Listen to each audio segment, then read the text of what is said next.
our secretariat, FAO secretariat, whose support has been very monumental and instrumental for where ideas are created in our space and implemented into actions. It is a pleasure to see how many familiar faces are in the room and united by common purpose. For this moment, I also invite you to think of one idea, one transformative idea for agri-food systems, and keep that idea in your brain, and it will guide us for the rest of the session today as we go to hear from our speakers and into our breakout rooms. Our primary goal of the session today is to identify concrete and actionable pathways to bridge ambition from the outcomes of COP29 in Baku towards COP30 in Brazil, Belém, as we focused on two catalytic drivers. First, the power of youth as innovators, negotiators, and implementers of the NDCs. Second, the development and implementation of NDCs, and especially 3.0, which represents the next generation of national climate commitments for the next 5 years. NDC 3.0 offers the critical opportunity to bring agri-food systems from the margins of negotiations to the center of climate action, anchoring adaptation, mitigation, action climate empowerment, and resilient agri-food systems. And also to include the livelihoods and gender in the negotiations. It's not just a technical update, it is also about setting new standards for inclusivity, ambitions, and justice. And now it is my pleasure to invite Ms. Pilar Martin, Deputy Director of FAO's Office of Climate Change, Biodiversity and Environment. She will be highlighting today agri-food systems under UNFCCC, United Nations Framework Convention on Climate Change, and give us FAO's key messages for COP30. Thank you very much, and it's a pleasure for me to be here today. So distinguished guests, colleagues, youth leaders, and partners. I'm delighted to join this discussion that I've been following for the past decades already. And I'm happy to join youth organizations because I know you are delivering solutions on the ground, helping farmers, food production to be more resilient to climate change, and reducing emissions of our food systems while we are also feeding the world. So I know you probably are very familiar with the processes of the UNFCCC, climate change as a news topic, but I wanted to raise a little bit more the link between climate change and food systems and how we are seeing it in FAO and why we are very, very involved in the negotiation process in all the tracks of the UNFCCC processes. So I think underline all the actions that we do in FAO and that you probably do in this link between food systems and climate is one belief that agri-food solutions are climate solutions. So in the very beginning before Rio, when scientists started looking at climate variability, the main concern was the impact in food production, because I think it's where you feel it first. But if you have seen in the latest years, agriculture passed to be something to blame. Why? Because land use changes are one of the main emitters in developing countries. So, of course, there is a lot of focus on the energy matrix of countries, and this is, I think, it still needs to be our main focus, that we can decrease emissions. But land use changes came, no? Deforestation, the increase in the agricultural frontier, all this is also producing emissions, and it's true. But the issue is that agriculture is not any sector, it's the one that is producing food security. So I think the evidence is all around us to see that climate change is impacting agricultural production in profound ways. And when in FAO we talk about agriculture, we talk about forest, fisheries, crops, and livestock. So it's not only a farmer in the land, no? We talk about the whole subsectors. And weather extremes are increasing in frequency and intensity, you know that. Loss and damage is affecting agriculture. We have the data because it's the one that is easier to bring in a post-disaster evaluation assessment. Water availability is declining, but we also have floods in places where water is declining. The patterns of pests and diseases are shifting, and we have also evidence of this in many crops. And these combined are reducing the crop productivity, so we are producing less. But it's also reducing the nutritional content of many products and increase hunger. And I want to tell you that over the past decade, a quarter of the disaster impacts have been absorbed by agri-food sectors. So is infrastructure, yes, sometimes it's lives, yes, but also food systems. For example, in Southern Africa, we had a very intense drought last year, and there were widespread cereal production losses. The outputs were reduced between 30–50%, below their 5-year average. So it was really, really a big loss. But food prices spike. That's the issue, right? It's not only my family, which is a farmer, has no food because there was a drought. No, the food prices increases, and families, not only in the rural areas, also in the urban areas, eat less, but also eat worse. So I think it's important to consider that agriculture is serving a basic right, which is the human right to food, not only for a farmer that is producing or for a big company that is producing, also for all of us to enjoy this basic right. So, but we also know in FAO that agri-food systems solutions work. They build resilience and they can reduce emissions while we feed the world. So smarter rice farming, for example, can cut emissions. Rice is a sector that is emitting, okay, we know that. We have the inventories in the national inventories, but we also know that if we change some practices, we can emit less. We can save farmers a quarter of the water use if we change the varieties of rice that they are planting, and we can protect the harvest if there is a drought. So this is one of the examples. Agroforestry. Agroforestry, we already know that makes crops stronger, the soils are healthier, and the farm incomes are higher. And we also preserve biodiversity. So I think it's something to consider. And countries know this and are very clear about these priorities for climate action in agri-food systems. My colleague is going to tell you more later, and I invite you to also look at our Climate Hub webpage, where we have all our products, but almost all NDCs, so this is 96% of the NDCs, prioritize agri-food system solutions.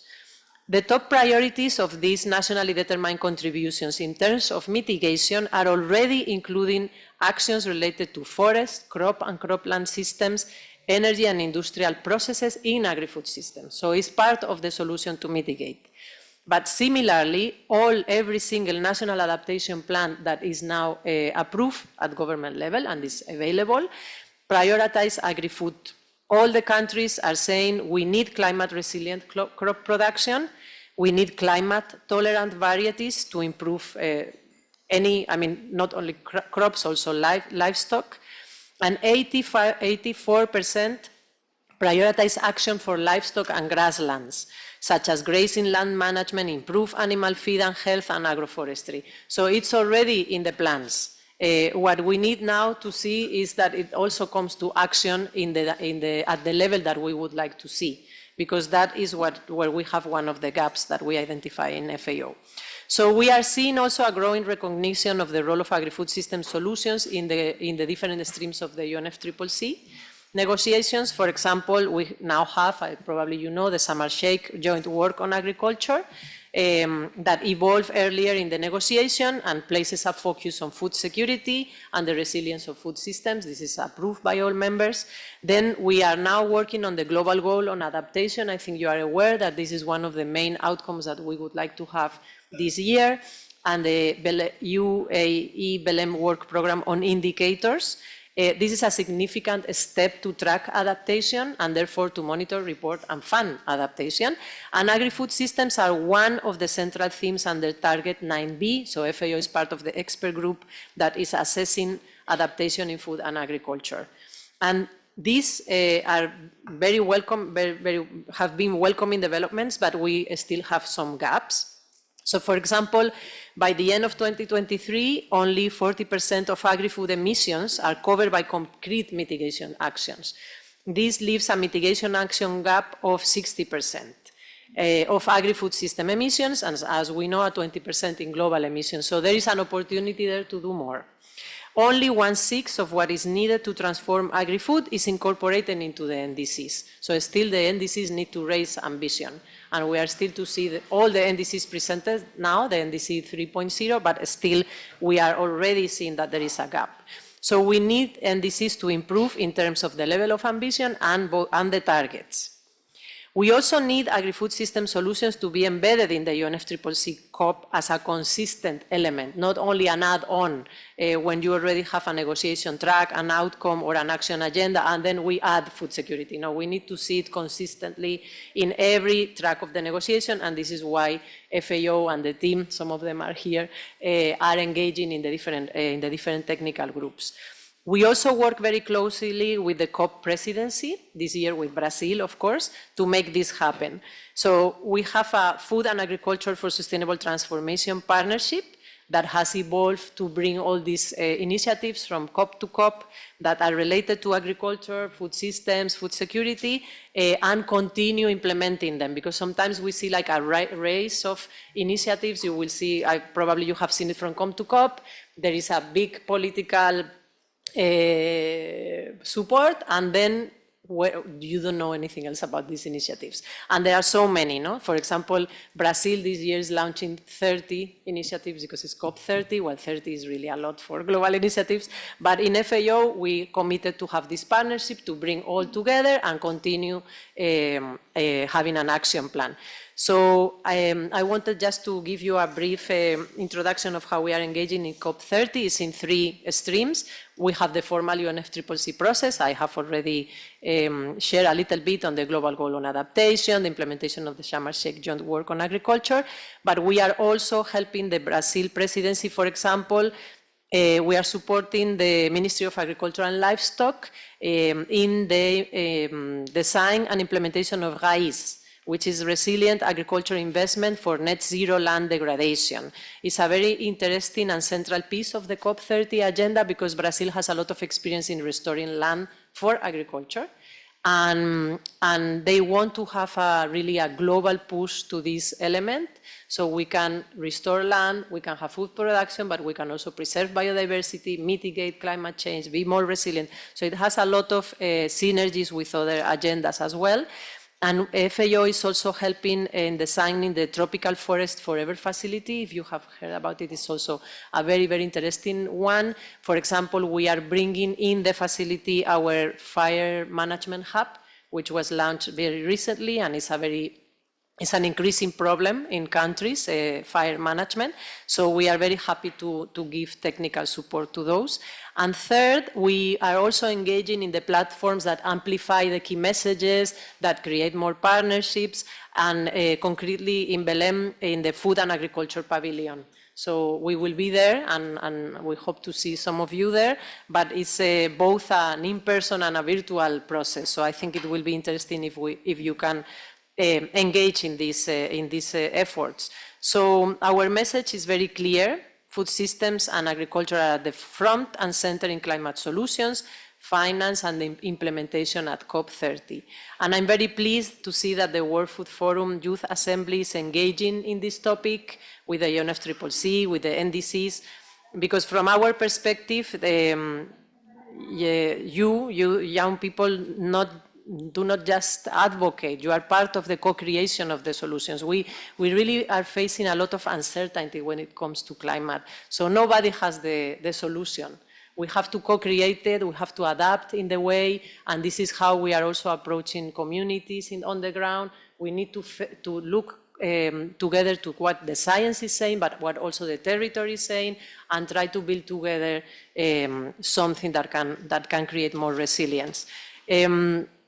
So we need your help to make sure that agri-food systems are front and center in the negotiations. We need your help to ensure that the perspectives of small-scale farmers and young farmers are taken into consideration, not only in the outcomes of the negotiation, but also in all the talks that are being now defining the finance and investment flows, which have been going a lot to energy sector, but now there are a lot of demands, as I was saying before, to include the more finance for agriculture and food security. And also, we need you to showcase how these solutions work in practice, why they can reduce emissions and at the same time build resilience and food security and nutrition, and embed these solutions in the NDCs, the NAPs, and what is coming now to implement those instruments, which are sectoral policies. So I'm very looking forward hearing your perspective, seeing how we can collectively respond to Belém and beyond. And I think you are already aware of the launch of Brazil of this global mutirão. So we are all engaged in having actions, personal and collective, in the fight against climate change. And I hope many of you will follow on the COP30, maybe in person or follow up virtually, and including the activities of the Food and Agriculture Pavilion. So thank you very much, and I look forward to our exchange.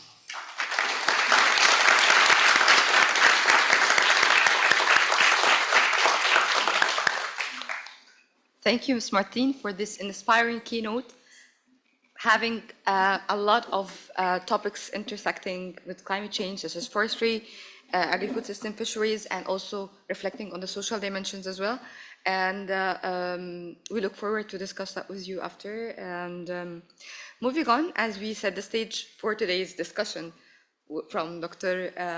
Martin, I'd like to bring the voices of and priorities from youth in our recent global consultation that we have conducted on the course of the past month on the agri-food systems and NDC 3.0.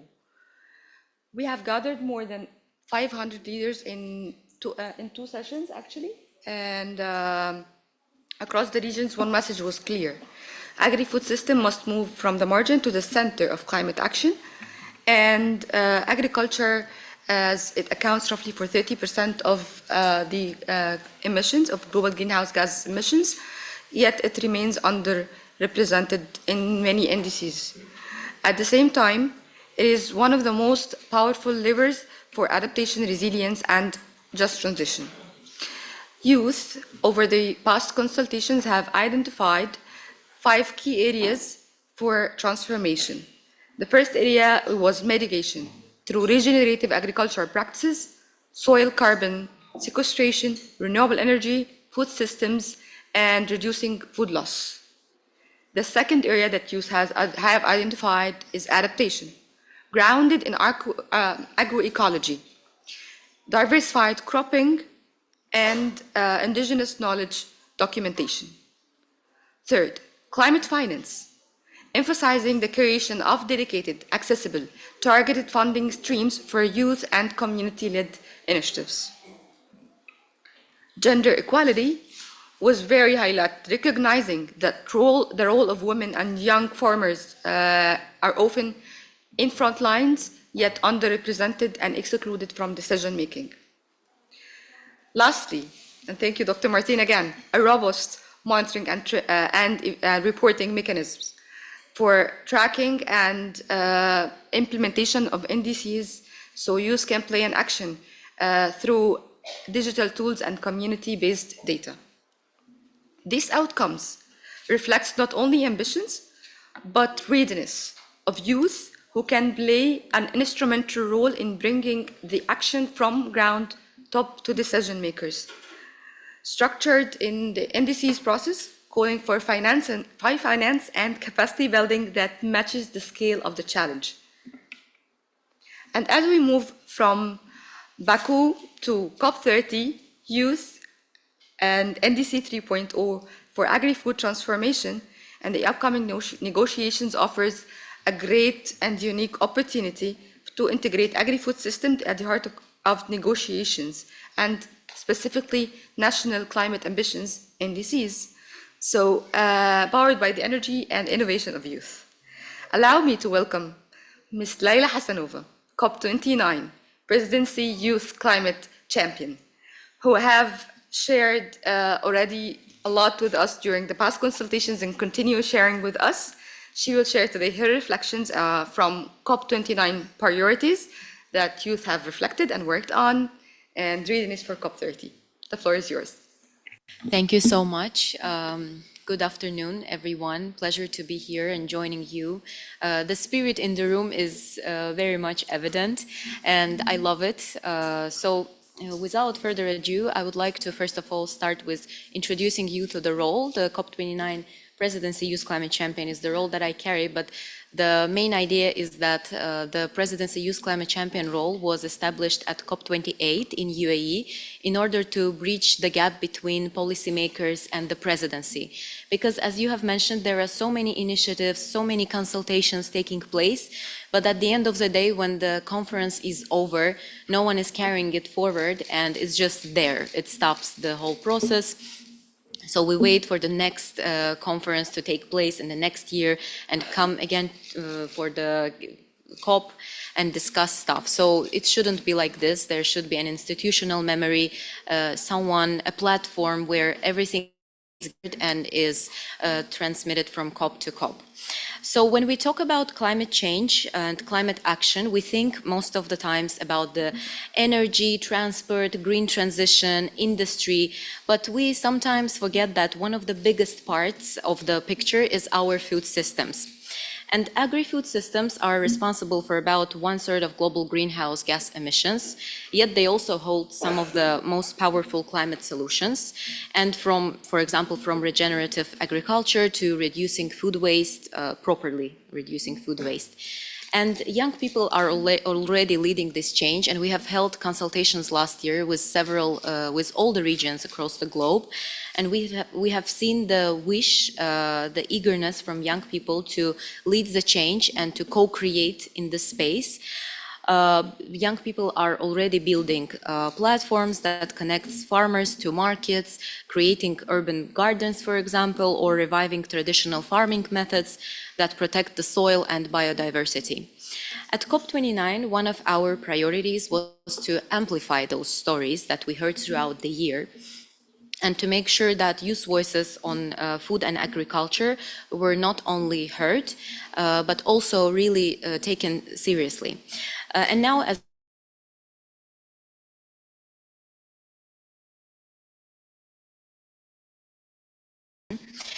and the relevance of agri-food systems was there for already several COPs.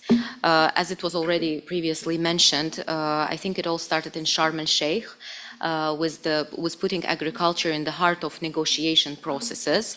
But I also want to mention the initiatives that we did in Azerbaijan, and we still continue with the progress on this. So we launched the Baku Harmonia Climate Initiative for farmers, which aims to serve as an aggregator, bringing together different initiatives, coalitions, networks, and partnerships to empower farmers, villages, and rural communities. It was an initiative launched together by COP29 Presidency and FAO.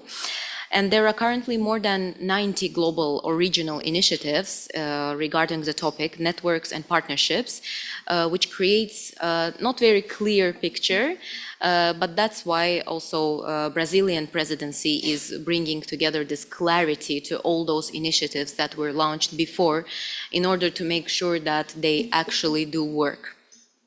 And the Harmonia initiative for farmers will be looking for opportunities to release diverse co-benefits from climate actions in agriculture and food systems. And this initiative, the one important point, will also contribute with the activities to build evidence and success stories for the 2026 International Year of the Women Farmers. And this is definitely our chance to make agri-food systems a real part of national climate strategies. But one thing that I always try to mention and make clear for policymakers and for governments, for NGOs, for everyone, in order for us, for young people to be included meaningfully in the process of nationally determined contributions and anything else, we first of all need the capacity for this. We need proper instruments, we need proper knowledge for this. And if we lack this, then our involvement in NDCs is just for a picture. It's just, unfortunately, tokenistic. Because we need to get the information, we need to get the proper knowledge and then only contribute to our nationally determined contributions. This is the case with many countries, and we have heard this from consultations. So that's why we launch, me in my role as COP PYCC and the COP30 PYCC as well, we launch local trainings on NDCs, national adaptation plans, and etc., in order to bring young people meaningfully into the process. So the message is very simple and clear. Through such platforms, we need to make sure that the next NDCs actually reflect youth leadership, the local realities, most importantly, and of course, practical solutions. That's it from my side. Thank you.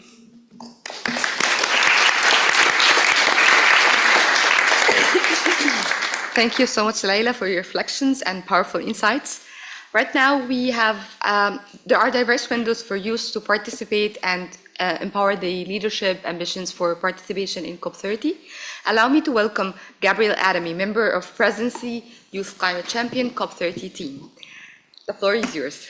Thank you, and thank you everyone on the behalf of the COP30 Presidency Youth Climate Champion Marcelo Oliveira, who unfortunately could not be here today as she's attending pre-COP30 Youth for Climate this week in Brasilia. Such as Rihan said, I'm part of the PYCC committee, an initiative launched by Marcelo Oliveira that together unites young people from all the biomes from Brazil. It is a truly an honor for us to contribute to such a rich discussion. Thank you. But first of all, I think many of you are miss the lunch to be here, are a bit sleepy due to the jet lag, and I would like to invite all of you to stretch a little bit. Let's raise our hands. Let's stretch just a bit. 1, 2, 3, I think that's okay. Let's rotate our shoulders. Okay, let's see, let's look to the right, to the left, to our colleagues. Okay, thank you. I think that's the spirit of collective unity that youth must embrace. Under the PYCC mandate, we are leading several initiatives within the Mutirão framework, engaging in dialogue with young people who are at the forefront of the discussion, driving real impact in climate mobilization, combating environmental racism, and ensuring climate justice. Local voices must be at the forefront of both climate action and ambition. For this reason, youth has a lot to contribute to the COP30 agenda that will be a legacy within the UNFCCC framework. Throughout more than 250 activities and 50 consultation and listening sessions, we have seen that the Mutirão spirit is present in every network, in every region around the world. Still, empowering local youth to coordinate climate ambition also means ensuring funding reaches the grassroots level of these activities. We need processes that reshape the global financial system, guaranteeing that the $1.3 billion are allocated efficiently and productively, and that these funds also reach the many youth groups leading this process. What we need for this window of opportunity for youth and local voices, those driving climate ambition in their territories, to be open wider. First, through access to finance, and second, by placing them at the center as a driver of the agenda of today, tomorrow, and every day. In May 2025, just 6 months before COP30, only few countries had submitted their updated NDCs as required. In this new round of NDCs based on target through 2035, the countries assessed by Climate Action Tracker represent only a small portion of global emissions for which targets have already been submitted. Around 20.1% of global emissions and 12.9% of the world's population are currently covered by a submitted 2035 target. Current Commission commitments remain for below what is needed to keep global warming at or below 1.5 Celsius degree. According to UNEP's emission gap report, even with full implementation of current conditional and unconditional NDCs, global emissions reductions would still fall significantly short of the necessary levels for 1.5. with projections suggesting likely warming above that threshold unless ambitions is urgently increased. And there is where Mutirão das Juventudes entered, conducting activities to push forward parties to present their NDCs with climate ambition now, as Piedad said, and as the program that we launched with Leila. That is what the Mutirão spirit is all about, refusing to let the future fade away before our eyes, because it can still be built, and it is being built. Beyond that, we invite everyone to join together in the spirit of Mutirão. And please do so within your community, within your village, and in your territory. Visit our PYCC work plan and join us at this amazing job, and in Belém, of course, in November. I would like to give my closure remarks reaffirming Brazil's commitment to the global climate agenda and the commitment of Brazilian youth to driving the national climate agenda forward. Thank you so much.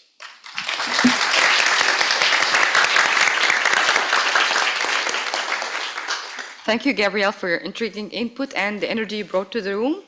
And now meet our valuable expert, Dr. Alexandria Vibralaska, who is a climate change specialist at the Office of Climate Change, Biodiversity and Environment at FEL, who will share with us vital insights for agri-food systems transformations within NDCs. Okay. Hi, everyone. Maybe you can skip to the next slide, because I think I provided some slides. Yes, there it is, perfect. So I'll show you a couple of slides of kind of our work we do here at FAO. We're based in OCB under Piedad's guidance, and we work on supporting countries to both enhance and implement their NDCs. You can skip to the next slide, please. And part of our kind of work was that we conducted last year an analysis of the second round of NDCs, so kind of the older version of NDCs now, which actually show very clearly that the vast majority of countries do prioritize, as kind of everyone has already mentioned, my speakers before, agri-food systems as a priority for both climate adaptation and climate mitigation. Next slide, please. But we still did find a couple of gaps, which kind of show a very interesting picture of the fact that countries do want to prioritize, and they do prioritize agri-food systems, but perhaps not necessarily have the means to then implement them. So our three main gaps are related to mitigation, adaptation, and finance. So as Piedad has already mentioned, our analysis has shown that only 40% of agri-food system related greenhouse gas emissions are covered by the previous versions of NDCs, which leaves a massive gap of 60%, which actually is 20% of all global economy-wide emissions. And interestingly, the biggest gap we have noticed in the emissions are related to or post-production, which is basically everything that is apart from the food production happening at the farm, and livestock systems. So we do see actually very few mitigation actions related, for example, to fertilizer production and all of the pre-farm related actions, as well as post-production, so transportation, storage, supply of food, and ultimately also food consumption, so kind of reaching the consumer side. And as I mentioned, livestock also tend to be on the lower range of kind of being prioritized in mitigation. In adaptation, we see that the so-called effectiveness of adaptation actions is quite low, meaning countries, for example, don't have the means to implement them because of lack of finance, which I'll speak in a second, or they don't include kind of sort of indicators and tracking mechanism for actually tracking the implementation of their actions, which also links very well to all of this kind of global goal on adaptation happening this year and all of the global efforts to actually track adaptation better than we used to.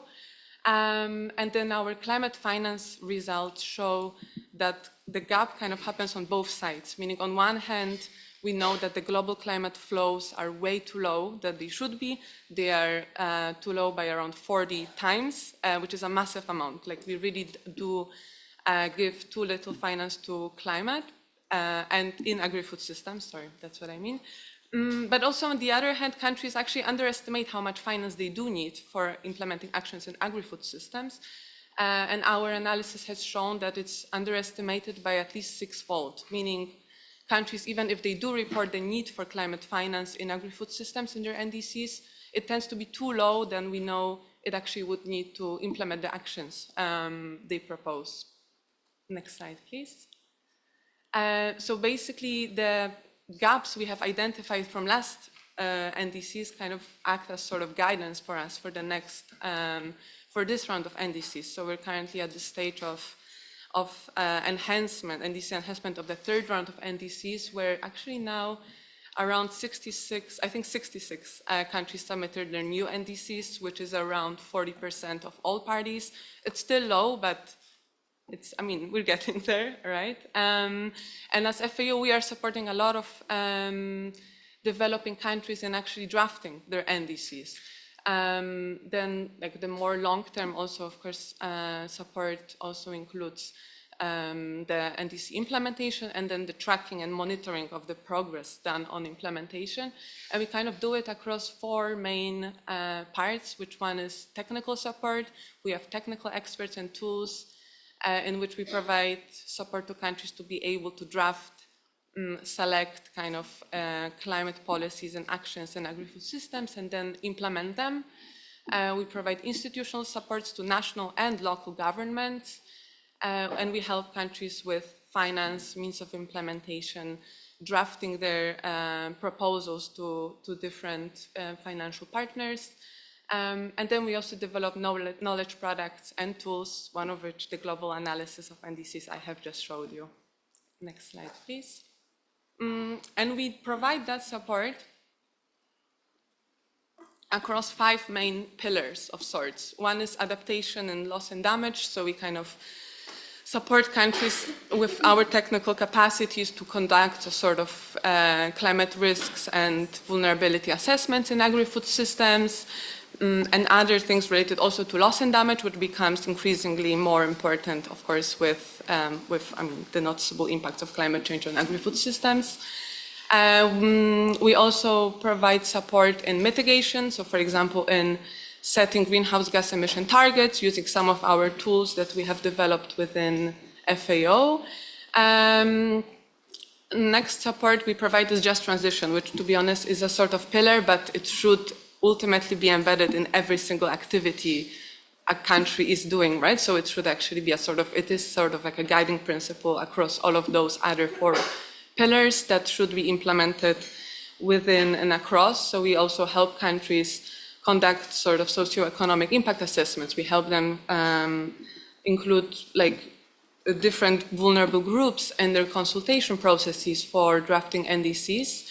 And what's also very interesting is that the NDCs actually have very low level of inclusivity of these sort of different vulnerable groups. If I remember correctly, we only had 6% of all of the policies and actions proposed in NDCs including women, and only 2% including youth. So the percentage of youth being included either in implementation or beneficiary of those climate actions in agri-food systems is actually very, very low.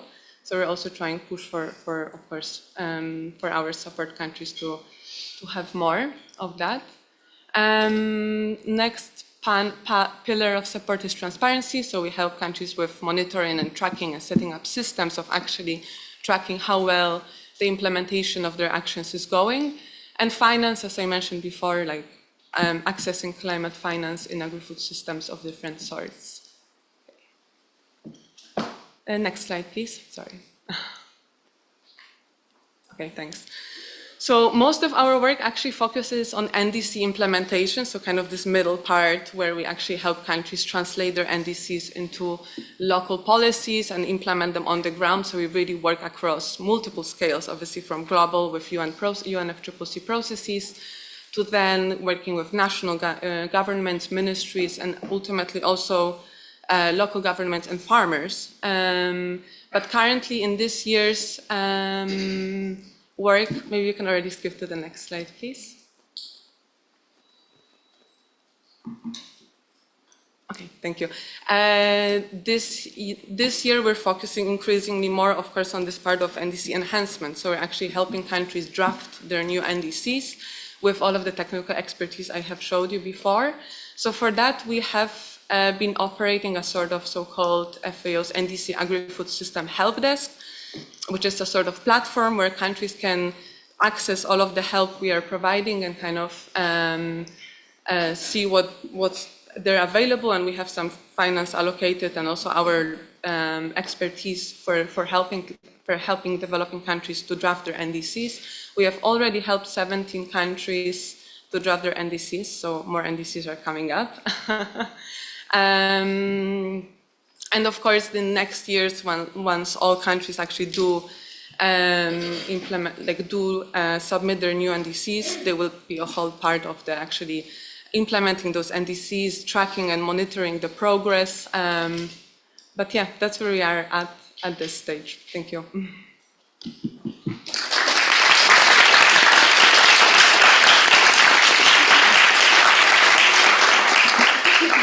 Thank you so much, Alexandra, for sharing with us practical policy insights and operations and implementation as well. And as we conclude the panel discussion, allow me to thank you all for your input. And as we move forward, we move to the interactive discussions in the breakout rooms. In this segment, participants will be distributed to 4 breakout rooms: adaptation, mitigation, finance, and capacity building or action empowerment. Each group will be having guiding questions. And you will stay there with your moderator for 30 minutes, driving insights on agri-food systems transformation from your lived experiences. And yeah, let's go.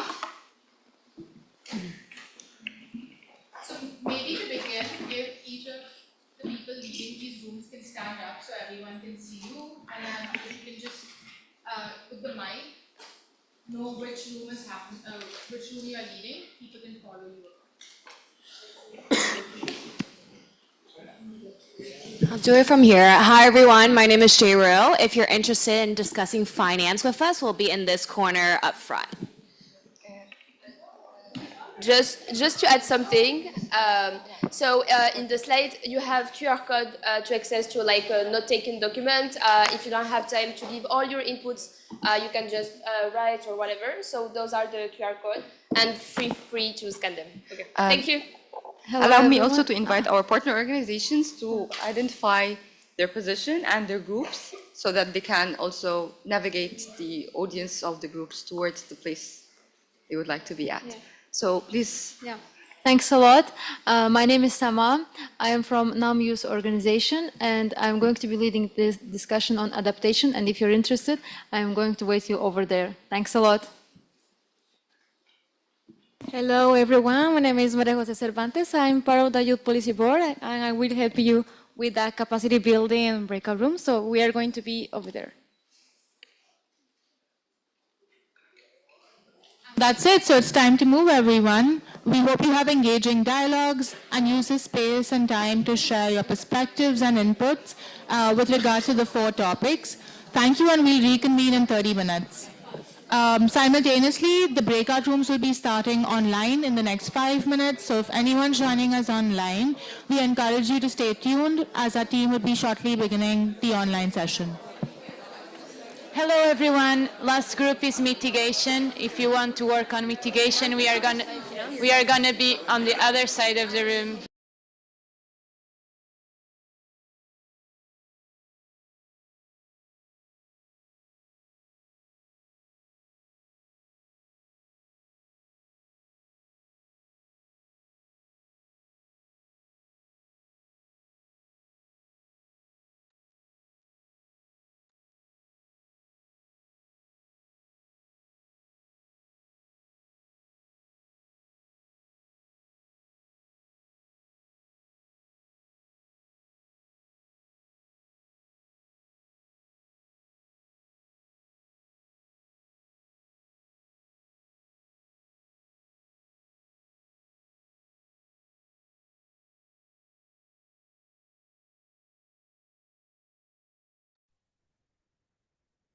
So, hi everyone.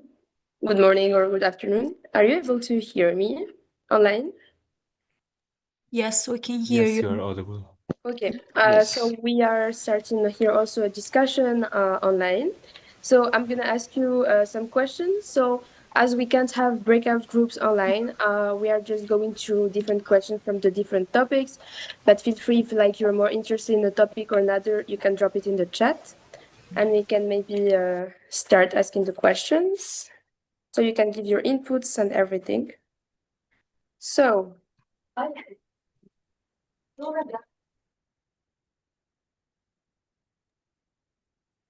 okay. Do you have access to the chat? You can drop if you're more interested in a topic or another, so we can start with this topic. Feel free to drop it in the chat.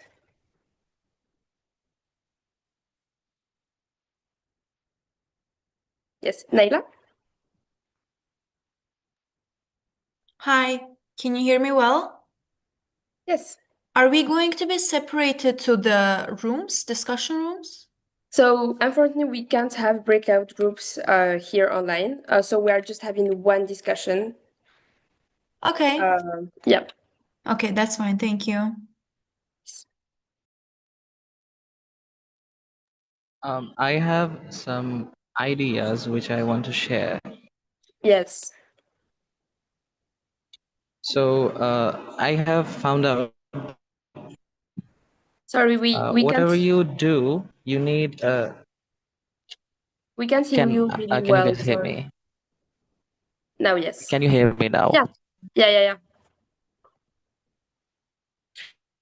All right. So I have thought about something. Whatever you do, you need proper systems to do things for you effectively.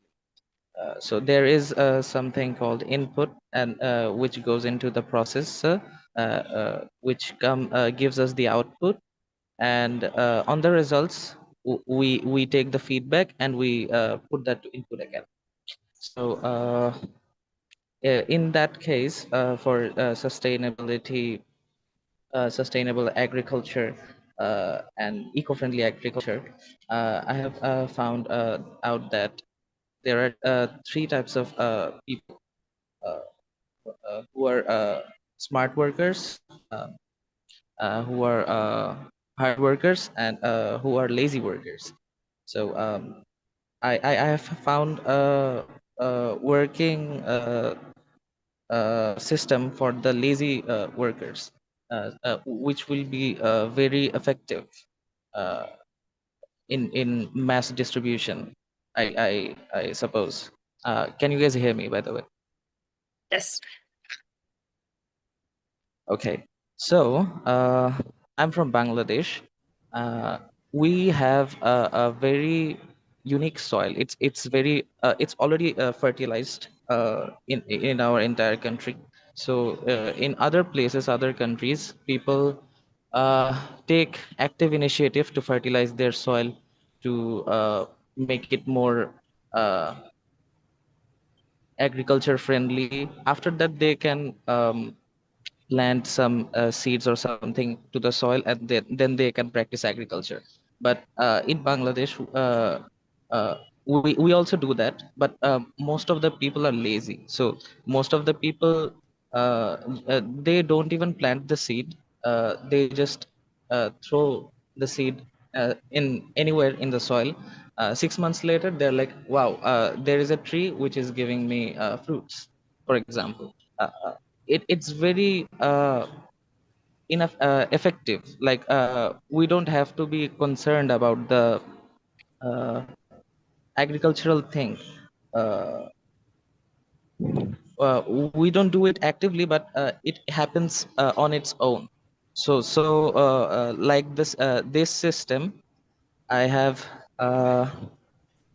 found out that we take initiative for the lazy people, because even we are lazy people, even if we are hardworking or smart working people, everybody needs oxygen, and we need a lot of food to feed a lot of people. Many people don't have uh, food. There is wastage of food. So this system, which I have thought about, let me take you guys through it thoroughly. So I am calling it WARM, Waste and Resource Management. With the implementation of technology, we help people change for the better their environment and their lives. What will WARM do? WARM will effectively collect the wasted items, which we have a lot in Bangladesh, which is not regulated. People don't separate their wastes. They put plastic into those raw materials and plastics, which we have to separate afterwards, and then we have to make compost of the raw materials, and we have to separate the plastic for renewable usage again.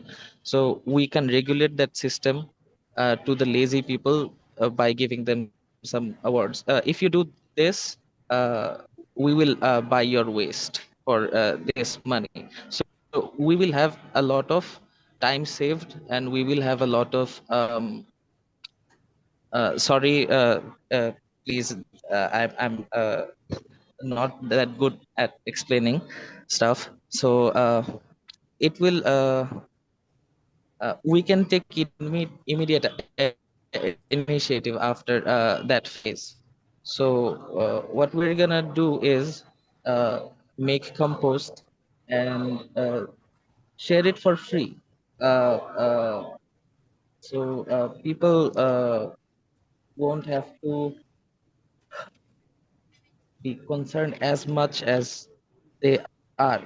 I want to make this system just you have to do the work only one time, and then it runs for 100 years or 200 years by its own. Are you getting the point? I have a lot to say, so I'm stuttering. Sorry for that. Are you guys getting the idea where I'm getting at?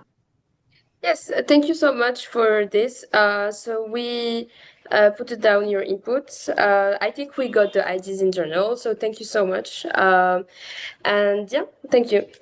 Now, maybe I've seen that Basil has his hands up. Maybe Basil, you want to go ahead? Thank you. Yes, thank you, Zainab.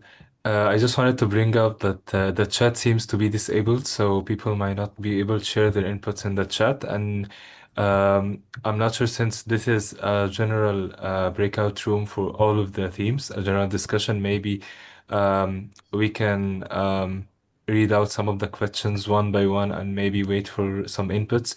I'm not sure also about the feasibility of maybe sharing the document, the online breakout room document, for people to add their inputs. But just wanted to bring out that the chat is disabled so people can share their opinion. Thank you. Thank you so much, Bassel. So yeah, I don't know if you could access to the QR codes in the slide before that we just shared before moving to the breakout groups. But there, even if you're online, feel free to use this QR code. I will share it also after the session. So you can add your inputs and whatever. So yeah, we can maybe move to the questions. So I have the questions here. Maybe we can start. Okay. Just 1 second, sorry. So I'm gonna ask the question and also drop it in the chat.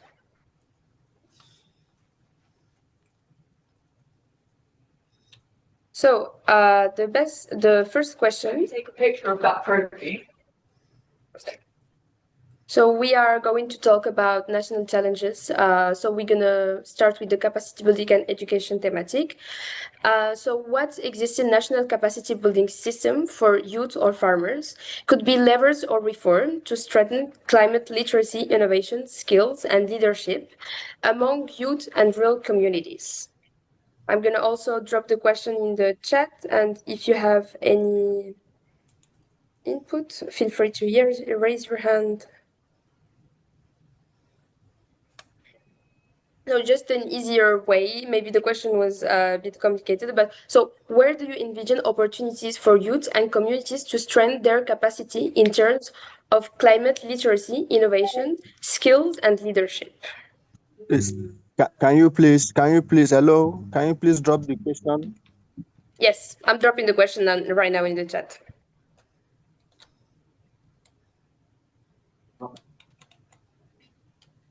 And feel free also to answer in the chat if you feel more comfortable about this. Okay, so I dropped the question in the chat to all of you.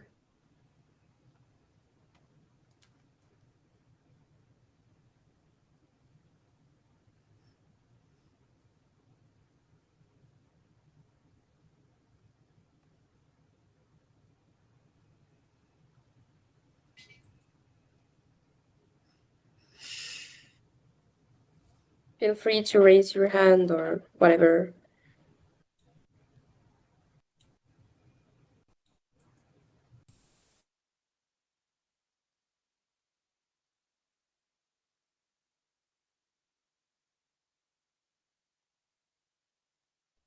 Sorry for not raising my hand. I just wanted to mention again that the chat seems to be disabled, so I'm not sure if people have access to the document. Maybe this could be shared again in the chat, the link to the capacity building notes, if that's possible. Thank you.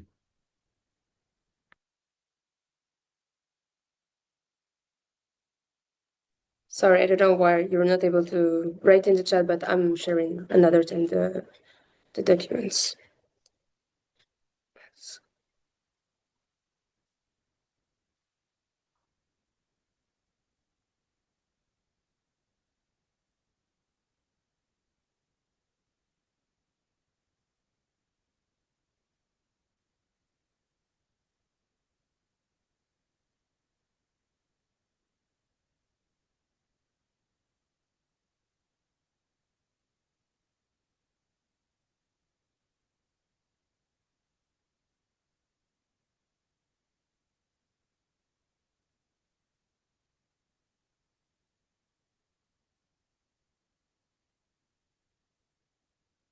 Are you able to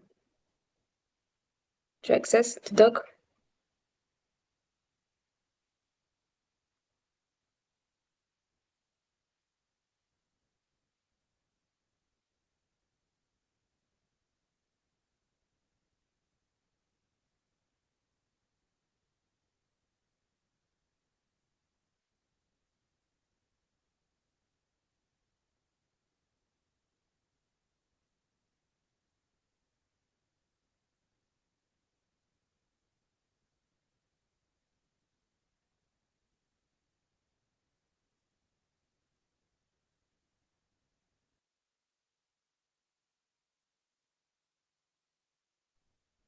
Yes, the document is accessible right now.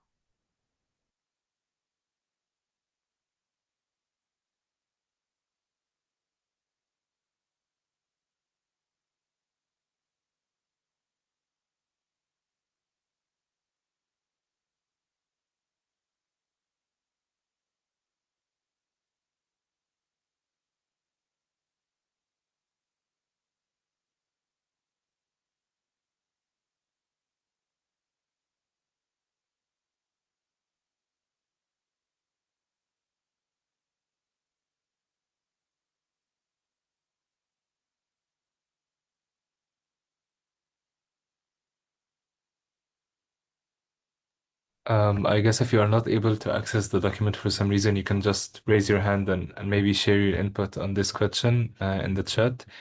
Zainab already wrote the question, and there's also the link to the document where you can suggest your answers.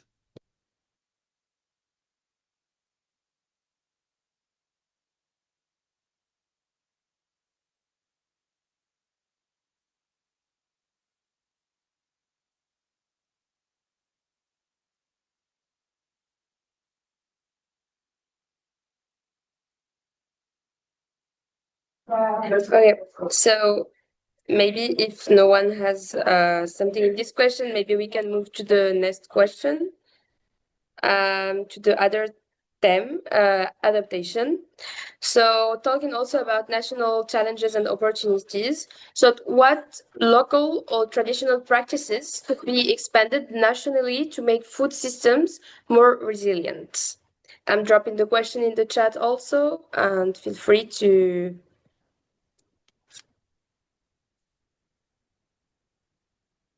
Okay, I've seen that Shidyadi. You can go ahead. Okay, thank you. Can you hear me? Yes, we can hear you. Thank you. If I got the first question correctly, I think I see opportunities in making education accessible. Like what we have seen in different parts of the world today, many countries are offering scholarships for youths to come and study, in particular, agri-food, the agri-food system, the climate smart agriculture, ecosystem studies. I think this is an opportunity for youth, for them to develop their skills, for them to gain the knowledge of that innovation and leadership. So making education accessible for some in the rural areas, they may not have this financial muscle, to cater for this education. So I think creating scholarships for the youth is a way to create opportunities for them. Thank you. Thank you. Thank you so much. So yeah, I really agree with you. Thank you so much for your input. I also see that Sia has her hands up. Maybe you want to go ahead, Sia? Yeah, hello, am I audible? I think, okay. Okay, am I audible? Okay. So yeah, I'm gonna answer to the first question. Um, so it's particularly related to my country, but I think it can be applicable to anywhere. So we do have some national level platforms or digital platforms where like we teach, where the government actually provides free courses for the students, and it's totally free. But then again, it's just online course. So you'll say that online course basically provide you with theory and theory. What's the practical in that? So we do have some experiential learning courses also, like you go to a farm and you work with the farmer people. So at the same time, those farmers who need some volunteer, or like who are or short on the wage side, they get the volunteers also, and these kids or these students who are looking for the experience, they get these kinds of experience. So this way, I think they are building their capacity. And another thing we can say that maybe it's not in every country, but again, it's particularly in mine, that we need to integrate more and more projects in the theory part also. Because in my country, we have like 80% theory and 20% practical part, which is not at all good for an engineering student like me. So it's like I'm reading, I have learned so many formulas, but I don't know how to apply those formulas. So I think we need to have similar, um, like we need to apply those knowledge also. Yeah, that's all. Thank you. Thank you so much, Sia. So is anyone else? Okay. I I don't know. see. Sorry, I think I will add something with Sia. I was listening to her, and I think, yes, I'm from Bangladesh, and I think our scenario is quite similar.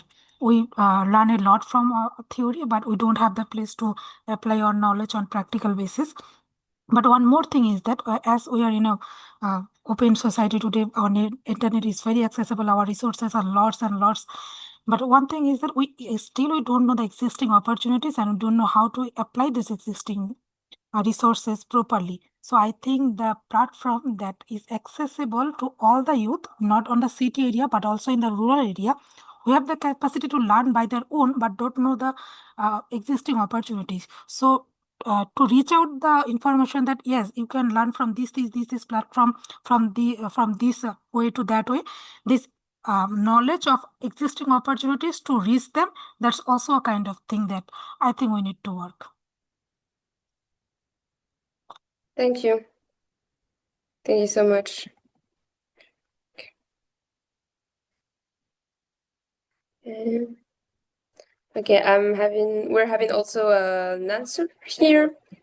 So Antonio said that technical assistance and agricultural extension are two essential elements to build capacities while providing education in a virtuous circle that enhances the social appropriation of knowledge in small farmers and their families. He also said that this also helps create resilience for communities and will gradually be reflected in best practices to increase income and living conditions with the help of smart agriculture in more advanced steps. Thank you, Antonio, for your ID. I also see that Anirudh has her hand up. Would you go ahead? Hi. Hi, thank you so much. Since our previous colleagues have already spoken on the capacity building part of it, I would love to. I completely agree with them as well. Even in most of the parts in India, we still see there's a lack of, getting these concepts implemented. Right, that's a little lacking in part, but yeah, I'm Dr. Anirudh, and through my work, with communities at Sindheim, I've seen, how traditional, wisdom, in a way, forms the foundation of resilient food systems, right? And I would love to uh, answer the second part of the question. I think second question that you've said, it's most about the adaptation, about the indigenous knowledge, right? In India, there were a lot of community seed banks, and intercropping is also one of the major. It's a major Hi, idea. colleague. We have 10 more minutes, only 10 minutes. Yeah, and organic composting, uh, also have long safeguarded, food security during all of these droughts and floods as well, right? So reviving and scaling these indigenous practices, right? It could empower, uh, and also I think empowering by youth innovation and digital adaptation. It can in a way completely transform them into national models of resilience, right? And I've seen it in person, that when local wisdom meets modern adaptation, right, we create food systems that are more than just sustainable, and they're also future ready. Yeah, thank you. Thank you. Thank you so much. Now I will give the floor to Doreen. Doreen, would you go ahead? Hi, I'm Doreen. I'll also answer concerning the second questions. Okay. When we talk about building resilient food system, we don't always need to look far. Many African communities already have a local and traditional practices which protect the environment but also sustain food production. So we just need to recognize and scale them up nationally. For example, intercropping and crop rotation. These methods have long been practiced by smallholder farmers, and they also keep soil fertile, reduce pests, and also help crops survive during droughts. So if these farmers are supported with training and improved seeds, this can lead to increase in yields and also reduce dependence on chemical inputs. Another idea is about indigenous weather and season forecasts. Using local signs like birds migration, wind direction, or plant flowering to predict rains can complement modern early warning system, especially in remote areas where scientific data is limited. In short, these local knowledge are already powerful tools for resilience. So if we connect this tradition practice with modern science and provide policy support, but also involving youth, we can improve our national food system and make them stronger, more additive, and more sustainable. Thank you. Thank you, Doreen, for your insights. So if no one else want to jump in, we can maybe move to the next part. So the next topic is finance, and our question is going to be. So what innovative fundings ideas could work in your country to support youth-led agri-food actions? I'm going to drop also the question in the chat. And yeah, feel free to raise your hand or write in the chat.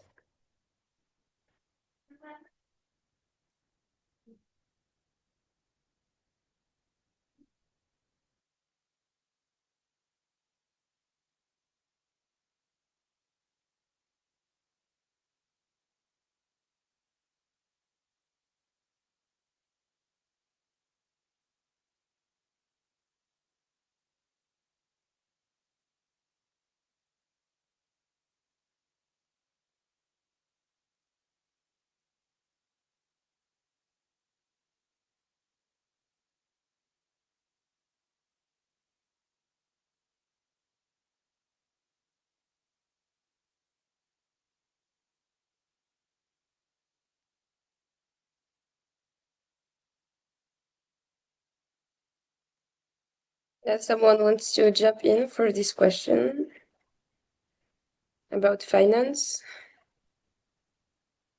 Can I jump in? This Yeah, question? sure. All right. What innovative funding ideas could work in your country to support youth-led agri-food action? There are multiple types of financial fundings. There could be multiple types of funding ideas, but for me, it would be a human resource. We have a lot of practical and natural resources, but there are a lot of people who are not aware that they can actually change something. They just have like barren lands which is very fertile. We actually need some human resource or some organization to uh, come to Bangladesh and tell people that this is unused land. You can provide food for people. Just I think this is important more than the financial thing. People needs to be aware. That's it, I think. Thank you. Thank you.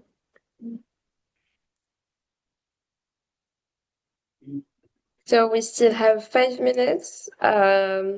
So maybe if no one wants to jump in this We have question. 5 minutes left. All the moderators, we have 5 minutes. So please, yeah. So we can maybe move to the last topic, that is mitigation. So the question in the national challenges and opportunities. So what national opportunities, like private sector or practices, could help scale up emission reductions while supporting livelihoods? So I'm gonna also send the question in the chat. And yeah, we still have 5 minutes, so feel free to jump in and answer to this question.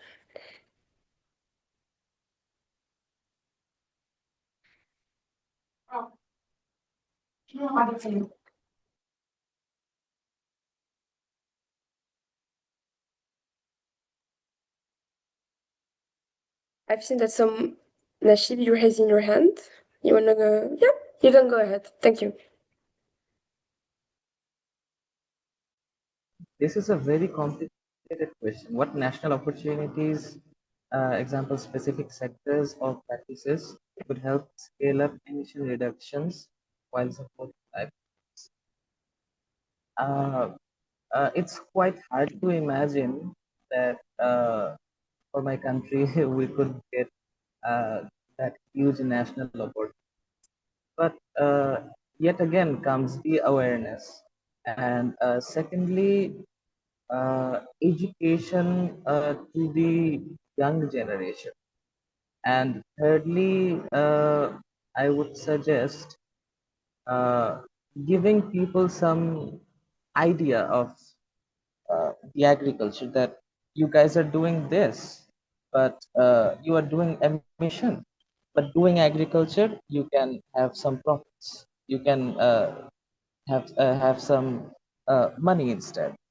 If you do agriculture, you can get $2. But if you cause emission, it's waste. So I think there should be a system introduced by the smart people like you and the government to the normal. I think that is more important. People are ignorant. There are lots of systems which people don't use. In our country, people don't even use trash cans properly. So for my perspective, uh, uh, that's the answer.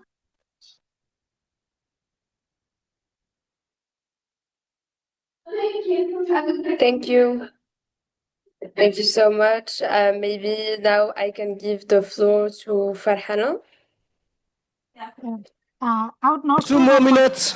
what I'm 2 gonna say it's minutes. an innovative funding idea, but I think it's a reform idea. That would be microfinance.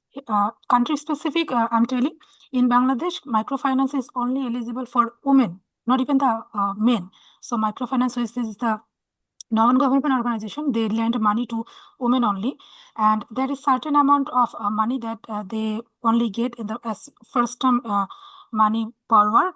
Second time they will increase it. So that's the system. If we want to youth to lead any innovative agri-food action, then I think microfinance would be a very good idea. But then there should not be any collateral costs, because that's one thing. And banking and other government organization fundings is a long and complicated process. Maybe the amount is healthy amount or a lump, good amount, but that's not the thing, because as a university student or as a young person, they don't have to go through that kind of difficult road to secure funding. So I think a very practical, very easy solution would be microfinance, but in a reformed version. Thank you. Thank you so much, Farhana, for your insights.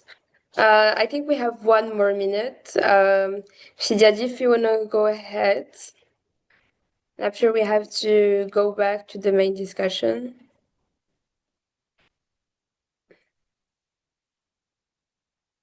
Shidyadi? Okay, I think you're Okay. unmuted. Thank you. Hello? Yes, we can hear you. Hello? Okay. There is this program, this RED program, reducing emission, I think, through deforestation and forest degradation. I think that is an opportunity Time's to scale up. up I would like to request all the emission moderators reduction. and participants to back in the seats. Sorry?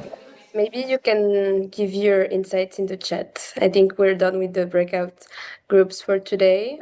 Thank you all. Thank you so much for your insights. And maybe we can go back to the main discussion. You can maybe drop your IDs in the chat or in the Q&A section. You're also having a Q&A session in the Zoom.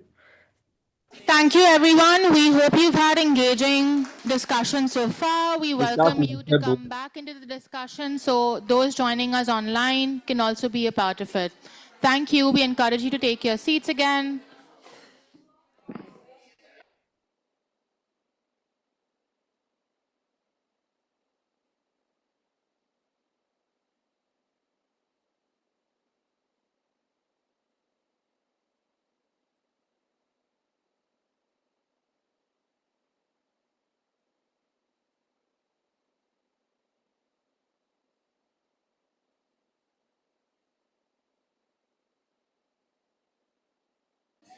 In case if you can't find your old seat, just feel free to grab a new one. We have a minute to settle down again. Thank you.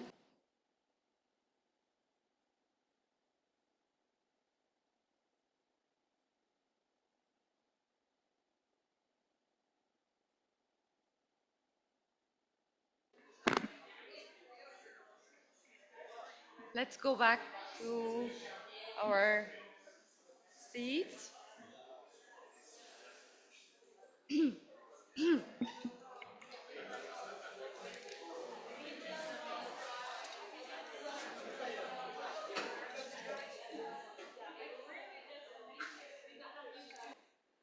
Might just do a countdown.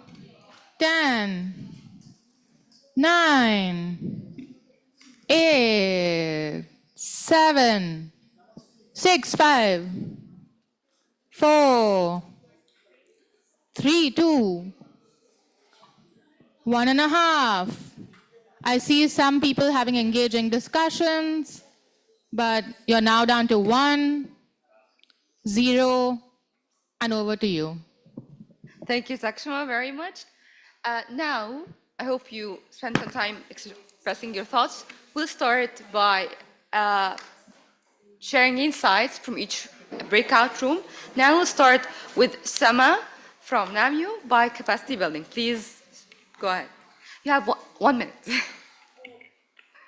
Just one point. We had adaptation. Yeah. Okay. Thank you for that. Actually, we had very engaging discussion, and several points have been discussed. I'm going to point out. Can you hear me? Yeah. Okay. Maybe you have portable. I can stand there, or is it okay? Yes, Mike. Because I cannot see from here well. Ye- Actually, don't worry. Okay.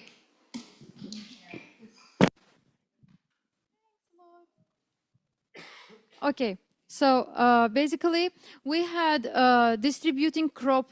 So basically we had several perspectives from different countries. Thank you. One of them was affordability and accessibility issues that need to be tackled because the government can actually take up many measures, but in order to make sure that their initiatives are accessible and affordable to the farmers to be implemented. There are also the capacity building and education part was touched upon severely in all the regions, and also loss and damage exacerbating the finance gaps. Of course, the finance was also covered as well in here, and availability of information.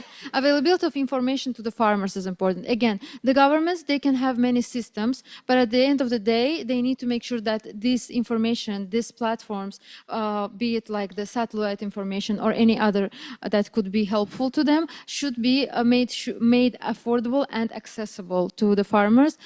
Also, management of water resources and bridging local knowledge and practices, as well as the integration of indigenous knowledge we discussed, exchange between the generations. The intergenerational dialogue is very important as well because the knowledge that is shared, the younger generations can make sure that this is included in the practices.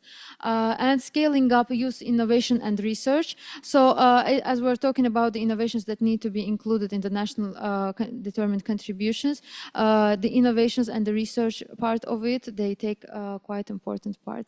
So I guess that's all on my end on the adaptation. Thank you, everyone. Thank you, Sama, so much for sharing. And now we'll go to capacity building with Kafi from IAS. On behalf of Maria Jose. Yeah, you can compliment if I miss something, but we have a very engaging discussion as well. We talk about how can investment policies better support youth capacity. So we were talking that maybe we can do it for bottom to the up and work more horizontal space and be more engaging with experiences that is happening in the field with the farmers. And also we talk about key gaps on the capacity building processes right now, and we have a lot of inputs of that, like skills on project management, for example, grant writing, opportunities of integration, negotiations, access to markets, and intercultural skills as well. And then we were talking about how the implementation is happening in the country, how can we improve that implementation or that capacity building that is happening in the countries. And we talk about, okay, let's discuss about how actually young people is participating in these capacity buildings. So we have to work also about to train with the stakeholders, not only with the farmers, but also with the organizations that are doing that. And involved since the beginning with the farmers, the young people, the gender, the women also. It was a lot of inputs. Then I don't know if you want to complement that, but yeah. And thank you for all the girls, because it was a only girl group, for your inputs.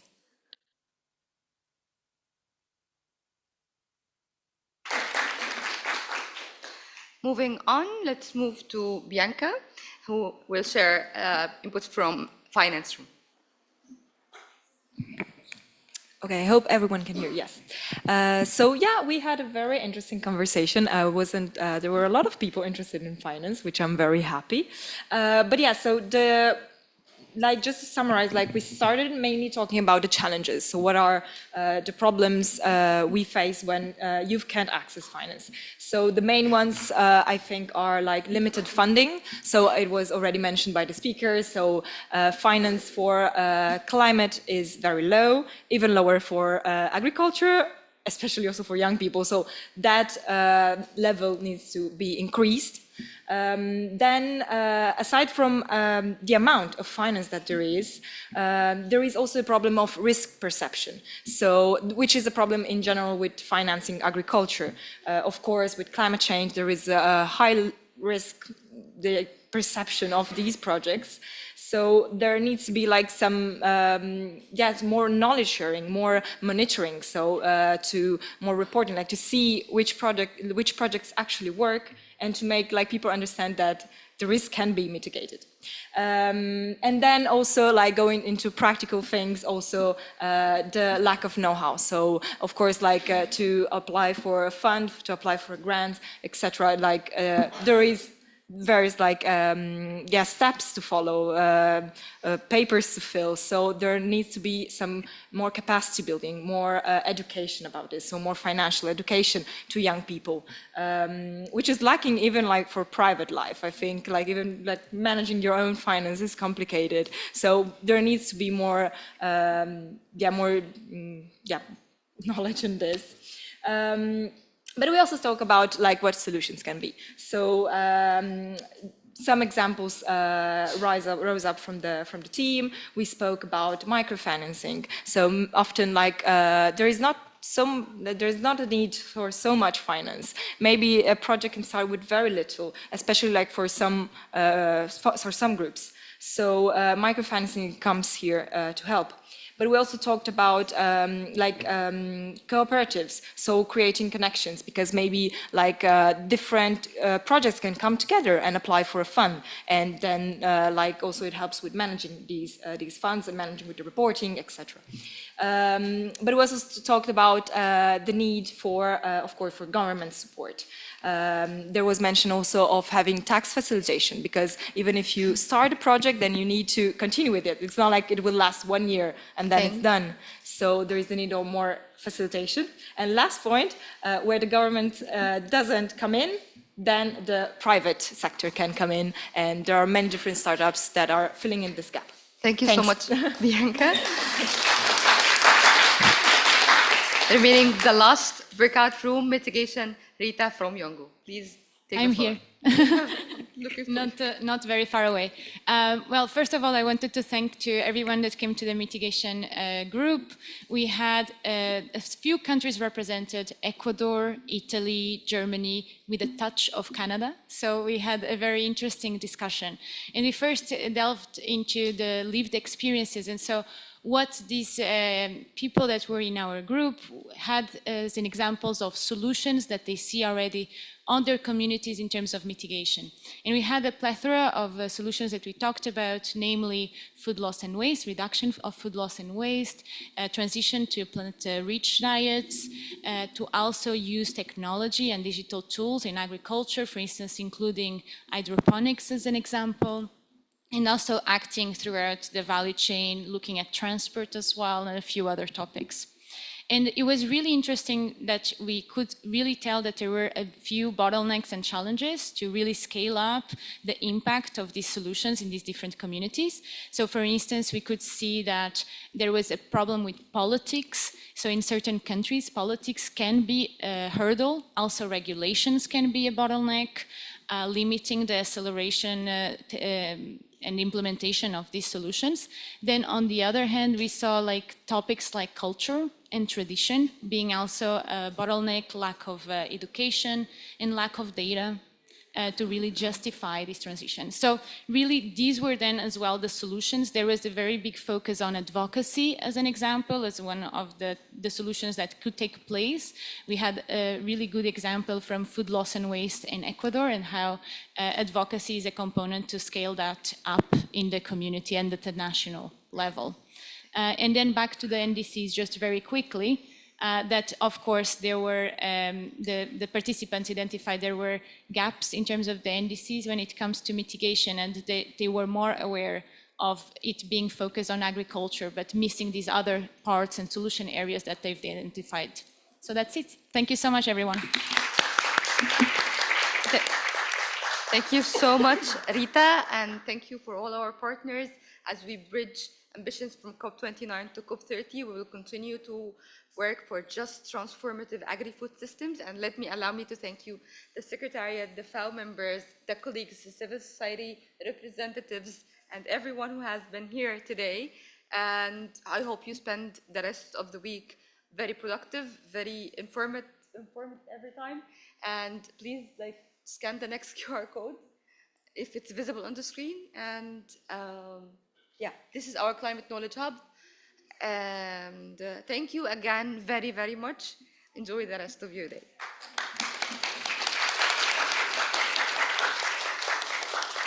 I just have discovered that I haven't introduced myself properly. My name is Riham Helmi. I am from Egypt, and I am the Youth Policy Board member, thematic lead on climate change.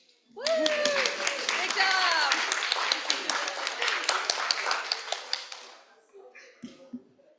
Great job. I was just like, I think all the time. That was amazing. Yeah.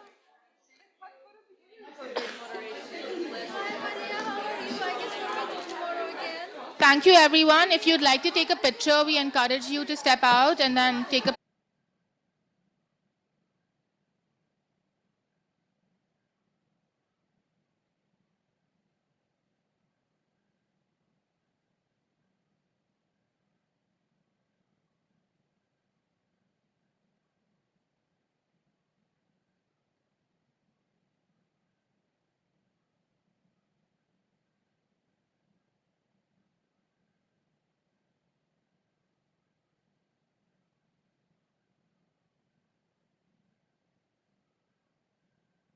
Everyone will be starting shortly, so we encourage you to have a seat.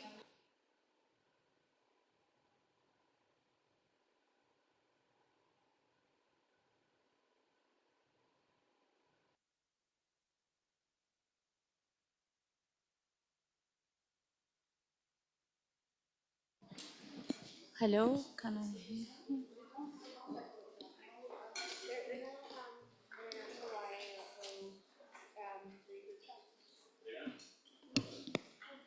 تعالي ريهام. مينا مش واضح ليه؟ مينا رزق. مينا يس.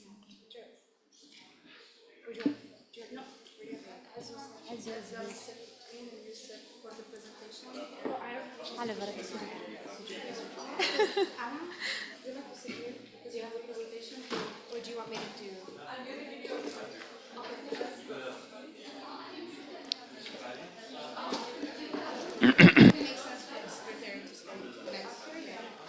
So we are at 50 exactly. Should we start, Nada?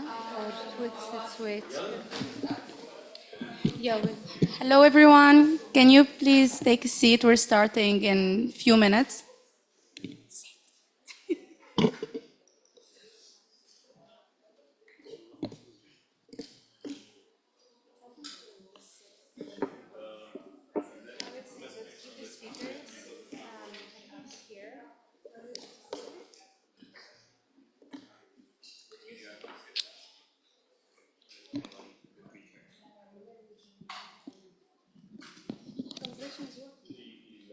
Hello, hello, hi. Yes, yes. I will start, Nada.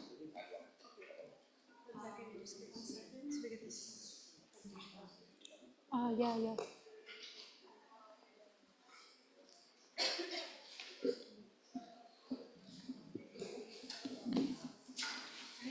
Just a quick note. Can we just Yeah, he's here. And I'm having it in my works.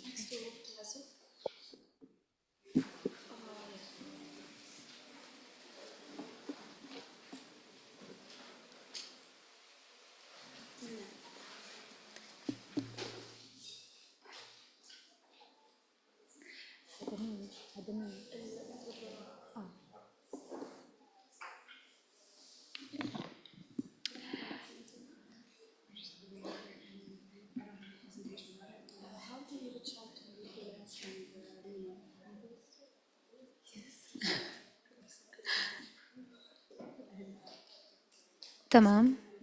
I will start ندى. ندى. We are waiting. Yeah, okay.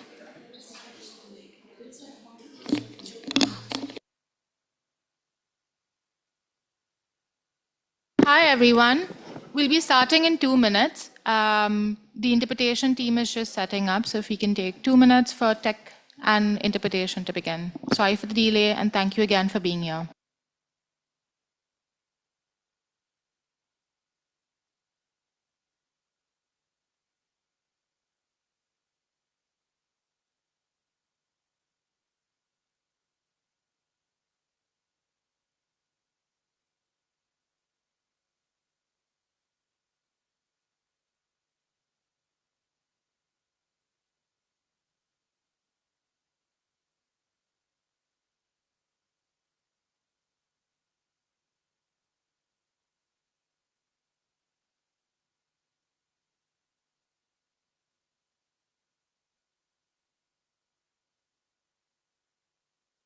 Hello?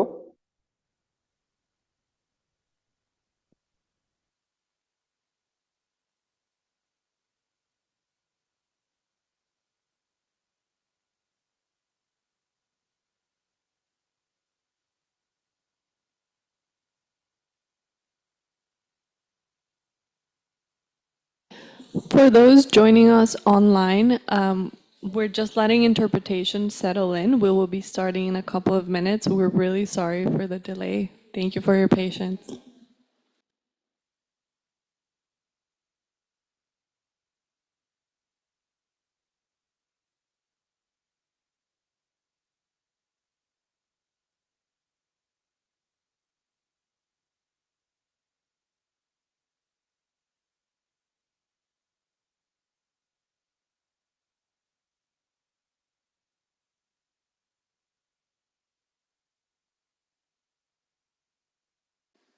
So, good afternoon, Excellencies, distinguished guests, and young change makers. أهلا وسهلا فيكم جميعا. It's a pleasure to welcome you to the Near East and North Africa Youth Roundtable, NENA region, here in Ethiopia room at the FAO headquarters. And those who's joining us online via Zoom, thank you so much for joining and welcome. We are delighted to have you with us today, all of you, online and in person. As participants continue to join, of course, the room, we would like to begin with a brief interactive activity that you will all like it. It's through Mentimeter. So on the screen, you will see a QR code.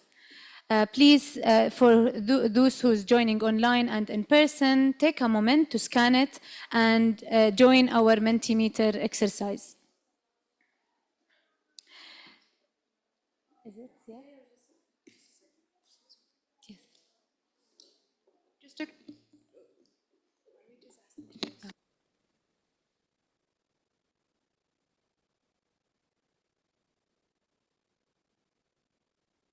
So while we are actually setting the Mentimeter, can someone here tell us from where are you from? Like, if any, please. Nice. Welcome. Oh. Yes. Great. Okay. And who's from? Yeah. Oh, nice. Who else would like to join? Hi.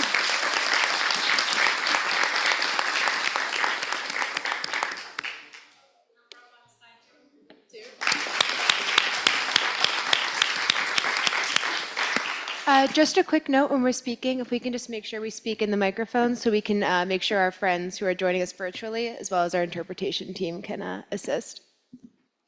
Yes, sure. This all of these rules, we are going to speak about them in the beginning of the session. Thank you so much. So yeah, would you like maybe you can delay the Mentimeter or no? Yeah. Okay. Okay. So who would like also to join? Where are you from? We have Palestine. We have Tunisia.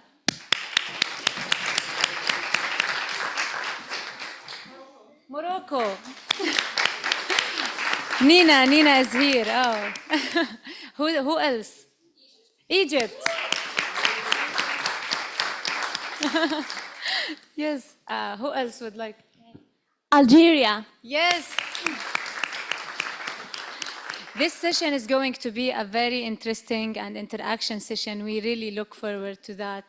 And we really would like that, yeah, to go to the Mentimeter.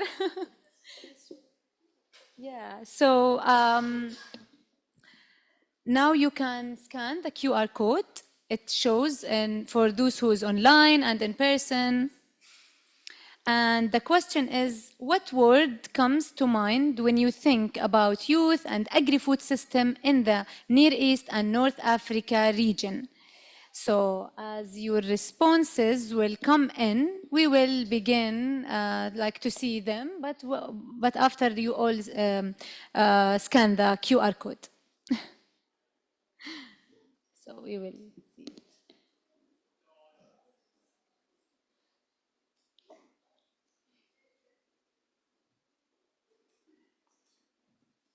Oh, I see everyone is writing, so I'm looking for interesting answers.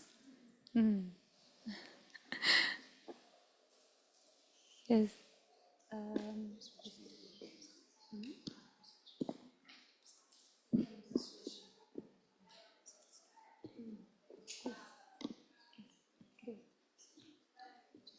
Yeah, okay, development.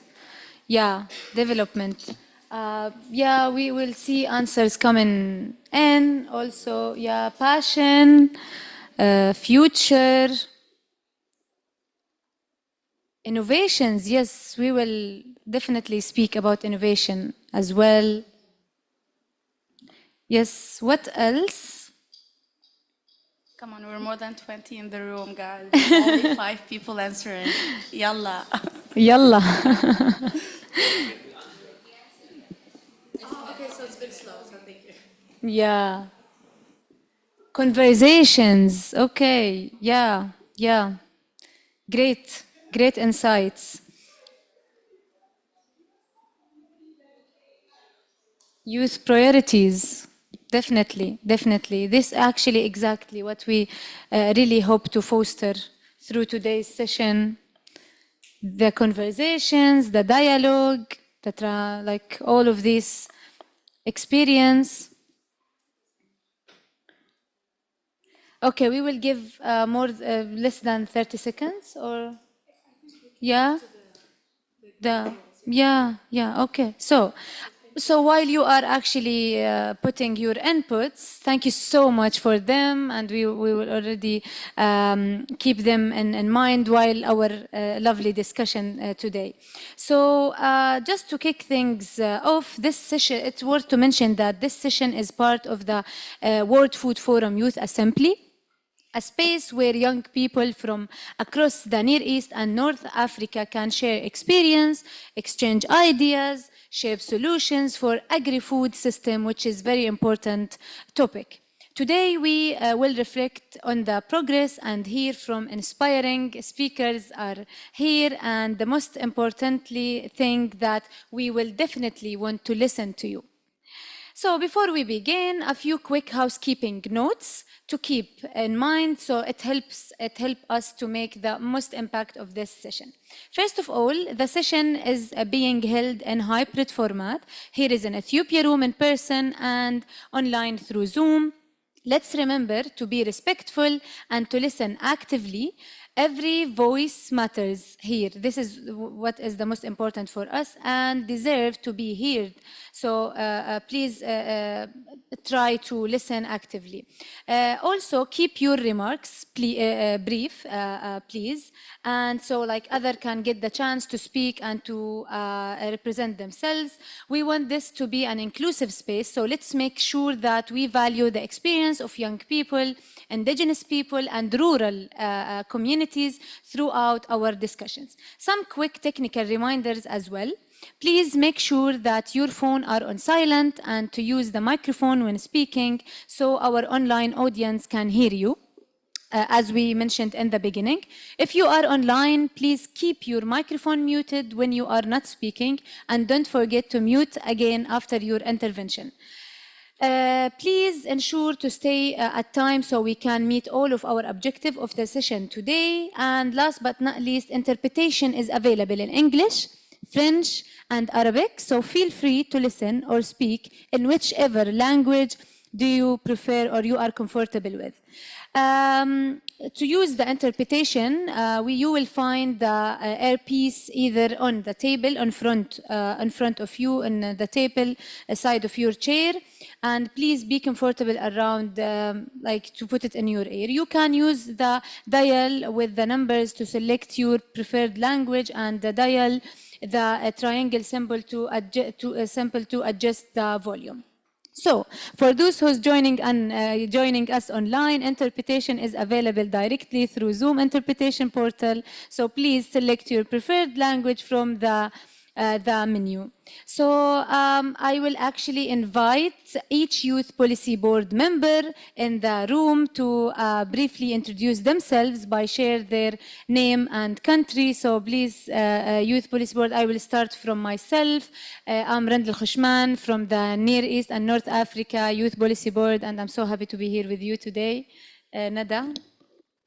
Hi, my name is Nada. I'm from Tunisia and I'm a Regional Youth Policy Board. Thank you so much. This is Ali Kaka, Youth Policy Board member from Iraq. So looking forward. Mohammed. Hello, everyone. This is Mohammed Al-Yatari from Yemen, and Near East and North Africa Youth Policy Board member, and I'm a pleasure to be here with you.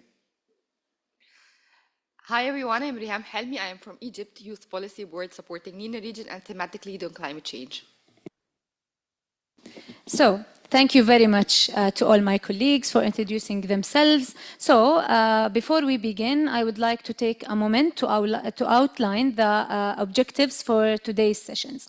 First, our first objective is to achieve the Youth Policy Board and provide updates on the Global Youth Action Plan, where we are really excited to share that with you, and to foster the intergenerational dialogue on agri-food system in times of crisis, highlighting the importance of collaboration between youth and decision makers, of course. Last but not least, to consult with you, our partners, youth representatives, stakeholders, to identify key youth priorities for the NENA region and moving forward. Remember that together, these discussions will help us to strengthening our collective efforts to advance youth engagement and leadership in transforming agri-food system. So I now introduce the Global Youth Action Plan, and I will pass it over to my colleague Nada.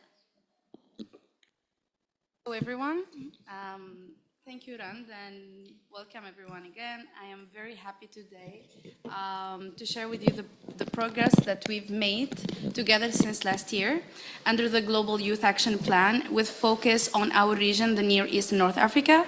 First, allow me to introduce what the Global Action Plan is. The World Food Forum Global Youth Action Plan, or GYAP as we call it, it's for 2025-2026, is a youth-led roadmap to transform our agri-food system. It serves as 2 years blueprint to guide the work of the Youth Policy Board. the Youth Assembly Secretariat, and our partners, and we hope it will inspire young people around the world to take their own action to their own communities. The GAP was shaped through 4 years of inclusive consultation and that brought together farmers, indigenous youth, parliamentarians, youth organizations, and many other stakeholders. Together, we defined actionable items and ensured that diverse voices and perspectives were embedded at every step. The process began with a global consultation which identified youth policy priority under the Food and Agriculture Organization for Betters as outlined in the 2021 Global Action Compendium. In 2022, we focused on regionalizing those priorities through surveys, regional consultation, and a review of the youth declarations, resulting in the regional compendium, which presented 5 policy priorities per region. Then in 2023, we engaged more than 2,600 young people worldwide to narrow the focus from 5 to 1 key priority per region. These priorities reflected the biggest gaps identified by youth, and for each one, participants proposed 2 actionable items that combine capacity development, policy advocacy, and partnership, all aimed at turning commitments into real on-the-ground change. Grounded in innovation, sustainability, and ancestral knowledge, the GAP sets out 2 actionable items per region to tackle pressing policy gaps. Above all, it serves as an adaptable blueprint that amplifies youth voices and drives transformation at local, regional, and global levels. For the Near East and North Africa region, our policy priority is very clear: improving the lives and working conditions of rural people, especially marginalized groups, by promoting environmentally and socially friendly agricultural practices. This priority at the heart of our work we have been doing as the Youth Policy Board, and I want to take a moment to highlight what we have been doing and what we have achieved already. So over the past year, we have made significant progress that I'm really proud of. So we started by building partnership. 7 new strategic partnerships were established across the NENA region to strengthen collaboration, knowledge exchange, and youth engagement in our upcoming initiative. To strengthen our digital presence, our community engagement, we launched the Youth Policy Board NENA region LinkedIn page, which has grown over 700 followers just in 2 months. This page has become an active platform for regional youth collaboration and for us to share opportunities and what we have been doing. Another major milestone was securing 1,400 USD micro grant from the Anna Lindh Foundation through the Youth Young Civil Society program to implement our first training of trainers, TOT, which is part under our second actionable item. So the TOT first started in Tunisia under the name Free Women of the Land. In Arabic, it's Harayr al-Ard, which is a very Tunisian word that it's a very powerful word to say it. Harayr means free women, achievers, successful, smart. So this word describes the whole project. And this initiative was designed to empower young local trainers to lead change in their own community through educational and skill building.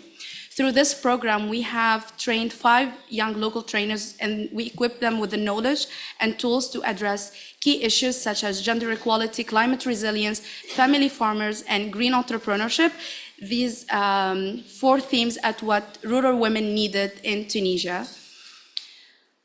And with particular focus on digital accessibility and inclusion, and the TOT is about decentralizing education and making sure that education is accessible to everyone in remote villages or rural areas.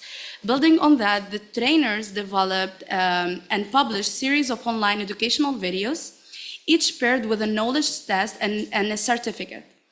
This ensured that their impact extended far beyond the training program, reaching young people who might not have access to in-person opportunities and training. Through this online approach, the program reached more than 200 learners from both rural and urban areas across the region.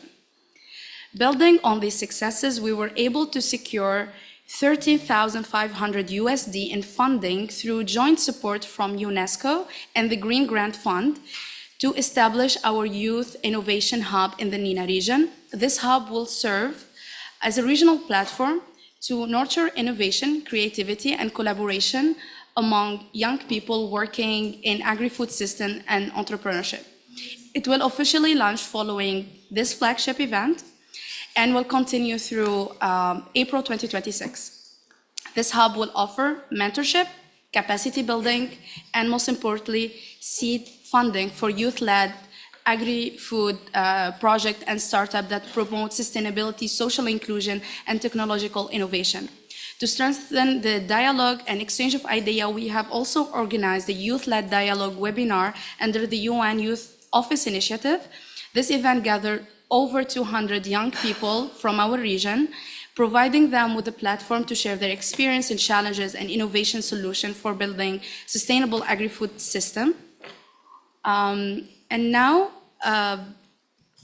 if you scan the QR code, I'm going to talk next about our next steps, but please scan the QR code, share your information, and we will reach out to you about the opportunities that we are building, whether the TOT, the Innovation Hub, and other opportunities. So please make sure to scan the code. Okay. I'll give you some time. Yes.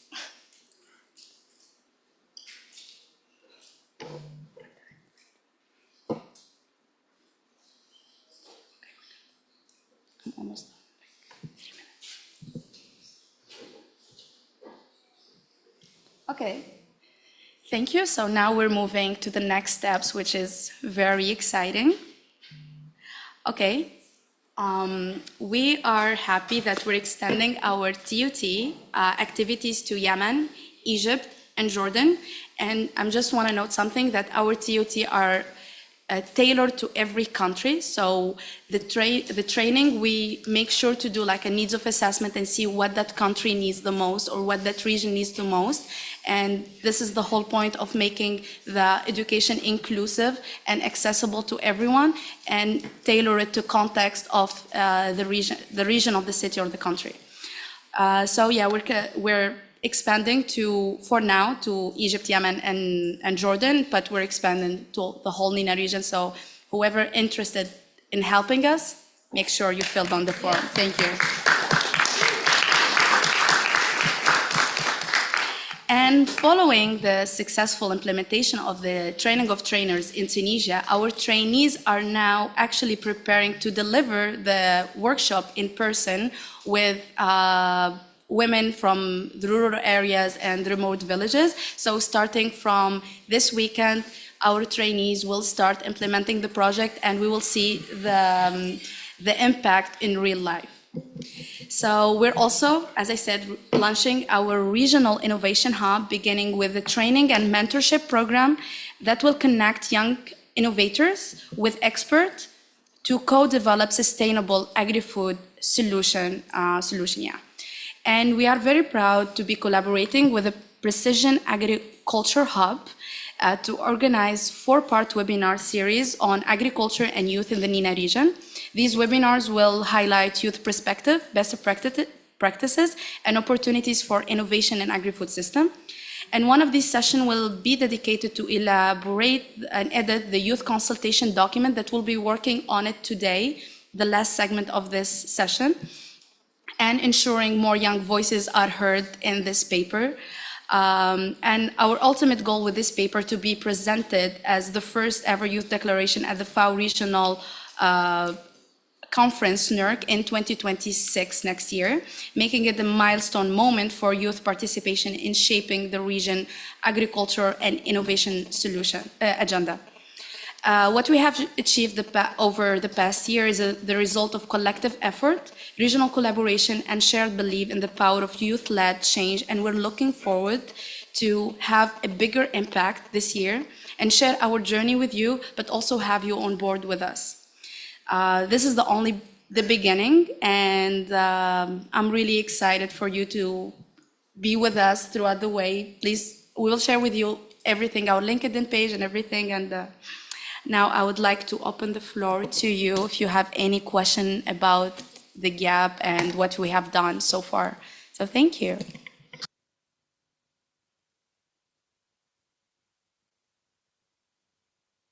Yeah, so thank you so much, and brilliant. We are having 5 minutes to open a floor as a discussion, and then in the general, if you have any specific questions on the global youth action plans, so please feel free to ask whenever you have in mind, and we are happy to answer them.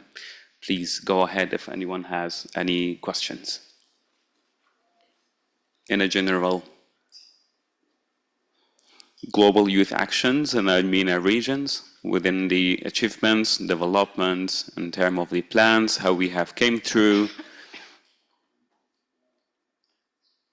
Any entrepreneurs interested in the Youth Innovation Hub and what we're going to do next and how, okay. We got one. Yes, please, go ahead.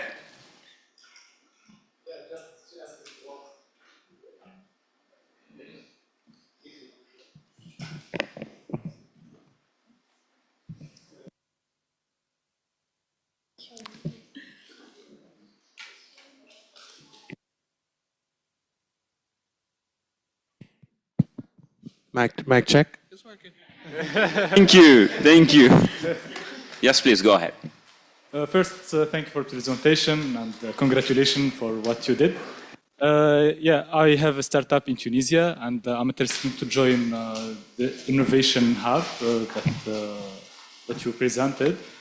And yeah, how to contact you and to discuss further. Okay, thank you.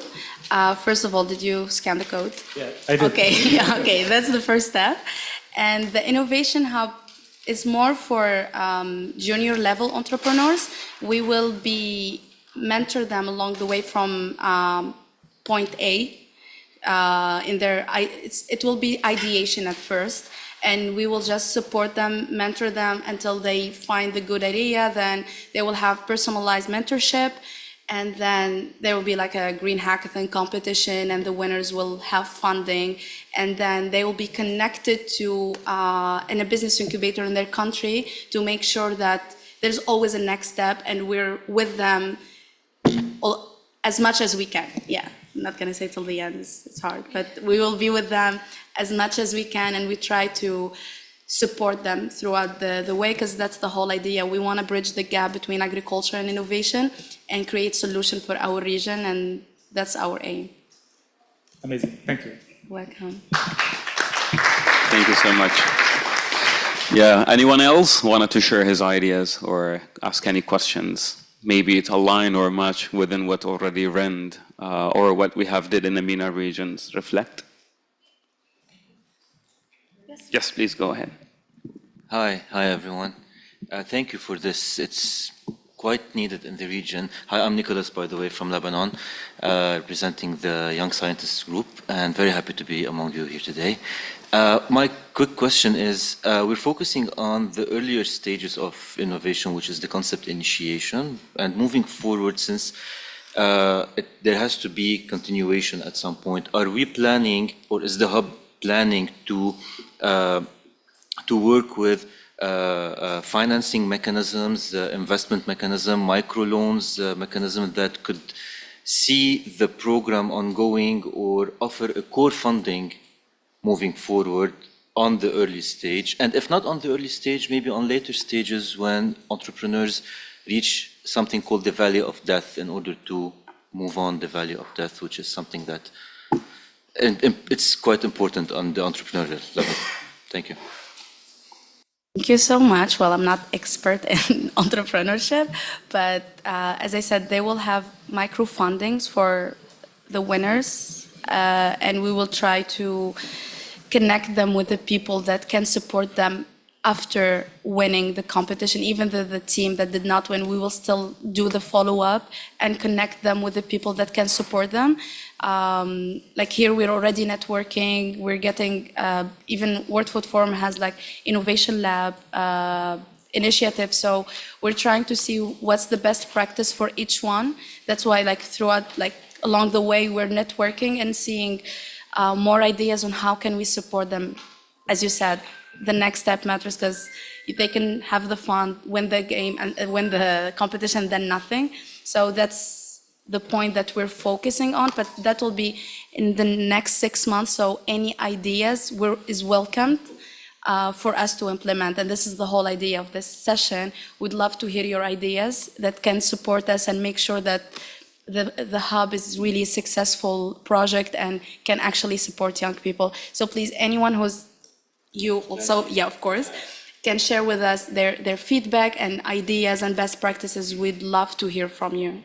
I see the hand that is raised. So yes, please, go ahead. Hi, everyone. I'm Jenna. Thank you guys for organizing this. There's a lot of meaningful conversations that need to be held. And I wanted to ask, in regards to what you were saying, that when you begin in innovation, there needs to be a concept and conceptualizing that. So how are you going to support the youth in researching the challenges and gaps? And will you guys be collaborating with other organizations to kind of facilitate that? So for now, we're lucky to have mentorship for this program by UNESCO. So it is followed up by an organization and by expert that helping us writing the concept, and they will be with us for the 6 months. So that's really great because it will be like framed, and we will have expert with us to answer our questions, concerns, but we're open to collaborating with other organization. It will be beneficial to us to expand our team and expand our expertise with other youth organizations. So again, if you have anything, please say it in the link, and we would love to collaborate and engage with any young organization that have the same values and objective as us. Yeah, so thank you so much. Not to take a lot from your time, I will get back to Mohammed. Mohammed, thank you so much for your engagement and collaboration on that. I will give the floor to Mohammed to talk about the Intergenerations. Please go ahead. Thank you very much, Ali. This is Mohammed again, but I would really love to start in Arabic. هذا الجزء هو حوارنا بين الأجيال حول أنظمة الغذاء الزراعية في أوقات الأزمات. واجهت منطقة الشرق الأدنى وشمال أفريقيا تحديات هائلة في السنوات الأخيرة، وما أثرت بشدة على الأمن الغذائي وسبل عيش المجتمعات. فقد شهدنا زلازل مدمرة في المغرب وسوريا، وفيضانات في ليبيا، وجفاف شديد في سوريا والعراق والمغرب. ومنذ 2023 أدت الصراعات المستمرة في غزة واليمن ولبنان إلى تعطيل الحياة وأنظمة الغذاء. وفي الصيف الماضي فقط انتشرت حرائق الغابات في عدة دول بما في ذلك الجزائر ولبنان. لجميع هذه الأزمات تأثير مباشر سلبي على أنظمة الأغذية الزراعية، مما يهدد حق الناس في حق الحصول على الغذاء والمياه النظيفة.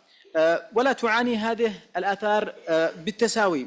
غالبا ما يكون الشباب والنساء في الخطوط الأمامية ممن يتحملون العبء الأكبر من الأزمات التي من صنع الإنسان، وتلك الناجمة عن التغيرات المناخية. ومع ذلك فإن الشباب والنساء ليسوا فقط من الأكثر المتضررين، بل هم أيضا فاعلون في التغيير ومبتكرون وبناة سلام، ويلعبون دورا حاسما في حماية الأنظمة الغذائية والزراعية وصياغة حلول لمستقبل مستدام وعادل. سنتناول في هذه الجلسة هذه الحقائق، وسنتناقش مع المتحدثين الأكارم كيف تعيد الأزمات تشكيل أنظمة الأغذية الزراعية، أو كيف نعيد تشكيل أنظمة الأغذية الزراعية في منطقتنا، وكيف يمكن للتعاون بين الأجيال والشباب والنساء في قيادة المرونة والتحول. أعطي الكلمة لزميلتي ندى التي ستدير الجزء الأول من الجلسة، والذي سيركز بشكل مباشر على الأزمات وأنظمة الأغذية الزراعية. Nada, the floor is yours. Thank you, Mohammed. So as Mohammed said, this segment of the panel will focus on more of the problems and obstacles. So to begin this discussion, I am pleased to welcome Juan Echanove, team lead for the right of food at FAO. He's the global expert in food security and rural development with over 30 years of experience. Mr. Juan, you're here with us. He's online? Yes, here I am. Okay, thank Hello. you. So my question is, in context of crisis and conflict, especially in Gaza, food systems in the region are often the first to be disrupted, directly impacting people's right to food. From your perspective, what key measures are needed to safeguard this right and ensure that youth and women can still play an active role in sustaining agri-food system during these times? Assalamu alaikum. Thank you. Thank you so much for inviting me to join here today for this excellent question. And it's always really a pleasure to join you and to learn the many things that you are into, thanks to your passion and to the commitment of everybody in the room. So keep it that way. Maybe let me start by saying that exactly as you said, right? When crisis or conflicts hits in the Near East or North Africa, food systems are usually the first to break down. And when they do, it's not only the livelihoods that are lost, it's the dignity, it's the stability, and it's the most basic human right, is the right to food. So maybe let me begin there, because this right, the right to food, is often misunderstood. The right to food is not charity. It's not about, providing food aid. It is the right of every person to have regular, permanent, dignified access, and that means physical and economic access, so food has to be affordable, to adequate, safe, nutritious, culturally acceptable food, produced and consumed in a way that sustains life and respects human dignity. So the word dignity is critical here. So this right to food obliges governments, even in times of crisis, to respect people's access to food, to protect it from being taken away, and to fulfill it when it is denied. So it's about turning food security from a mere aspiration into a legal duty. And in the Near East and in North Africa region, as we all know, sadly, this right is under immense strain. We see it most dramatically in Gaza, where of course the destruction of food systems and the deliberate obstruction of food have brought people to the edge of famine. And today, as these signs of peace begins to emerge, we can only hope it can be sustained peace. Because without food, there is no peace. And without peace, there is no right to food. So the rebuilding of Gaza agri-food system, and by that I mean rebuilding the farms, the fisheries, the markets, the infrastructure, will be a test of whether the world truly understands this connection between peace and the right to food. But of course, as already mentioned by some of you, it's not only Gaza. Across the region, right, from Sudan to Yemen, from Syria to Lebanon, millions live amid instability, drought, displacements. So the region's challenges are compounded by economic shocks, by these climate extremes, by growing inequality. And when you add to that the demographic reality, because in the region, nearly 60% of the people, as we all know, are under 30, it becomes clear that the future of food in North Africa and in the Middle East depends on youth and on your ability, on the ability of the youth to remain active and hopeful even despite these times of crisis. So in FAO's recent global report that I know you know for sure, the status of youth in agri-food systems, which was published very recently, this report reminds us that above 40%, I think it's 44% of working youth worldwide are already employed in agri-food systems, and that food insecurity among young people has augmented in recent years. And this is not just a statistic, it's a warning, right? And in the region, it means that if we do not support youth today, we risk losing the next generation of farmers, the next generation of producers, the next generations of innovators who can sustain food systems tomorrow, right? So what does it take to safeguard the right to food under these conditions? I guess that first, it means placing human rights at the center of crisis response and recovery. I mean that we have to ensure that humanitarian aid, reconstruction, even policy reforms all strengthen people's ability to feed themselves with dignity. Second, it means protecting and restoring local food production in Gaza and beyond, and even during conflict. And this includes guaranteeing access to land, access to seeds, access to markets, supporting small-scale farmers, particularly the youth, who often, as you all know, keep communities alive when everything else collapses. And third, this requires, of course, and this is why your configuration and your meeting today is so important, empowering the youth, not as beneficiaries, but as leaders of change. Because across the region, we see many inspiring examples. I know about young entrepreneurs in Tunisia using digital platforms to connect farmers and consumers. I know about cooperatives led by young women in Egypt preserving local food and creating jobs. And these are just some examples. There are many more. These are the building blocks, I would say, of resilience.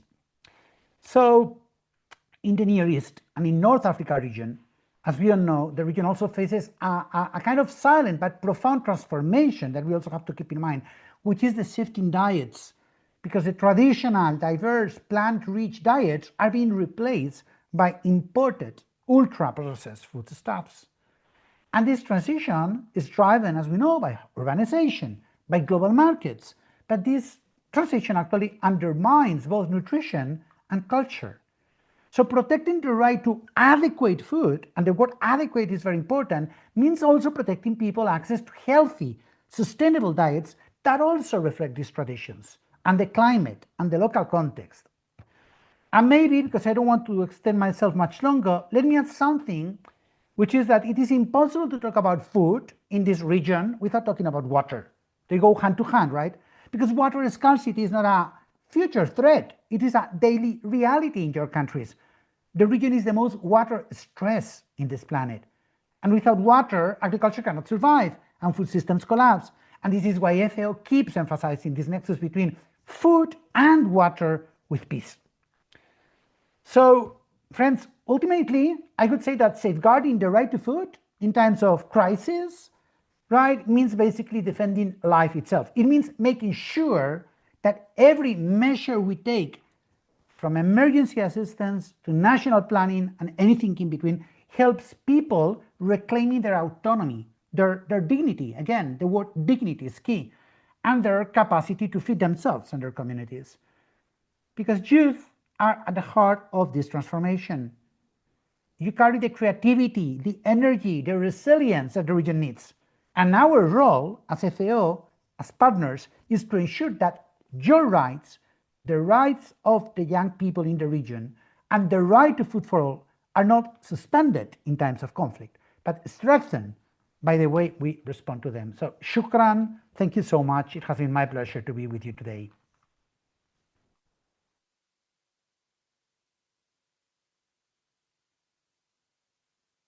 Thank you so much, Juan. Thank you for raising these important issues. Yes, I feel like water and food, people always forget that they're basic human rights, and we should always center human rights in every discussion that we have, in every aspect. So thank you so much for highlighting this and for reminding us.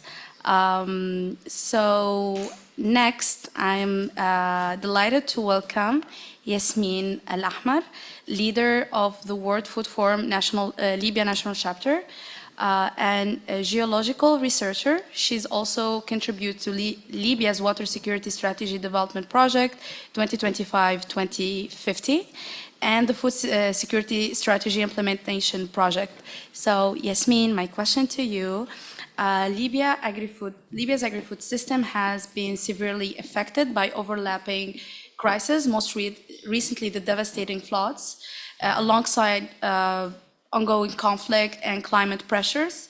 From your perspective as a researcher and an activist, how are these crises impacting food and water security, and how young people navigating these challenges and in the context, how does your role of the World Food Forum National Chapter help to bring youth perspective in national dialogues? Thank you.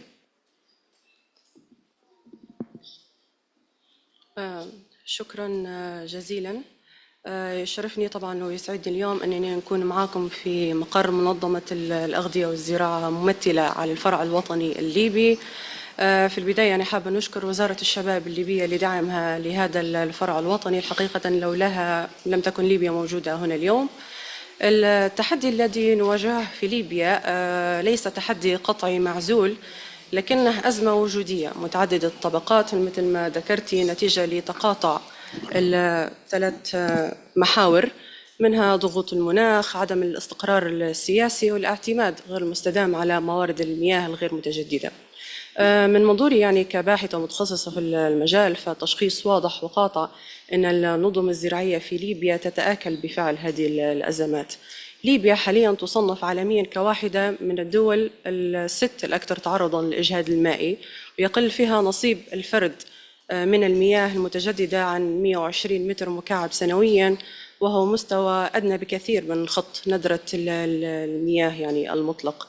ولكن يعني الخطر الأكبر أنه يكمن في أن 85% من المياه المستخرجة يتم سحبها من مياه غير متجددة، والقطاع الزراعي يستهلك حوالي يعني من 83% إلى 85% من إجمالي هذه المياه. وليبيا يعني دولة تعتبر ليست زراعية وتعتمد في إنتاجها على إنتاج النفط. هذه يعني تعتبر واحدة من المشاكل التي تواجه ليبيا.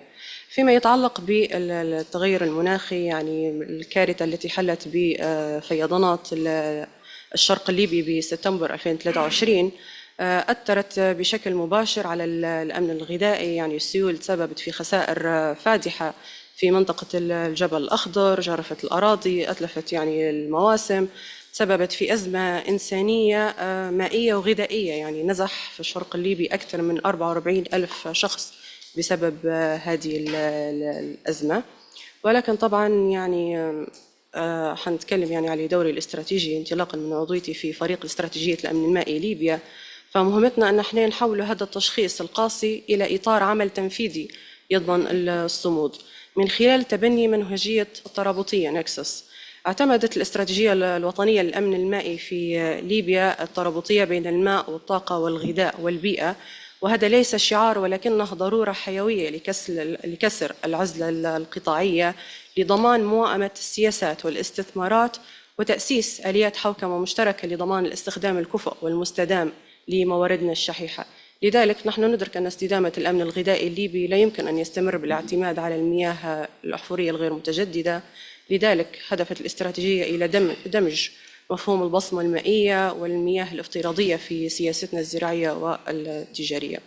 بالنسبة للشباب، يعني الشباب في ليبيا ليسوا متلقين للنتائج فقط، لكنهم قوة دافعة قادرة على سد الفجوات المؤسسية من خلال الابتكار والاحترافية. حاليا يعمل الفرع الوطني WFF ليبيا على التجهيز لتنفيذ هاكاثونات متخصصة حول الغذاء والمناخ، والتي توفر بيئة حاضنة لتطوير حلول مبتكرة قابلة للتطبيق على أرض الواقع في ليبيا، مع دعم المشاريع الصغيرة والمتوسطة في مجال الغذاء المستدام، بالإضافة إلى إنشاء منصة رقمية لكي تتكامل مع الرؤية الاستراتيجية للدولة الليبية حول الرقمنة لتعزيز الوعي وبناء القدرات حول الزراعة الذكية والأمن المائي. بالإضافة لذلك يعني دوري ودور الفرع الوطني هو التحرك بحيادية مطلقة ومهنية عالية والتركيز حصرا على أهداف التنمية المستدامة، لضمان أن تتحول هذه الابتكارات المحلية إلى مدخلات سياسية. ختاما يعني في ليبيا يعني نتفاوض يوميا مع الندرة، لذلك احنا نؤمن أن الأمن المائي والغذائي ليس حلم ولكن بإمكان تحقيقه بإرادة الشباب. شكرا.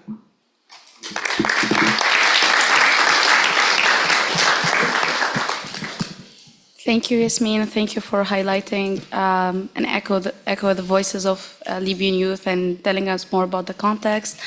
And now we're moving to our third speaker for this segment. So I'm going to Hamid. He's a friend, dear friend of mine. I'm happy to have you. He's a climate finance expert and gender equality advocate from Tunisia, and he has supported rural women through handicraft and social entrepreneurship projects. So, Hamid, in time of crisis, women are often most affected, but also most resilient.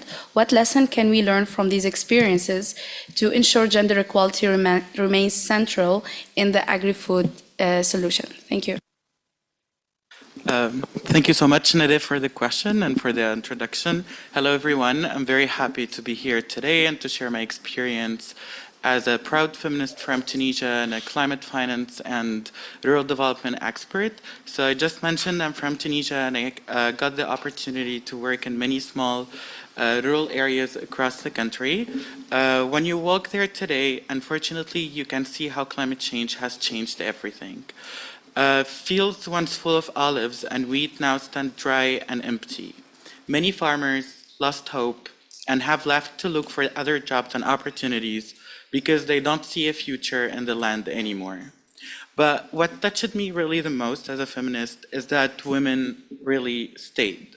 And through many projects I worked on, such as Mitlinet by Padil Association, which helps farmers restore lands abandoned because of climate change repercussions, I saw that women were the first to come forward. And when we called for participants, most of them, they were women. They were ready to plant again, to try again with a lot of passion, hope, and resilience. Even when the soil was cracked and water was missing, they believed they could bring life back. I will never forget during this project that a group of women in Sidi Bali, it's a remote city, they told me that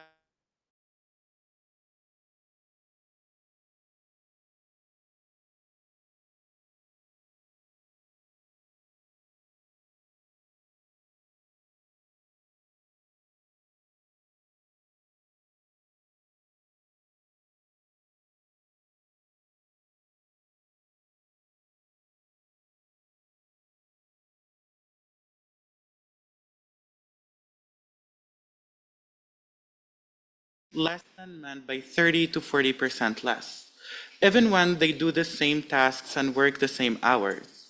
They face the hardest conditions, but they are also the ones keeping Tunisia's food system alive. Besides farming, I also work with women in handicrafts and social entrepreneurship.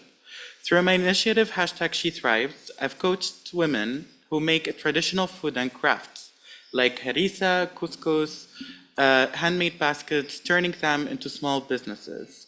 In Tunisia, unfortunately, sometimes we often face shortages of raw materials, but instead of giving up, I saw them traveling from one village to another. They walk kilometers just to find what they need. And this is the kind of resilience I've seen every day in rural areas. So what do these Tunisian women teach us? They teach us that resilience is not a slogan. It's the reality of women who keep their communities alive when everything else is falling apart. They show us that gender equality is not a nice to have, but it's the foundation of food security. Because when women have equal pay, access to land, financing, and decision-making, the entire community becomes stronger.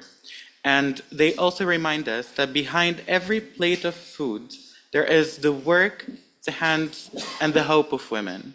So the lesson is so clear. If we want agri-food systems that can survive the climate crisis, we need to put women, their voices, their leadership, their rights at the center. Because in Tunisia, and in many parts of the world today, it's women who plant resilience. And thank you so much.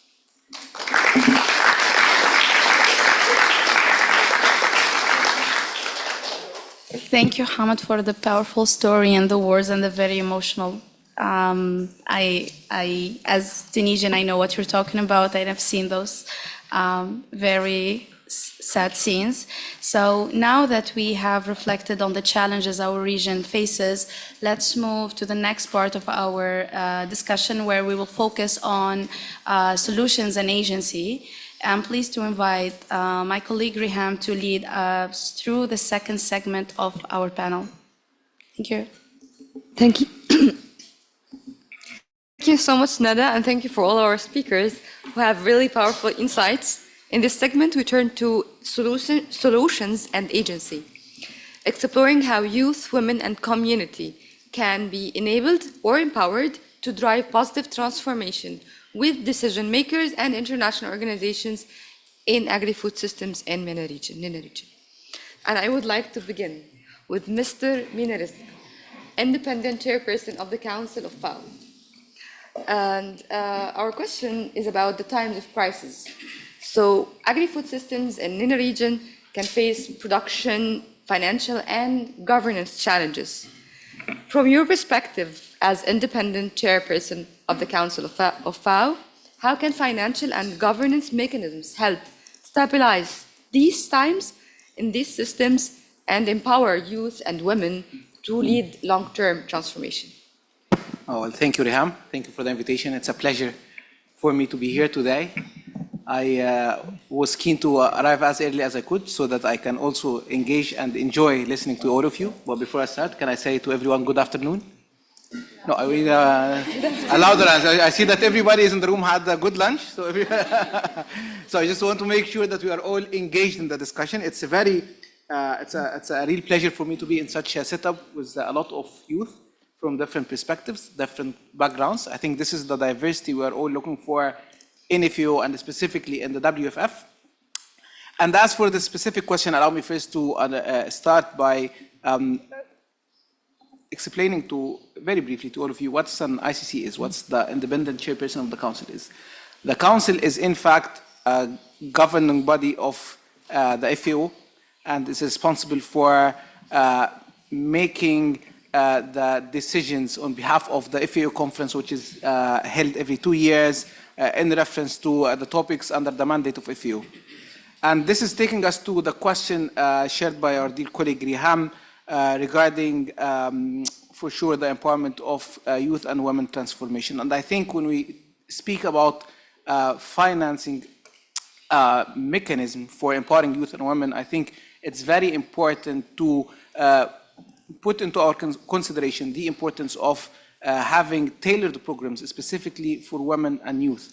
Another important point I would say here regarding governance as well is the importance of looking at women and youth not necessarily as beneficiaries of development programs implemented by FAO or the RBAs in general, but also as decision makers for these programs. And I think it's very important to involve women and youth as decision makers, especially in programs that are relevant to the empowerment of women and youth. And I think I would say that I represent part of this, being an independent chairperson of the council at a younger age than normal. I think this is also an example for why FAO is taking more action towards having empowerment and engagement of youth into decision-making processes, which I think is very important as well when this takes us to the NENA region specifically. And when we look at the Near East region, it's very important to highlight that more than 60% of the population of Near East is below 35 years of age. And this is telling us the importance. And as long as we keep talking a lot about the crises in the region, the political crises, the humanitarian crises, the climate change crises that we have in the Near East region, it's also important to highlight the opportunities that we have in our region. We have more capital, young capital. A lot of youth and women empowerment programs now are being implemented. We have listened to some of this in the discussions earlier. But it's always important to highlight the importance of keeping women and youth as part of the decision-making process, not necessarily as only beneficiaries of these development programs, and having more participatory governance in areas as such. Another point I would always try to highlight is the importance of innovation as an important factor when discussing how to have more transformation for women and youth, and not only in the Near East region, but worldwide. With all what's happening on the innovation front in the world, it's very important now to engage more innovation aspects when we are tailoring programs, not only from the FAO, but also from all the development organizations and the RBAs. When we see more attention now, even in the council itself, more discussions and more, we are addressing more the digitalization of the services of FAO, but also, more importantly, in the field, on the development work that's being done in the field. Another point, and this one I'll conclude with, the importance of when we speak about governance and speak about financing, it's also important to approach the aspect of public-private partnerships. It's important as well, and that there is, I think, in the next council session, the council will be discussing the private sector engagement strategy for the next 5 years.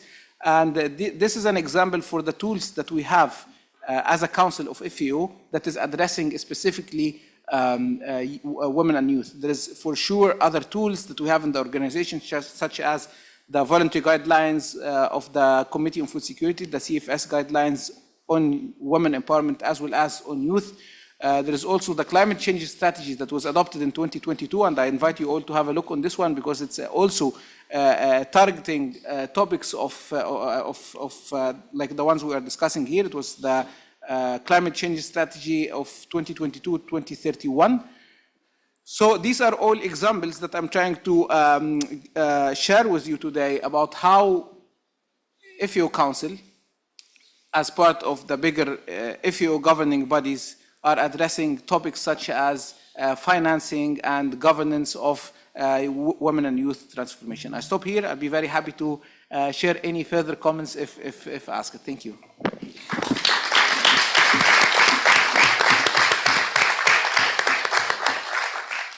Thank you very much, Mr. Mina, for your leadership and commitment to share your voice with the youth today.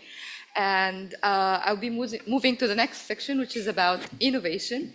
We're having here Mohammed Tariq, who is actually an Egyptian entrepreneur with us and founder of PVita, who will talk to us about today about the gaps and challenges that youth encounter in startups and innovation when building the projects responsive to agri-food systems transformation. Yes. First of all, thank you all for inviting me and for having me today. Okay. Yes. Okay. Thank you all for inviting me and for having me today. It's my pleasure to be here. I would like to introduce myself in the beginning. I'm Mohammed Tariq, founder of PVita. We are upcycling agriculture waste and algae into raw material for food and agriculture sector, and we have already started with beta carotene and fertilizer, and we are now working with WFP, World Food Program, UN organization, and also working with PepsiCo farmers in Egypt, and also working on a smallholder farmer projects in Luxor and Sharqiya, and working with Ministry of Agriculture. When I talk about the agriculture and gaps in the market, actually, I see that there is a big gap after the ideation step. I believe that NINA or MENA region, they have millions of idea stage, and there is already a lot of youth have an idea, and sometimes we say in Egypt that Egypt is having 1 million entrepreneur, but no one is actually converted into a real work on the ground, and this is a big gap, and this is a big problem. Everyone try to try to join to solve this problem. They are trying to join from the beginning and try to help the youth to convert their idea into real work or something like that. But they just help them to formulate the idea and not help them to convert this into real work. And even we have a gap. We have some people help students or help the youth to have an idea or to formulate the idea itself, and we have other entities that help the real business on ground to scale their business and to boom and something like that. But we don't have something in the between, and that's why, by the way, when we actually look at MENA map, we will find that we don't have a lot of unicorns. We don't have a big startups. We have thousands or 1 million of startups, but they are not on an advanced stage. They are not having a big scale of impact. And thanks God, we have like buzzed this stage, but we have buzzed this stage with a lot of like efforts, and we have with a lot of like sacrificing and all of that stuff. And we right now we have, for example, we were searching for building laboratories for R&D, and we build our laboratories from the beginning. And also we build our factory from the beginning. Right, thanks God, we have right now a factory of 1,000 meter square, and it's big factory with big capacity, but it's like it's bootstrapping. And even the angel investor right now is asking for traction and asking for a real impact on ground and all of that stuff. Yes, I appreciate that they are looking for more validation, but it doesn't make sense for asking for traction for someone that didn't get any support yet. For us, thanks God, we have right now a big interest from VCs and all of that stuff, but this is after a big a big effort and a lot of problems and all of that stuff. Yes, MENA have a lot of problems, but I see this is the biggest problem in the region, because it's like we will generate a lot of ideas and generate a lot of like youth have an idea, but we will not convert this idea into scale work. And yes, I'm sorry for having all of the time. And yes, I would like to confirm on that point. And thanks, Scott.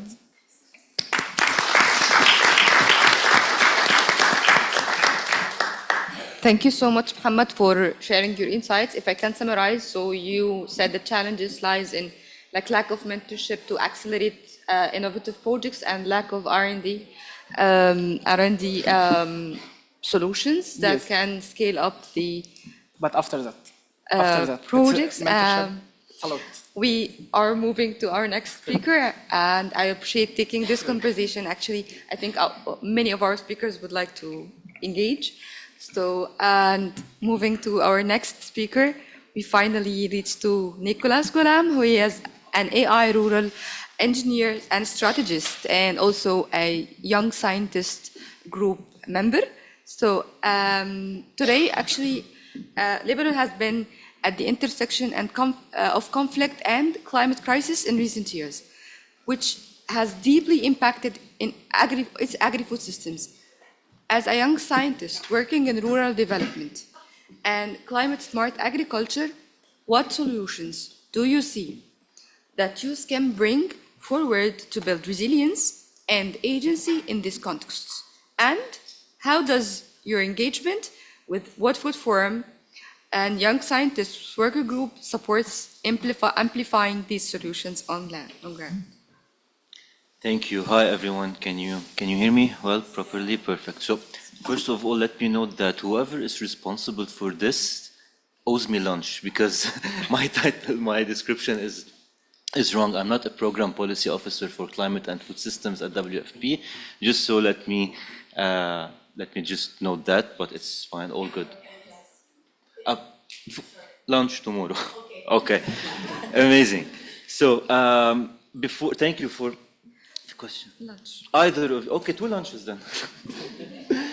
So before I answer the question, let me just establish a little bit what's the situation in Lebanon right now. In the past 5 years, we all know the atrocities that happened to the countries on the political, economic, and social level. Unfortunately, we were not looking, and no one was looking on the psychological aspect of things.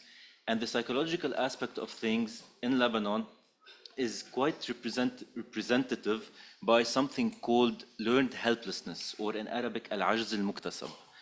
Learned helplessness is when a community or a person are subject to so many traumas along their lives, to the point where they reach a point where they give up on improving their livelihoods, improving themselves, even when they have the opportunities to do so. So this is the situation in Lebanon right now in terms of a general community, and this is the situation now in terms of on the level of youth as well. However, one debouché or one result into it, or one outing that is helping, not preventing or maybe countering that, is entrepreneurship. And when I say entrepreneurship, it's not the act of doing the entrepreneurship, it's learning about entrepreneurship, because learning about entrepreneurship is a can-do education. It's not an education that comes in and settles and stay passive in the heads and in the minds of people, whether they were youth or not. They learn something, or we learn something in entrepreneurship in order to do something else, which creates resilience, which creates agency as we move forward. And this has helped a lot in the youth of Lebanon, especially with the assistance of the GIZ, AFD, USAID previously, the Dutch Ministry of Foreign Affairs, and so on and so forth. So this is the general situation, and this is what it is yielding to. It is yielding to the youth of Lebanon using the country as a living lab, or mukhtabar hayawi in Arabic. Why? Because we are a small country, barely 5 million people. We do not have a market. We have a mah, not even a market. So Lebanon, for young entrepreneurs, which is quite smart actually, is a living lab. They are testing, they are validating their concepts, they are doing market validation with whatever market there is, they are doing prototyping validation in order to export those solutions into the NINA region and wherever it can be exportable to. And from there on, it is creating some sort of a ripple effect that is helping young Lebanese people, or Lebanese youth in general, being more engaged and countering their learned helplessness upon which they wake up every morning and they have to face. Now, in terms of more practical examples, and this is where I'm finishing off, we are working, one of the examples is the integration of AI in all of this ecosystem, and which the American University of Beirut's Faculty of Agriculture and Food Sciences is creating via its research center called the SDU, Environment and Sustainable Development Unit. The SDU is launching an operation called Mycelium, and it is incubating and promoting artificial intelligence solutions like Arabic chatbot, like, for example, forecasting tools for vulnerable mountains and drylands, like, for example, waste to resource industrial symbiosis. These are all being incubated and promoted by the ESDU at the Faculty of Agriculture. And this is that they are all born and innovated by youth, and we're trying as much as we can to accompany them towards scaling them and amplifying them after using the country as a living lab to test them. That's the situation. Thank you.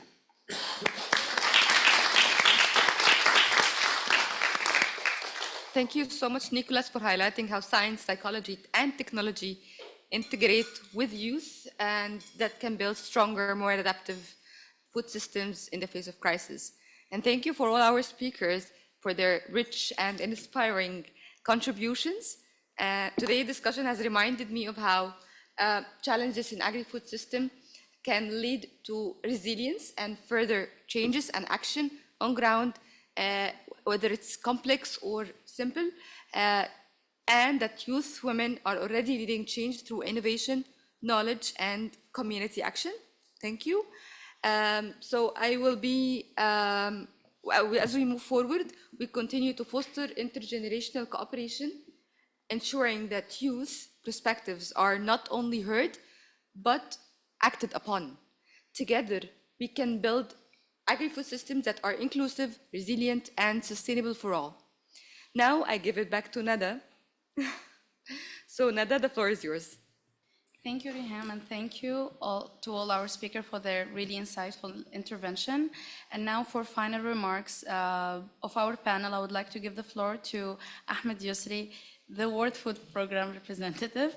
Mr. Ahmed, are you here with us?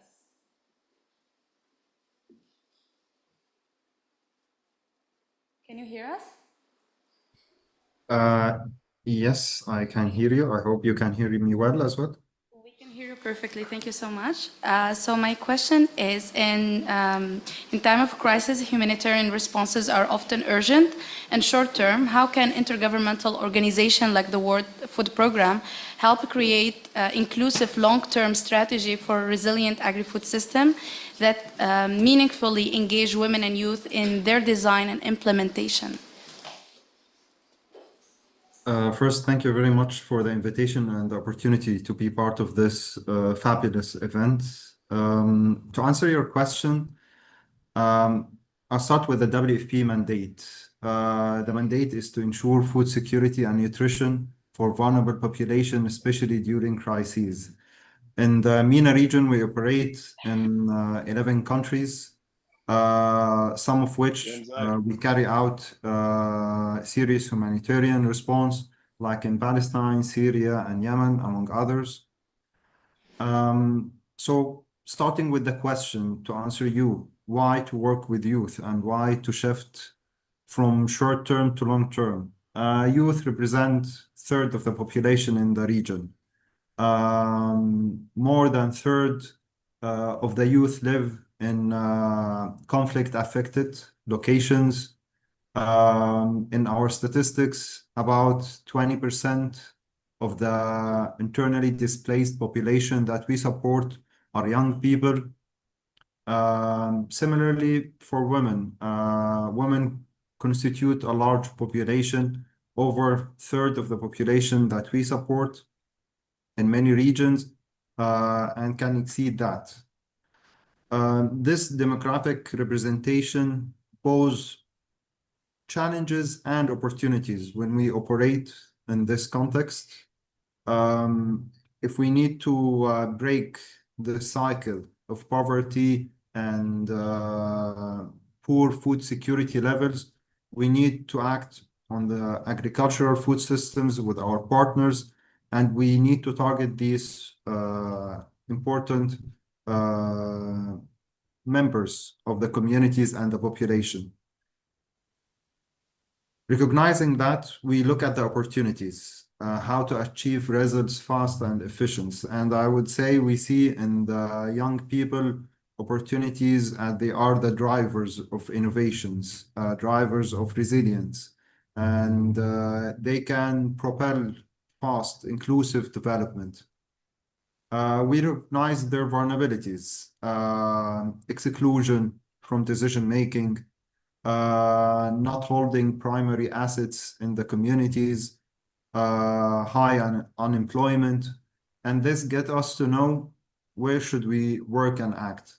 We have different programs. I would start, let's say, we have different strategic tools that we use.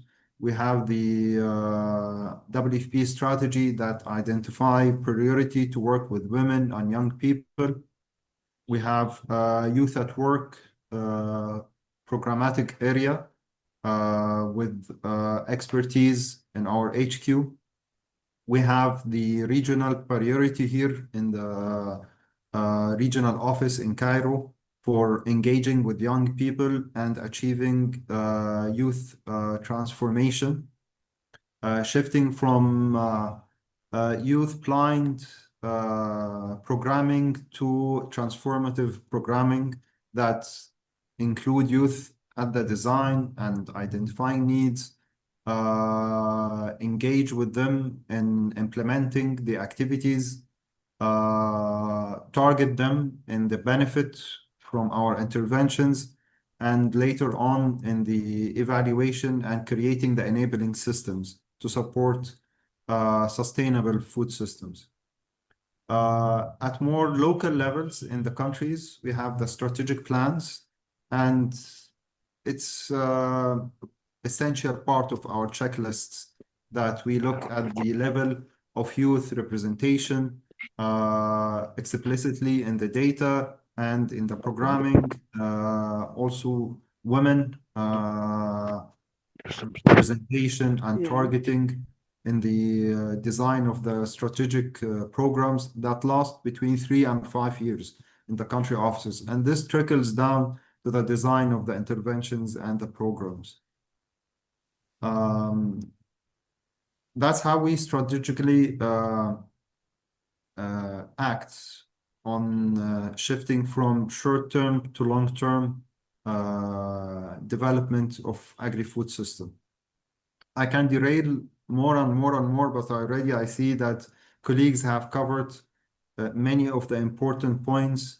The need for inclusive programming, the need to tap to other resources, let's say unconventional sources of financing and innovative financing.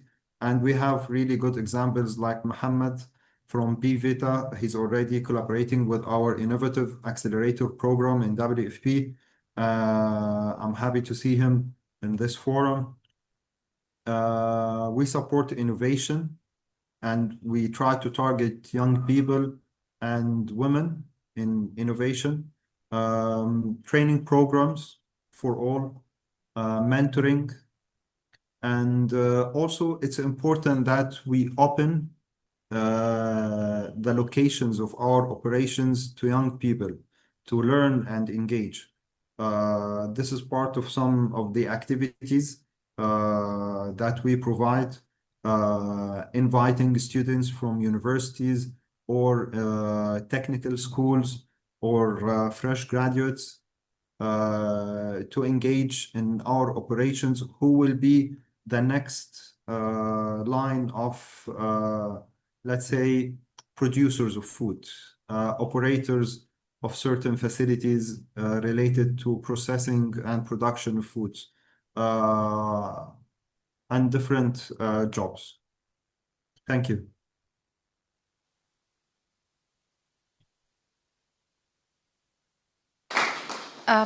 Thank you so much, Ahmed, for your insights and for covering all the points of the question. And now, again, thank you to all our panelists. And now we're moving to our third session, which identifying the priorities of our youth consultation, our youth paper. And this part is about hearing you and focusing on your insight and your expertise. So without further ado, I will give the first floor to Rand. Thank you so much, Nada. So, as Nada mentioned, we want to hear from you. Your opinion, consultations are valuable. So please scan the QR code. It will guide you to 2 polls, or we will be starting with the first poll for this segment.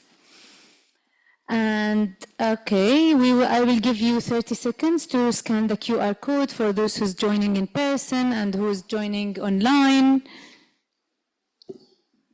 As you can see on the screen that appears on your phones or wherever you are using the meeting, the first question is, what is the biggest barrier preventing youth and women from participating fully in rural and agri-food economies? Is it lack of access to land and finance, limited skills and training opportunities, exclusion from the decision-making, weak infrastructure and market access, or it's a social and gender discrimination? We would really value your opinion on which one is the most impacted from your opinion. Okay, everyone here is accessing the Mentimeter, right? Because it's, yeah. Just making sure that everyone is accessing the Mentimeter. Okay, this is for the first poll. Sorry, Rand. Yeah. Before we start, I know some of you had problems scanning it, but if you go to menti.com and you insert the code that you see on the top, you should be able to join. And apologies for the inconvenience. No, Anna, thank you so much for support.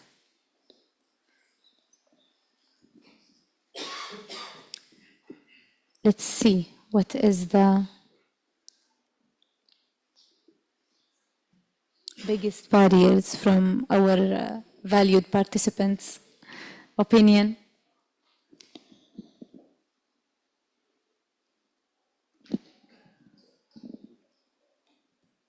Mm-hmm. Uh-huh. Yeah. I can see different opinions. Yeah, this is the thing. Uh-huh. Decision making, yes, yes. We really want as a youth to be on the table of decision makings and not to be excluded from that. Yes, great. Yeah, great answers. Yeah. So do we move to the second poll? Yeah, let's do it. So the second poll is, what type of support would make the most difference for youth and women-led agri-food initiatives from your opinion? Is it financial support and micro grants? Is it mentorship and training programs? Or inclusion in value chain decision making, or networking and partnerships, or policy and legal reforms? There will be a different answers, like the first question. Yes, of course. I'm asking and answering. Okay. Yeah. 53 people on Mentimeter and only 39 answered. We're still missing 5. Thank you, Nada, for the support. Okay. Great. So for the second segment, I'll hand it to my dearest colleague Ali. تفضل. Thank you so much. Another 2 polls, and appreciate your answers. And then the question is regarding the food security and access to resources in times of crisis. The poll 1 is, what crisis has most impacted food security in your area? And we have those options of conflict and displacement, climate-related disasters, economic shocks and inflations, and then water scarcity and poor infrastructure. Waiting to see the responses. Brilliant. And 9 to the conflict and displacements, exactly. I totally agree with you. And then we have economic shocks and inflations. True. Okay. So we will go to the second question, which is already the round poll 2. What is the biggest barriers in accessing nutritious food during crisis? High food prices, lack of availability and supply, gender integrity of households' food access, and then lastly, limited humanitarian or institutional support.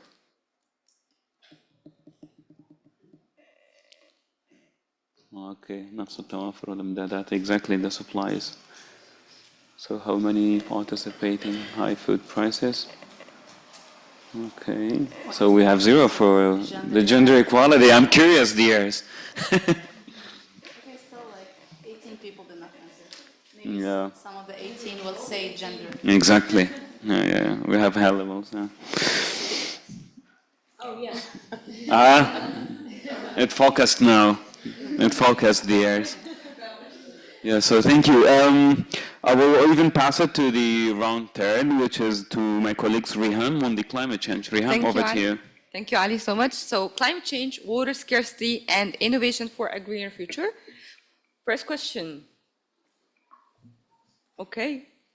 Which environmental issue most affects your community food systems?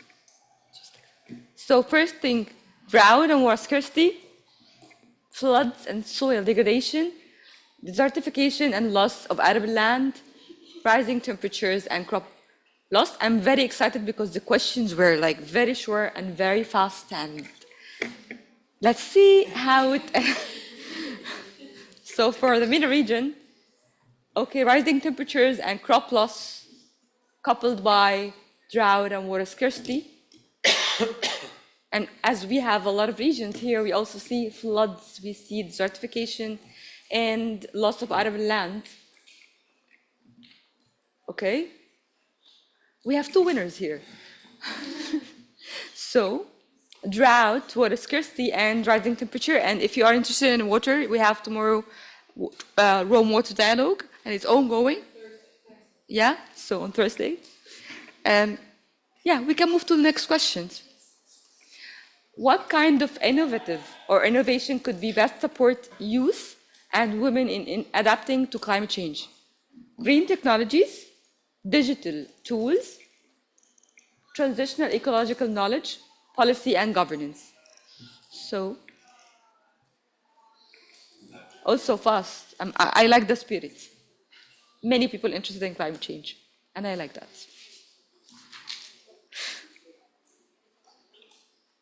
So, we have around 10 answers.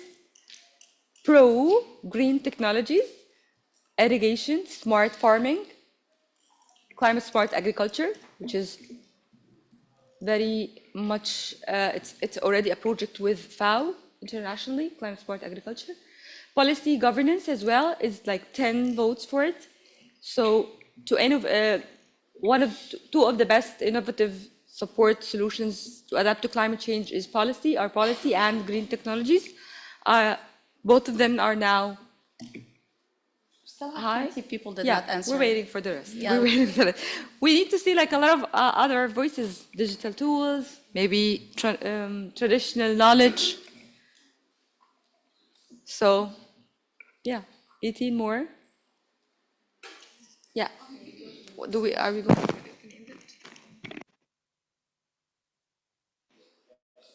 So the open-ended question? Yeah, fine. Give the floor to my colleague. First, thank you so much for your answers, and it has been very informative. We will write notes of all of that, and I will give the floor to my colleague Nada, so she can close. Thank you. Yeah. Okay, thank you everyone. And we will send you more of information about the consultation. This is just about identifying the priority that we will elaborate further. So thank you for being with us and listening to what we have done the past year. And we're really looking forward for you to be with us next year and throughout this whole journey. Thank you for being here. I know the region have a lot of issues, and I know sometimes it can be discouraging to be in these spaces while watching reality of what's happening in our region, but we have to be here. We have to keep pushing. We have to keep advocating for our region and for our youth and for our women. I'm really happy to be here. This is my last year here as a youth policy board, and I'm gonna cry. It's been a lovely journey. Everyone's been the nicest. Thank you, Anna, Takshama. David's not here, Azuddin. The whole secretary team have been nothing but great. I've learned a lot from you, and thank you so much. And please, let's take a group picture together.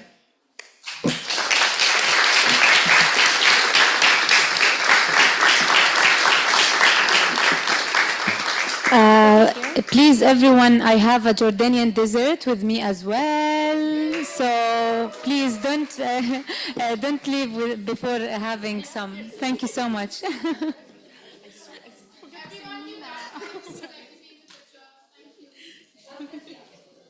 After the picture, yes, we will have the dessert.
everyone. I request you to have a seat. We will be starting the session shortly. Thank you so much.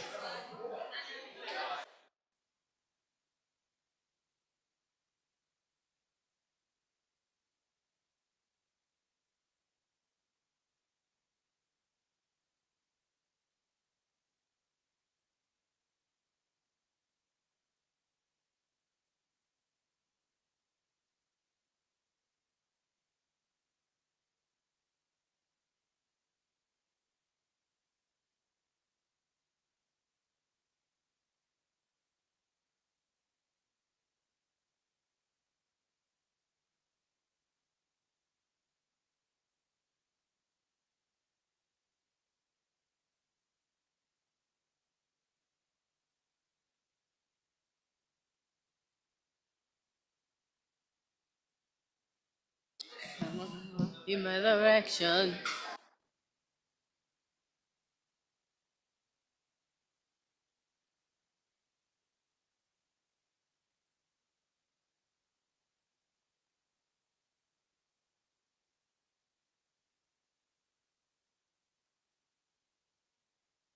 One, a final request to please have a seat. Danny. Shalala. Thank you, everyone. We'll be beginning shortly, so thank you so much for being here, and over to you both. I'm sorry, I couldn't hear.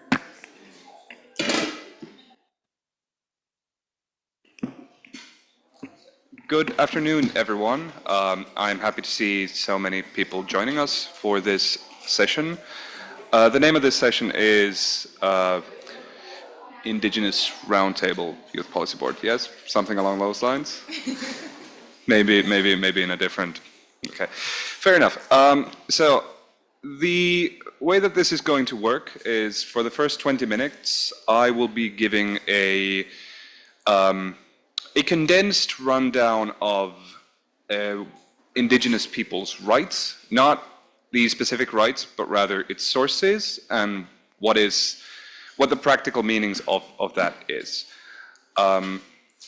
I personally enjoy a very collaborative form of presenting, which means that if you have a question during the session, please raise your arm and I will elaborate. So if there's something that's unclear, if you need me to repeat something, don't be a stranger. Now with that preamble, my name is Aslah Mihku Ilmaramika Tuurapiahtar Antaraslaiti, among friends, Tuure Laiti.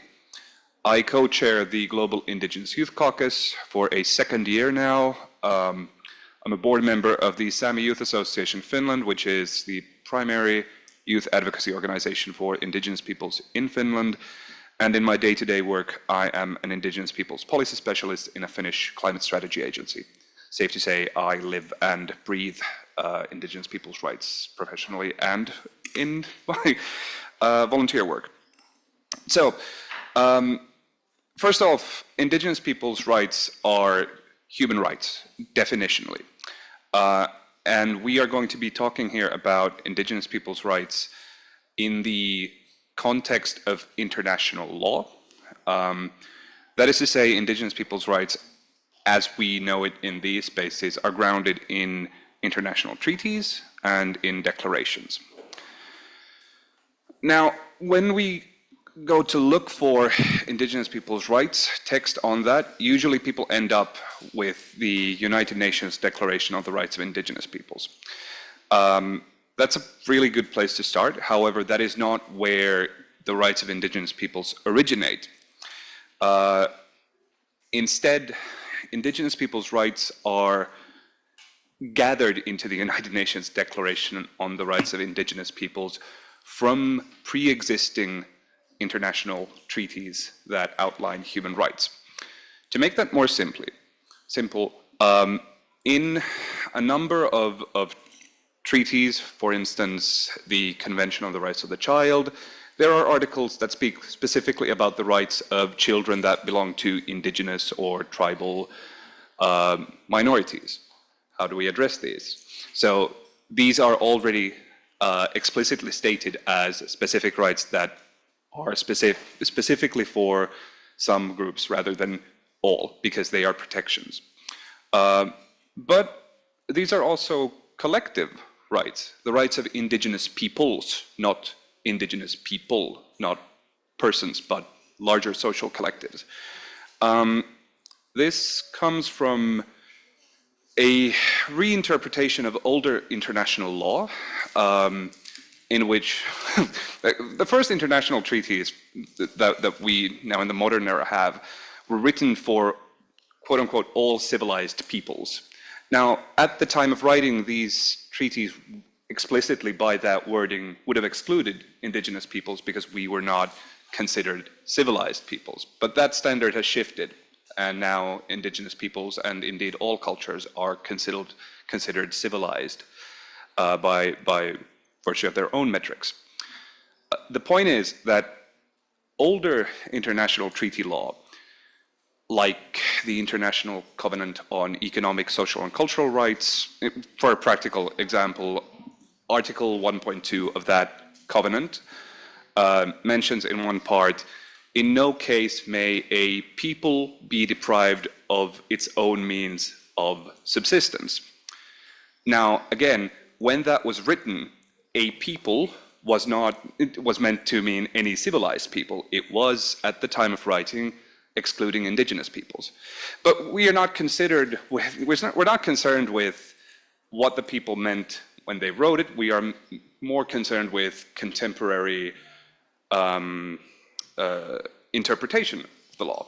So in this case, a people as a word will include indigenous peoples. This is a new and developing type of interpretation of international law, but it goes to show that contemporarily, if you want to look at like the newest developing international law, indigenous peoples' rights legislation is the newest and, if you're a legal nerd, exciting type of international law, because not only is it a new interpretation of older text, but it is also something that is being written contemporarily, and it's collective. Most of the human rights treaties that we have now, Convention on Ending All Forms of Discrimination Against Women, Convention on the Rights of the Child, Convention Against Torture, these are treaties that were written with the rights of an individual in mind and protections of an individual. So that's pretty straightforward. But indigenous people's rights are meant to preserve and protect the collective. And there, the rights of an individual are less concerning than the long-term continuation of a people. This is not to say that in indigenous people's rights, an individual has no merit. It's just a different kind of perspective and a different set of priorities. Now, when you, as the Youth Policy Board, when you are writing recommendations, a key question is, of course, how do you involve indigenous rights into this? How do you weave the rights of indigenous peoples into this text? And the knee-jerk reaction would be to write a super complicated, super extensive, all-encompassing approach that involves everything and anything and everything from the UN Declaration on the Rights of Indigenous Peoples. And that, you can take that approach. But I would suggest that you consider another approach, which is one of the core rights of indigenous peoples, which is the right to self-determination. Indigenous peoples, as distinct cultural and political and social groups, have a right to self-determination, to sovereignty, whether it comes about in the form of a sovereign tribal nation or an autonomy or a workers' collective, whatever the shape of that political decision-making, indigenous peoples have the inherent right to self-determination. And through that, if you're thinking about agri-food policy, if you're thinking about food security policy, the absolute best, in my opinion, that you can do is to encourage and strengthen Indigenous peoples' rights to self-determination such that Indigenous peoples around the world can make their own decisions with their own policies carried out around these topics. Because otherwise, if you try to come up with a policy that is benevolent to Indigenous peoples and answers the anxieties that you perceive about Indigenous peoples, it may even very well be a decent policy that you have written. But you will be exercising power over Indigenous peoples. You will be exercising authority over a sovereign people. And even if it's a policy recommendation, if that recommendation is taken and enacted upon by a group which you have not necessarily considered, and then that group uses your recommendation to enact colonial power over us, it is still colonial power used over us in a way that violates our right to self-determination. So when you write stuff that pertains to the rights of Indigenous peoples in matters of food security, in matters of agri-food systems, everything, the first and biggest concern should be, how does this relate to the right to self-determination? Are you telling Indigenous people what to do? Or are you allowing for the political leverage, the space to move politically for Indigenous people to make their own decisions? And if the answer to that latter question is no, I highly encourage you to rethink the approach. I think we're at time almost. No? 9 minutes. Oh, okay. My watch is fast. Okay, awesome. At this point, do we have questions? Awesome. Okay, well in that case, we can move into the secondary topics. I speak really quickly, I see. Okay, so a key secondary issue, self-determination being the big one, but a second is FPIC, free, prior, and informed consent. Now the idea behind free, prior, and informed consent is that it's not a checklist approach. It's a framework for how to have ethical relationships with an Indigenous peoples. What that means is, say somebody wants to develop something on an Indigenous people's lands. Say Anna wants to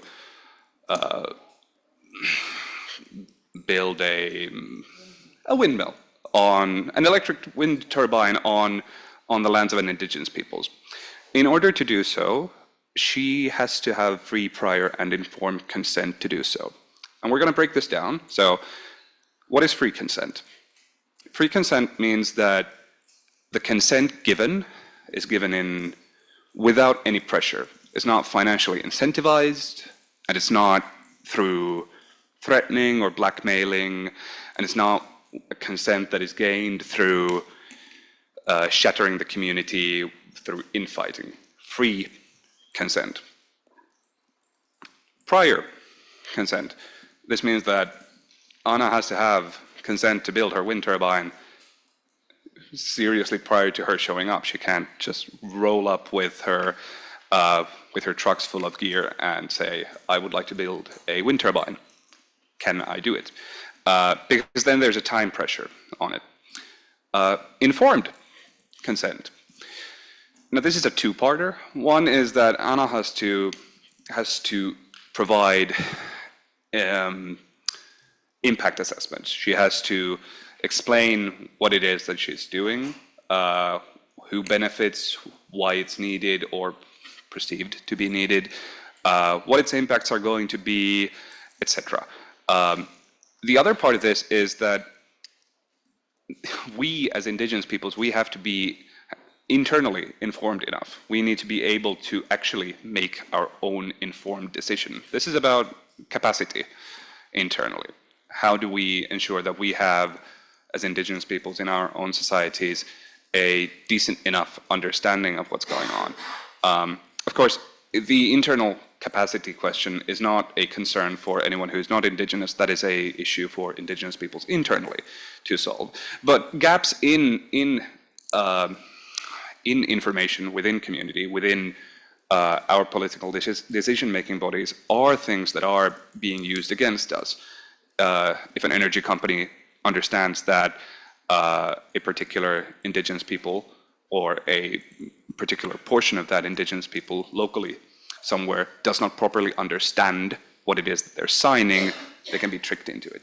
So, informed consent. And then finally, consent. Even if Anna comes without any ill will or bribing money or threats of violence, in good time, without any pressure of time, and informs us of what she wants to build and everything, we still can say no. Because it's not a checklist. It's not a step-by-step instruction into how to get development on pristine Indigenous lands. It's just how you're supposed to do things. And it's honestly baffling that these things have to be written out, but that's what colonialism breeds. So, consent. But beyond just the fact that no means no, consent in this case also means that that consent has to be gained from a body that actually represents Indigenous peoples. And this is a particularly important topic right now, which is that it is not enough that if you want to develop something that you negotiate with the locals. Anna wanting to build something that has an impact potentially on the entirety of a people, it is not enough that she talks with the local 3 families that live in a region. She has to actually engage with a larger political representative institution. This is going to vary depending on where you are in the world. Where I'm from, that would be the Sami Parliament, which is our autonomous parliamentary body. But in other places, this might be a tribal corporation, or native corporation, or a tribal council. Again, the differences in governmental structure and governance bodies are as varied as Indigenous peoples themselves. Why do I bring this up? Because right now, there is an effort to conflate 2 terms with one another: Indigenous peoples and local communities. How many have heard the term Indigenous peoples and local communities squashed together like that? Okay, a few. Why is this an issue? Because Indigenous peoples is a legal term meant to describe over 5,000 different distinct peoples. And as we have covered, Indigenous peoples have very specific sets of rights that are collective, that are meant to protect the specific cultures, the specific societies in question. Local communities is legalese for the locals. If the issue is not yet clear, I will spell it out. When you squash together Indigenous peoples and local communities, you are simultaneously trying to give local communities the same rights and protections as Indigenous peoples, but you are also watering down the self-determination, the self-identification, and the collective exclusivity of an Indigenous peoples, so that it is unclear who you have to negotiate with. So that when somebody says, oh, we have engaged with Indigenous peoples and local communities. Okay, when you're talking with a local community, are you talking with a municipality? Because a municipality is not the same thing as an Indigenous representative parliament, for instance. So this is something to very much keep in mind. And there is very much resistance, especially in Indigenous peoples' sovereignty politics, to the term Indigenous peoples and local communities. Yeah. Time, where are we?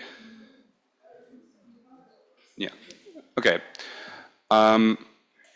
this is a very kind of brief overview over the sources and the biggest things for you guys to be aware of. But I would again remark on the fact that the most important thing for you in your recommendations when you are writing about Indigenous peoples' food security issues, about agri-food systems, about anything, is understanding that you are in a position of power, and even if you do not misuse that power, if you write a policy recommendation that dictates Indigenous peoples' policy to Indigenous peoples, that power will be misused. Self-determination should be at the forefront of any policy involving Indigenous peoples. Thank you.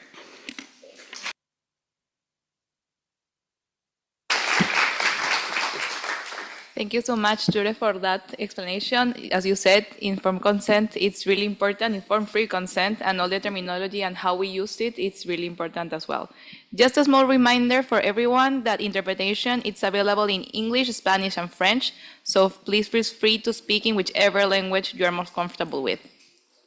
To use interpretation, you will find an earpiece either on the table in front of you or beside your chair.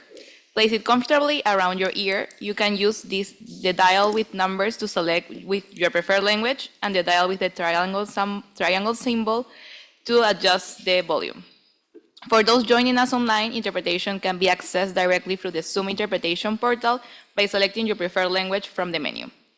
Now, I am pleased to share with you updates of our progress on the Global Youth Action Plan. Last year, we had consultations with several young Indigenous leaders who presented during the 2024 World Food Forum flagship event. We sincerely appreciate everyone who supported us in this process. With this in mind, we wanted to share with you an update of the progress we have made. We will start with the Africa region, and for this, I would like to pass the floor to Jumoke Omoneli.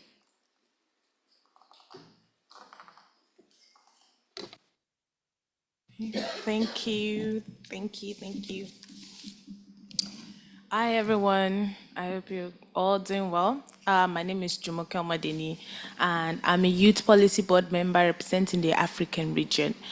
So, inclusion has actually been one of the concepts that has been at the forefront of our discussion and our work at the regional level for the African region.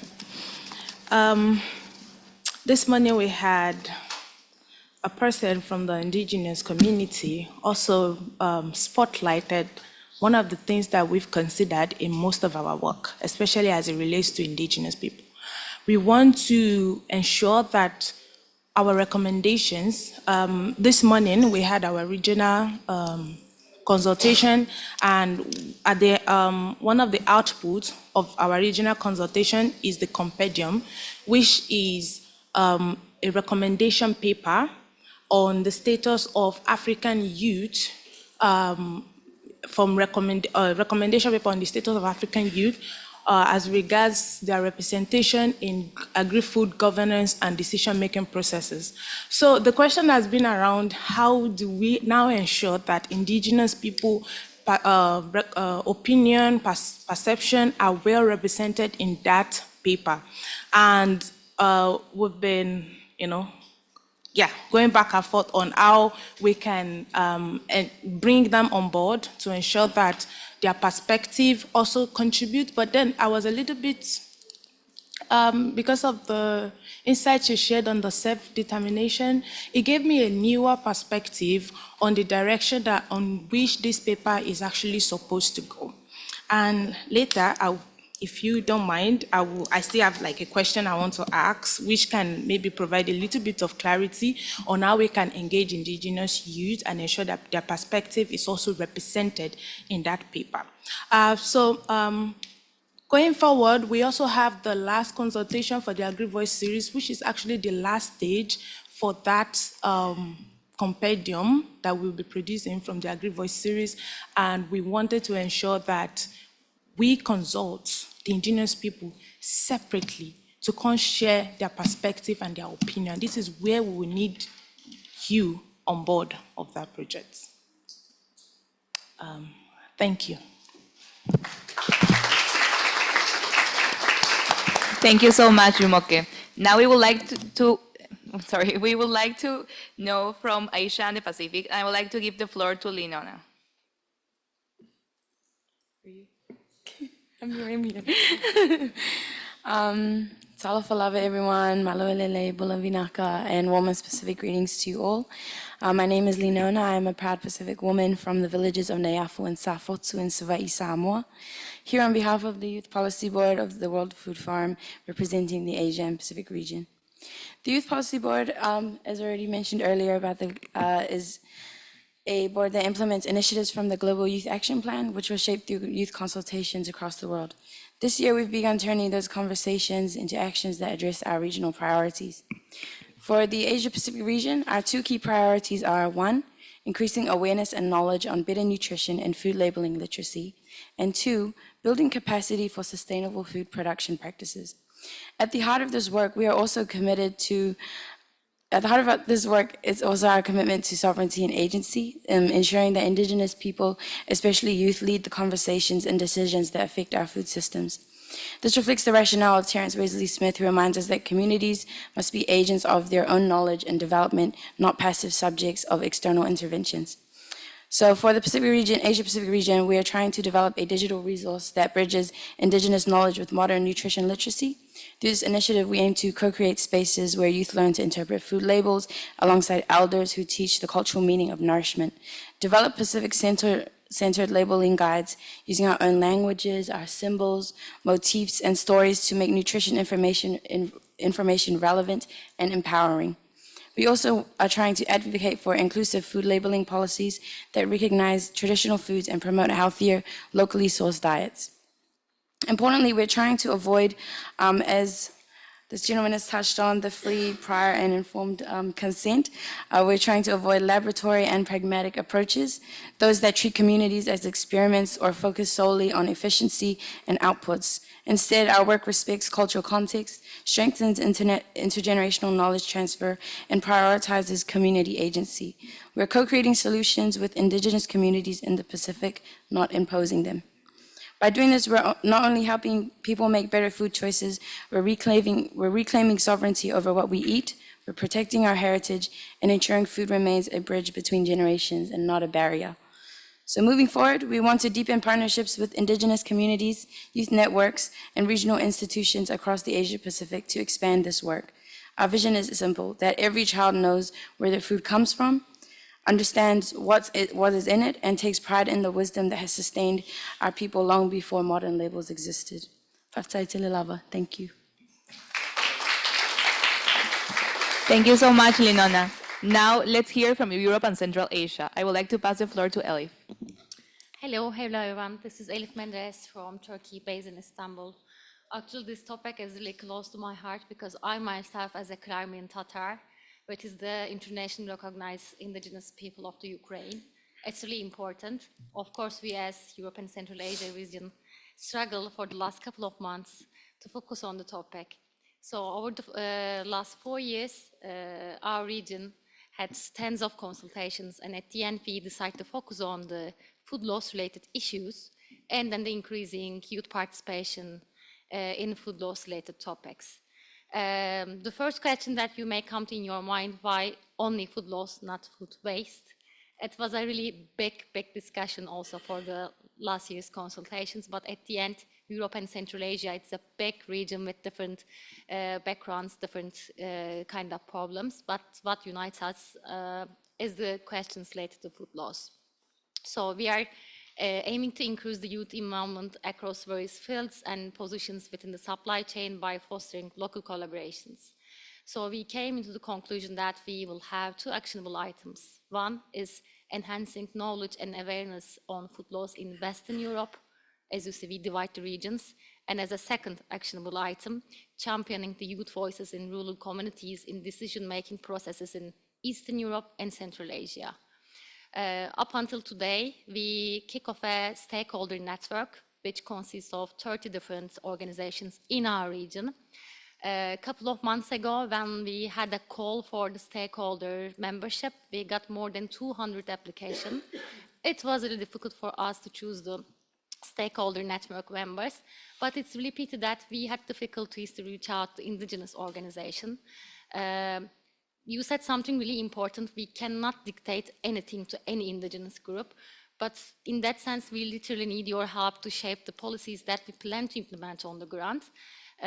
That's why our actionable item number 1 also covers a kind of consultation network of Indigenous people to check whether what we are planning with the stakeholder network really works in the Indigenous contexts. This year we particularly focus on the Western Europe area, but also next year we are planning to have some podcasts, social media awareness campaigns, consultation workshops, and also online courses. For the Western Europe, we already had one module last week, and the next one is coming on 20th of October, and the last one is gonna be on 10th of November. We will be really happy to cooperate on it, and we are really open to any kind of feedback that you can provide to Europe and Central Asia. I know it's a different and challenging region, but we will be happy to cooperate with you. Thank you. Thank you. Thank you, Elif. We will now move to Latin America and the Caribbean. Danny, over to you. Hey, super. Thank you so much. And I'm gonna speak in my mother tongue, so I just wanted to give a heads up so everyone can turn on their translation. Soy Daniel Valdovinos de México y soy parte de la región de América Latina y el Caribe. Y nosotros creemos que la alimentación y los sistemas alimentarios alrededor del mundo están sostenidos por especies nativas, formas de cultivo tradicionales y el conocimiento ancestral para su cuidado. Esto es especialmente relevante en nuestra región y es por ello que en América Latina y el Caribe nuestras acciones son firmes y estamos convencidos de que las prácticas ancestrales, locales y tradicionales e indígenas deben de estar en el centro de la acción para transformar los sistemas alimentarios.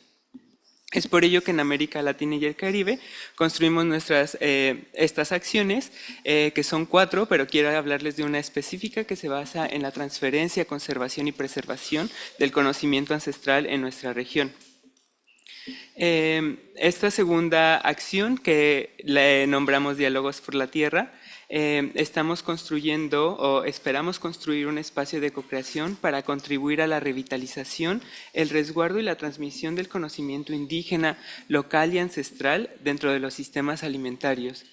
A través de una metodología intercultural, tendremos diálogos intergeneracionales que unan a guardianes del conocimiento ancestral y a juventudes en toda su diversidad para compartir cuáles son las mejores prácticas y herramientas que nos ayuden a preservar y transferir e innovar las formas en las que producimos y consumimos alimentos y sobre todo cómo construir sistemas alimentarios mucho más resilientes y culturalmente adecuados.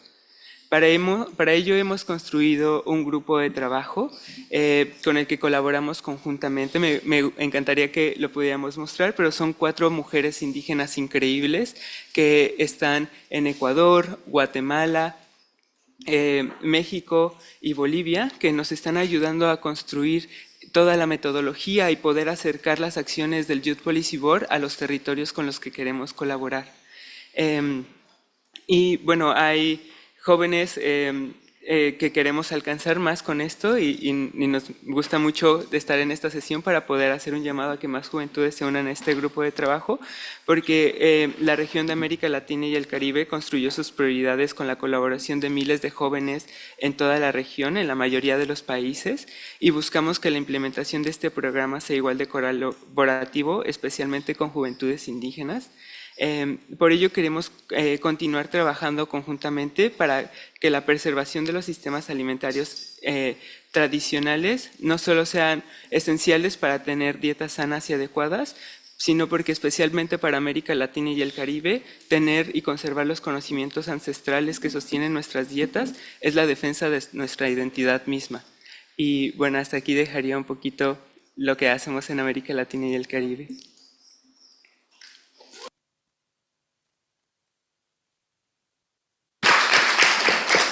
Muchas gracias, Dani. Next, we'll hear from Near East and North Africa region, and I would like to pass the floor to Nada. Hello, everyone. My name is Nada. For a Spanish speaker, I know my name is a bit weird for you. So I am from the Near East and North Africa region. I'm from Tunisia, and our policy priority for this past 2 years is about improve the life and work condition for rural people, particularly social minority and agri-food system, by promoting environmentally and socially friendly practice in agriculture. And we came with this policy priority by several surveys and consultation with youth. So for our region, most of our population is young people. And then we try to spot the opportunity and the gap. So in our region, entrepreneurship is something is booming right now. Young people are very interested in it, but then they're not interested in agriculture. So we were trying to see the solution and the problem. If you're interested in entrepreneurship, okay, let's bridge the gap between agriculture and innovation, food security, and technology. And that's how we developed our first actionable item, which creating an innovation hub to bridge this gap and use the opportunity of youth interest in entrepreneurship. And then focusing only on entrepreneurship, we felt like we're leaving a big gap with rural people and young farmers. So that's why for our second actionable item, we want to make sure that we decentralize education, we make it inclusive, accessible to everyone, and by doing the training of trainers program. And for us to bridge these items and these action projects with the indigenous communities and the indigenous knowledge, both of them is very important for both projects. So when we already conducted the TOT in Tunisia, we have noticed how our trainees were giving us already solutions through the ancestral knowledge. When we were discussing some issues, their solution already has been discovered for years, but people just forgot about them. So it was really interesting to see them, because actually agriculture in my region is very important, and we were pioneers when it comes to the solution, but we kind of like drifted away from it. And to see young people reviving this knowledge and celebrating it, it feels like really so great to see it. And this is why we need more to focus more on ancestral knowledge for our second actionable item, but also for our innovation hub. The whole idea is we creating solution for pressing issues in our communities. So bridging the innovation with ancestral knowledge will be very beneficial, and also connecting the older generation to the new generation and celebrate our ancestors and their practices, but also find solution to our food system and food security. So yeah, thank you so much.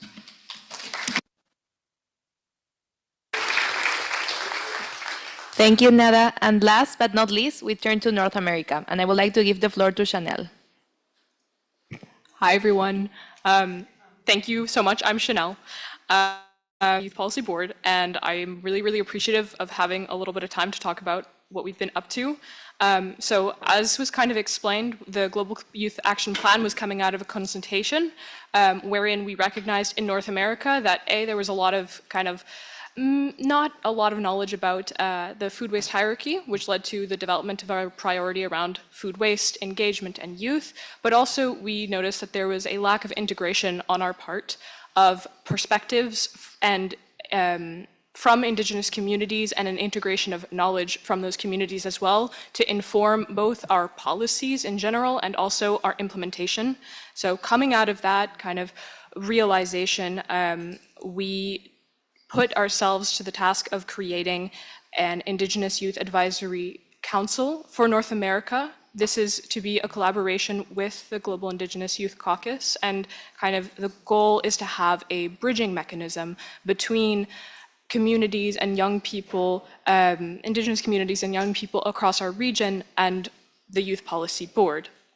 The kind of where this is going, the trajectory of this is that ultimately we want to be able to have kind of discussions that are very collaborative to ensure that our policies are aligned, that they're responsive. We want to be able to have moments of collaboration to host kind of more relevant information sessions and to identify just general opportunities, ways that we can really come together and collaborate. I've had the pleasure of working with a lot of people. I'll name Daryl Kudine and Jesse Coleman, who have been really close on this. Michaela has also been supporting in a lot of capacity. Katisha and so many other young people already across the region kind of reading the draft that we have, giving input, talking about, how this could be relevant to them. It's been an incredible experience, and people have been really, really patient and kind and generous with their time. So I really want to recognize that. Where we are now is we are still in the drafting phase. So I welcome kind of any insights that we can gain from this space that we have in person. And then in the kind of short to medium term, we're looking to finalize that structure and move into kind of creating more of an action plan together that will guide us into the next year. So that is where we're at. Thank you all so much. Thank you so much, Chanel. And a big thank you to all my fellow Youth Policy Board members for sharing these inspiring updates. A round of applause for them, please.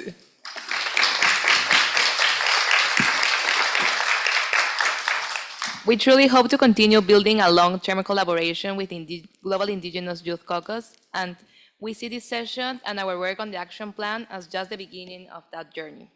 Now, I would like to give the floor to Ana Aviles, who will share more about the upcoming regional consultations. Thank you so much, Valeria, and thank you for everyone for being here with us today. I'm going to be very brief because I really want to be able to talk about how we can build this collaboration moving forward. But just to give you a bit of background knowledge before we move into that segment, at the Youth Assembly throughout the rest of this year and into the beginning of 2026, we're starting a process in the lead up to FAO's regional conferences, which are conferences that decide the work that will be done at a regional level for the next 2 years. And we're hoping to be able to ensure that youth voices and the perspectives of young people are integrated into this moving forward. So with that in mind, we will have regional consultations as well as sub-regional consultations, making sure that we're making an emphasis in certain sub-regions within such vast regions such as Asia and the Pacific, Latin America and the Caribbean, Europe and Central Asia. We've talked about multiple times, making sure that we're able to prioritize voices of some of these communities that sometimes feel like they get lost in the midst of the grandness of the overall region. So we just wanted to share that this will be happening. We don't have exact dates yet. The first one to come up is Latin America and the Caribbean, which will be happening this 3rd and 4th week of November, so in about a month's time. We don't have the exact dates yet, but we do know that we will do 4 consultations, one for Mesoamerica. Sorry, I'm going to switch to Spanish really quick, but just to talk about the sub-regions. Mesoamérica, la región andina, Suramérica, y una para el Caribe. So we will be prioritizing the different sub-regions also for language purposes. So I hope you can join us and you stay tuned for all of the rest of the upcoming consultations, which will be happening in the next couple of months. And hopefully this session will allow to ensure that Indigenous perspectives and Indigenous youth voices are integrated into this process and into the policy products that we are hoping will come of it. So thank you very much. And back to Valeria. Thank you so much, Anna. Now, to begin a discussion on future collaborations between the Youth Policy Board and the overall Youth Assembly and the Global Indigenous Youth Caucus, I would like to pass the floor to Michaela Way. Thank you so much. Thank you. It's really nice to be here today and see all of you. First, I'd like to invite the Indigenous youth in the audience to come down to the table so that you can have access to the microphones to speak during the discussion. Come on. I know you're there. Come on. If you would be willing, if you're up for it and you'd be willing to join, I'd really like you all to have access to the microphones. That's okay, that's okay, you can stay. No, it's okay, it's okay. It's supposed to be at the table together. It's important for you to stay. It's okay.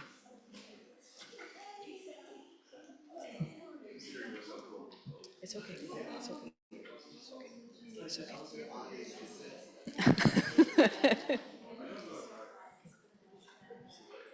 Thanks for joining the table. You don't have to speak, only if you want to. But I do want to acknowledge and appreciate the Indigenous youth leaders in the room. As Ture mentioned, the Global Indigenous Youth Caucus is a large, self-organized body of Indigenous youth that's recognized in the UN system. And they are across the world doing work in their communities, doing work internationally, doing work in the UN spaces. This year, we don't have many of our regional focal points and we don't have all of our co-chairs with us present. We do have Indigenous youth leaders in their capacities, in their technical capacities, in the work that they do, in the leadership that they bring to the table. And so we have a combination of Indigenous youth who have been engaging in the Global Indigenous Youth Caucus, as well as the UN Global Indigenous Youth Forum, which was hosted here in 2023 at FAO. And these conversations that we've been having with the Youth Policy Board are extremely important. And as I was listening to you, I was really struck by, we have a tremendous opportunity in our generation as young people. And I'm really inspired by the work that you all are doing. I myself am 35, so I'm an old youth, but I'm still hanging out with you guys. But what I recognize that all of you are doing is that you are initiating the change that wasn't happening. You are changing these conversations that weren't happening. And for many of you that your ancestors have been working on, and your elders and the people in your communities have been working on for a long time. And so I just want to acknowledge the work that you're doing at your age. And that by having these conversations, by starting our conversations, by building an understanding of these international frameworks, by talking about the right to self-determination as a foundation, that we're at a starting point that's different than our elders were at. And that's really important. And so I think we have tremendous opportunity here. And I know sometimes it's very difficult for us to coordinate schedules, or maybe we have different priorities, or it's difficult for us to get online, or whatever the challenges and the barriers might be. But as we open up the discussion today, I'd just like to encourage us to think about the opportunities that we do have, and think about our elders and those who have come before us who've been doing this work and the barriers that they overcame to make the progress for where we are now, and that we continue that work. And one of the things that Daryl and I were talking about before this gathering is we were talking about, like, this is a marathon race, like one of his elders was talking about. It's about passing the baton. And it's passing the baton to the next generation and the next person who has energy, the next person who has time, the next person who has an internet connection, right? Like, this is a big relay race, and we're all working on it together. And sometimes our handoff is good, and sometimes it's sloppy, but we keep moving. And so that's really what I want to encourage us to focus on today as we think about the strategy that Anna just shared with us about what's coming up in 2026. The fact that the Youth Policy Board is aligning with the regional conferences of FAO and the FAO thematic committees is big. That means that you all have access to the governance structure of FAO. That's where the decisions are made. The reason that we have a global hub on Indigenous people's food systems that's meeting right now outside in the Sami Lavus is because the Committee on Agriculture and the member state countries that sit on that committee in 2018 said, yes, we want FAO to support a body of Indigenous and non-Indigenous experts on Indigenous people's food systems to be able to come together and meet and build evidence to inform policy, because we recognize that there's a lack of that. And in order to change policy to protect and strengthen Indigenous people's food systems, We need the evidence base to be built by Indigenous peoples' food systems and supported by non-Indigenous researchers who are allies in this work. That body exists because of COAG. There's committee organizations and FAO with member state countries that I'm sure you all have been meeting with this week. This is where the change happens in FAO. So I really want to congratulate Anna and her team for that strategy, because you're accessing the points of leverage. And as young people, you're learning how to engage in those points of leverage in a system that is huge. FAO is massive. There's 11,000 people that work for FAO in 130 countries. FAO headquarters is just the head beehive. There's beehives all over the world. So this point of access is really important. So I encourage you all to utilize that opportunity. No matter where you're coming from, no matter what your background is, the opportunity to meet in this room today is a really important one. But the work has to continue. The work has to continue when we all go back home and our lives get super busy again. And we don't have this privilege of sitting in the room together. So with that, I want to open up the floor and just ask if Ture, if you have any initial thoughts that you'd like to open the discussion with.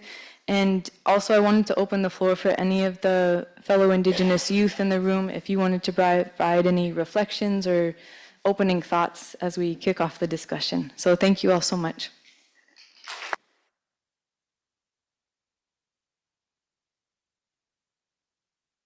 I have a couple of things to say. One is about the future work. A key challenge to recognize here is the structural differences between the Youth Policy Board and the Global Indigenous Youth Caucus. The Youth Policy Board is a well-structured, well-supported organization. The Global Indigenous Youth Caucus, very much less so. The Global Indigenous Youth Caucus is definitionally all Indigenous youth organizations that are active at the United Nations. That is to say, there is not a strict membership. That is anyone who is in the room. So, members is whoever we know. There is no funding that is directly for the GIYC. There are project funds for when we have cooperation with others, which means that it is very much up to the bandwidth of members who are more active, the bandwidth of co-chairs, the bandwidth of focal points. This is also to understand that the same organizations that are represented and are active in the Global Indigenous Youth Caucus in an international level are usually also doing the very grassroots frontline human rights and indigenous rights work on the ground in their own countries. And because they are doing that kind of work, they will prioritize, and they will have to prioritize. And a lot of times it is that local grassroots stuff that gets prioritized. Now that is often a reason why inputs for stuff at the UN, whether it comes from the Minamata Convention or from the UN Permanent Forum or from the Youth Policy Board, I guarantee you, if emails go unanswered, it is because there is a crisis on ground that requires answering. And I understand that it is inconvenient. It is also inconvenient for us. And we want to engage, but bandwidth is something to be mindful and patient with. Another is just me being a pedantic, nitpicky person, but this is super important. Don't consider this a criticism. This is me covering you guys for a mistake. Some of you here have been using the words indigenous community and indigenous peoples interchangeably. When you make a policy recommendation, write indigenous peoples, because indigenous peoples is a specific legal term. Indigenous peoples around the world get trod over through technicalities. And if you write a policy recommendation that says indigenous communities, and we say, oh, this is good, this refers to us, the state, wherever that is, will say, no, it refers to indigenous communities. You are indigenous peoples. So again, I'm being pedantic, but language is super important here. Indigenous peoples, capital I, capital P. That's all I have to say. And S apostrophe, yes.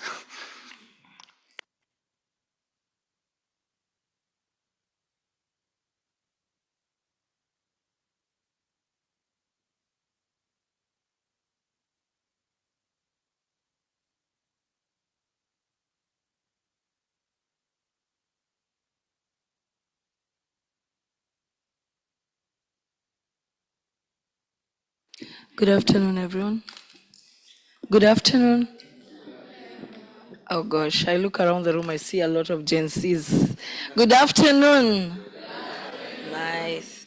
Okay, for the sake of those who don't know me, my name is Judy Kipkenda. I am a transitioned youth from youthfulness to somewhere, I don't know where. Former co-chair at GIYC. Mine is not a question, it's just a comment. As I was sitting back there listening to the chapters from different social cultural regions, I was really impressed by two things I just wanted to point out. Number one, almost every region mentioned something about engagement with indigenous youths.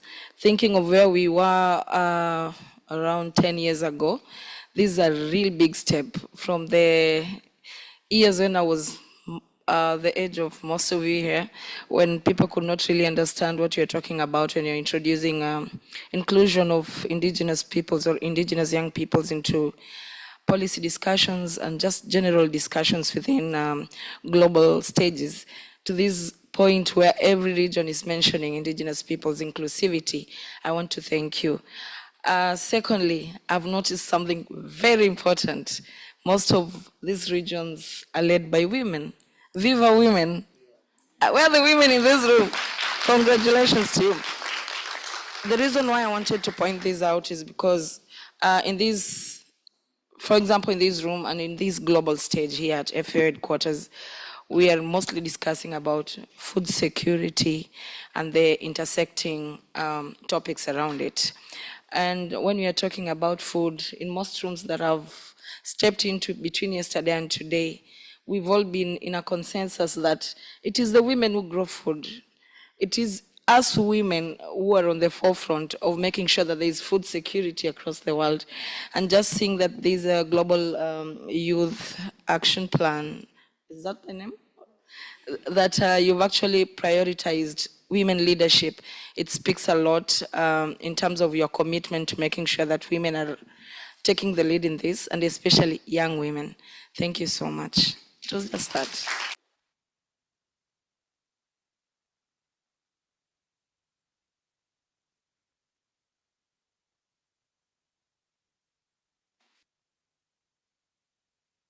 If nobody else, then I would like to build on the topic of food security. This is going to sound harsh, but a leading cause for food insecurity in indigenous peoples' food systems is nation states trying to cover their own food insecurity.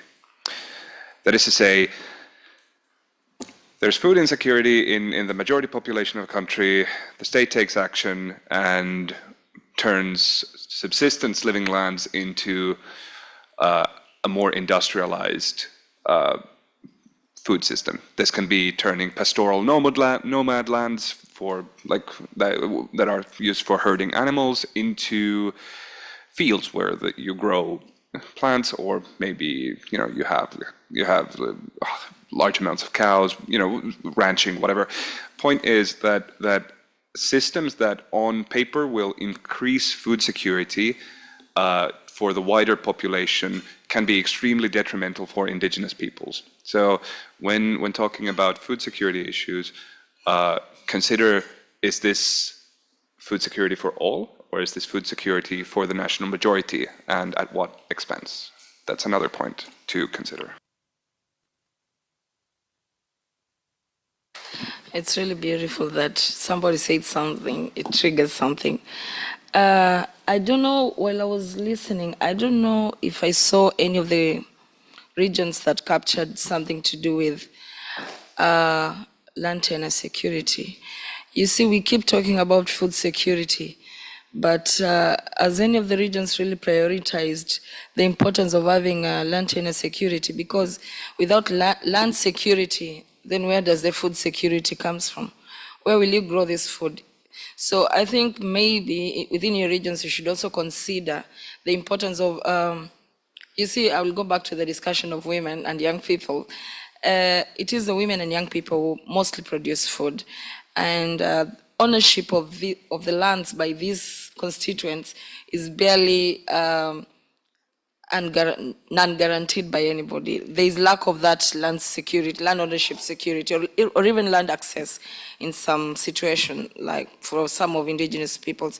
And also considering what you are speaking about, I'm thinking about some contexts whereby, you see, when we talk about food, what food is to me is not what food is to you.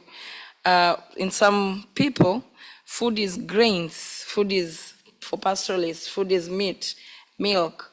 But for some people, for example, like me, food is honey. Food are the herbs and wild vegetables that I'll find in the forest. So when we are talking about the land security, food security, we should also think of prioritizing issues around dispossession of lands, because of not only turning them into fields, but also giving them away to bigger corporations for carbon markets. I think, well, all the important points or priority areas that you picked are very important, but just going into the future, I am not youth, but going into the future, you should really critically think about issues around carbon markets, because these are the things that are now going to render the world food insecure. Because if the lands which are supposed to produce food for us, the lands which are supposed to feed us, are being turned to carbon stocks, where will we grow the food?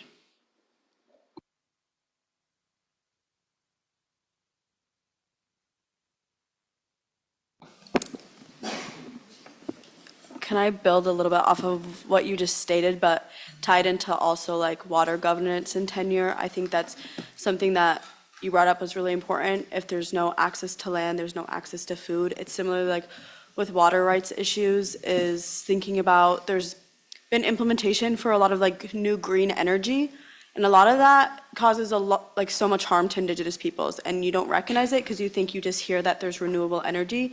But it's oftentimes placed in these rural areas that negatively impacts the indigenous populations. And that's not thought about because you just hear renewable energy and you think that's a positive. And is there positives? Yes, but it disproportionately affects indigenous populations. So that's something that you need to think about, things that like impact our communities. You know, dam infrastructure, we have like different water facilities that are taxing our water systems and our rights to our food. So for fishing populations and communities, small scale fisheries, that's really detrimental. So that's something that needs to be taken into consideration as well moving forward with this, is that some policies, yeah, it's the same thing where you hear like this food access, maybe you're increasing, you know, food security for some, but you're harming another population completely disproportionately. It's the same thing with like green energy and renewable energy, is who is it benefiting and where is the energy actually going? Because most of the time it's converted and diverted elsewhere, although it's negatively impacting the one community that won't even see the benefits of the energy. So that's something that we should take into consideration as well.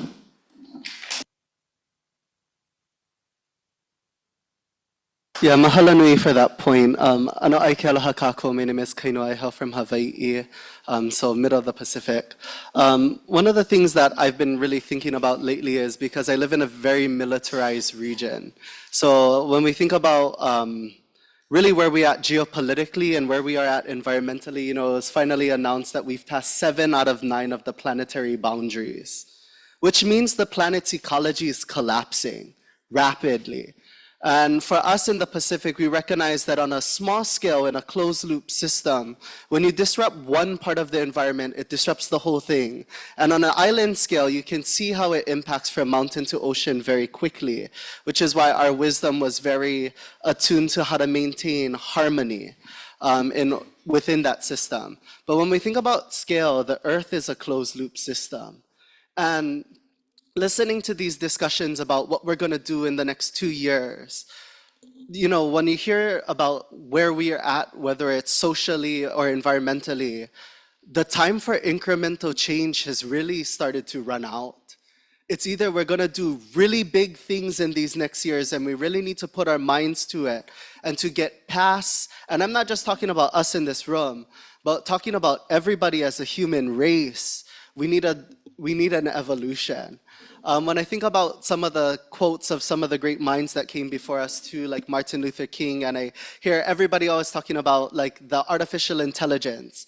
But from us, we operate from ancestral intelligence. And there's a lot of wisdom in those low-tech solutions and low costs that can shift the high-cost impacts that we're seeing with high tech. So really, again, emphasizing the need to heighten our relationality and to rethink what it means to govern, what it means to be governed, and how we can transform this from a systemic point of view. And how do we heighten the relationality and close the loop? Because again, the Earth is a closed loop system. And there is a deep amount of urgency when we think about what it means for defense spending, what it means when the rare earth minerals that many of our communities are utilized on. It's a lie when we're talking about it used for tech. When in the Pacific, we're finding out the rare earth minerals being proposed to be mined are going to be used for arsenals. So there's a lot of shifts that are happening that are going to impact us much faster within these next few years unless we really get behind this idea as a youth, whether we want to experience a wartime or what it means to work for peace. Thinking about great minds, I'm reminded by the peace speech from President John F. Kennedy during the time of the Cold War.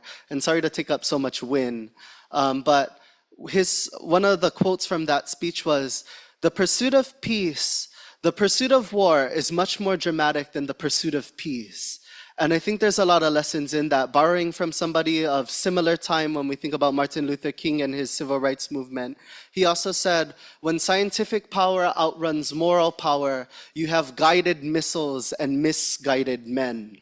So now's the time to really realign, to share our knowledge, to interconnect our wisdom sources of what it means to maintain peace and harmony both environmentally and socially, and to think about what it impacts on an international scale. So that's just my comment. Mahalo.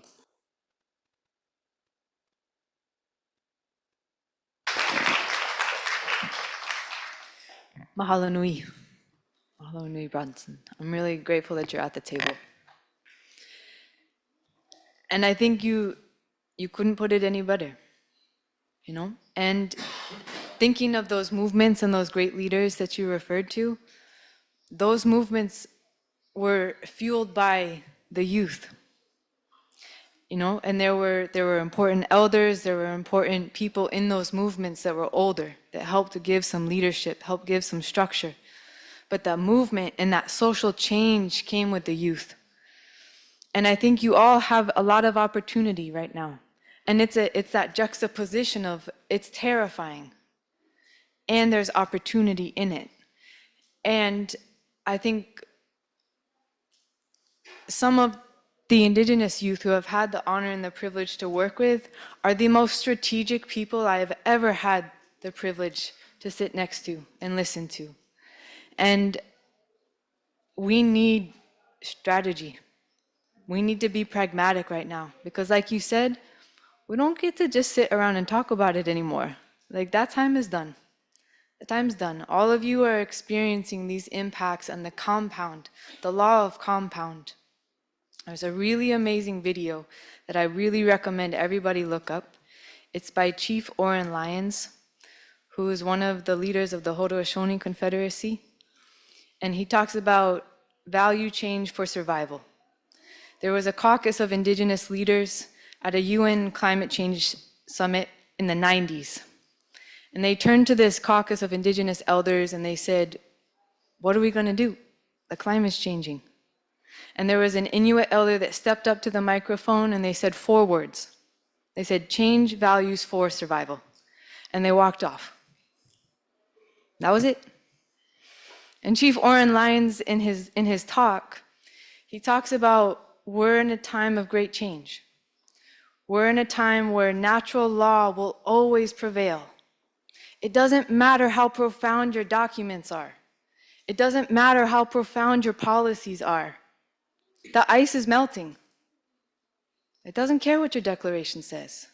The ice is melting. And he uses the example of the pine beetles on the west coast of North America. He says the beetles don't care what your policy says. They're going to eat the trees. And then your forests are going to burn. It's the laws of nature. So if we put ourselves in alignment with the laws of nature, as indigenous peoples have and continue to do for millennia, we have a chance. But unfortunately, the non-indigenous peoples haven't. And we have, unfortunately, undone the systems of this earth that keep this earth functioning in the natural law and the natural order of things. So as young people and as non-indigenous peoples, we're at a disadvantage because in a sense, we have not grown up with those teachings. We've not grown up learning how to respect the laws of nature. And so we have more homework to do. And we've made life really hard for our indigenous brothers and sisters and their families and their communities and their lands and their territories and their waters and their forests and all of the places that they come from. We have made life really difficult. And we have also made them invisible. And that is a very dangerous combination. And so as young people, we have an opportunity to say, wait, I know that there are indigenous peoples in my region, and I'm going to take personal responsibility to learn as much as I possibly can. I'm going to use the UN system. I'm going to look up the UN Permanent Forum on Indigenous Issues. I'm going to look up the UN Expert Mechanism on Indigenous Peoples. I'm going to look up the UN Special Rapporteur on Indigenous Peoples' Rights. I'm going to familiarize myself with the experts in this content. I'm going to learn about the indigenous peoples of my region so that when I come to the table and I'm in a position of power, I'm going to ask myself, am I doing work that is empowering the self-determination of my indigenous brothers and sisters in this world? One of the things that I've had the privilege to learn in working as a non-indigenous person alongside indigenous colleagues is that they have had the patience and the generosity to show me that it's about building relationships. And there's a very dear mentor in my life. His name is Louis Grassrope, and he's from the Lower Rural Reservation in South Dakota. And he opened up a workshop with a very simple question that has a profound impact. And he says, I ask myself, am I being a good relative? And it's not only about being a relative to those of us who walk on two legs, right? It's not about being a relative just to our family. It's about the four-leggeds. It's about the animals. It's about the plants. It's about the waters. It's about those that we think of as inanimate. But to think about what does it mean to be a good relative in the forest? What does it mean to be a good relative on the rivers? What does it mean to be a good relative on the ocean, from the mountain to the ocean? You know, and what does it mean to be a good relative in the place where you live amongst the people you are with? And I think all of you have tremendous opportunity to use some of those questions in the work that you're doing. You know, we have to pace ourselves as young people, and we also have to keep the momentum moving. And it's a delicate balance. The other thing that Indigenous colleagues have taught me is the importance of taking rest and taking care of yourself too. Taking care of your family, taking care of the people that are important in your life, because this type of work is really time consuming. It's very energy consuming. And those relations are just as important. So it's at finding that balance point so you can keep doing the relay race. But I want to stop there, but I would encourage you to look up those UN mechanisms, look up those UN frameworks that were spoken about. Familiarize yourself with who are the indigenous peoples of my region. And if you don't know, it's okay. It's okay. There's no shame in that. Don't ignore it because you don't know. Lean into it because you don't know. And lean into it with respect. Lean into it with curiosity. and lean into it knowing that you have a tremendous opportunity to connect with people that you've never met before. And that is an amazing thing. So I appreciate you all listening, and I want to open it up for closing remarks if there's anybody in the room that would like to close out this discussion. But I really appreciate all of the comments and inputs that have been shared today. To the Youth Policy Board for sharing your regional updates. It's impressive the work that you're doing. And as Judy said, this is a very different place than 10 years ago, you know? And the work that you all did last year with the Indigenous Youth Delegation was impressive. And you incorporated their feedback, and it means a lot. And that's how it starts, right? We start building momentum and we keep building on it. So thank you. Thank you for that work. This year, the World Food Forum was able to sponsor 3 Indigenous youth. Last year there was 14. Indigenous youth have come on their own money, sponsored by different units. So this year it looks a little bit different, but the momentum is still there. And we really appreciate you extending your arms across the table and saying, hey, let's work together. How can we work together well? So thank you. And I want to pass it over to Ture and Judy, if you have any closing thoughts, and anybody else at the table. Thank you.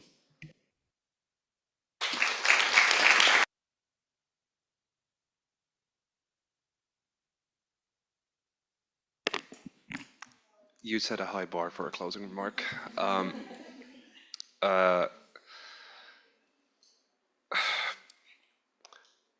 I sincerely look forward to the continued work that exists. I think over the course of the past few years, especially, there has, a kind of path has started to crystallize toward a clearer type of cooperation. I hope that continues, and I sincerely believe that it does.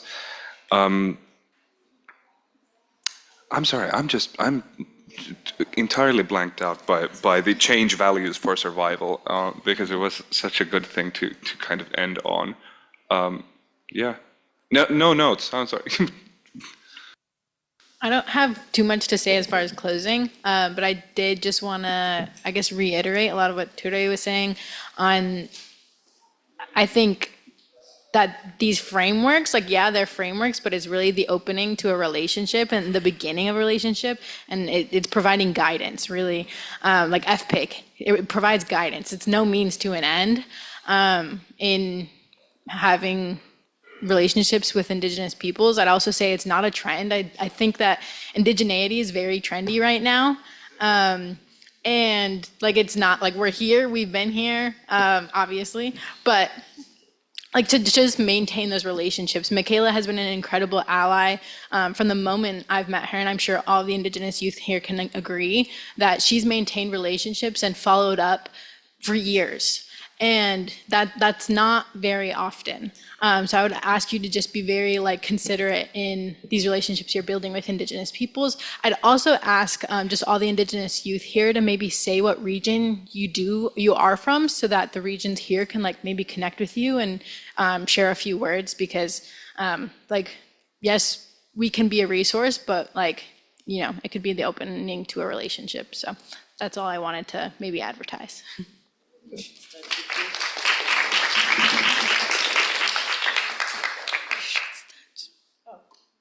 I'll start. I'm Yenenoi. I'm from the Seneca Nation. My dad was Mohawk also, and I am, I guess, from North America. Yeah.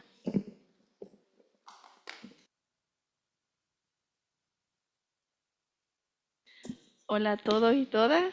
Mi nombre es Enma y vengo de El Salvador, de una comunidad frontera con Honduras.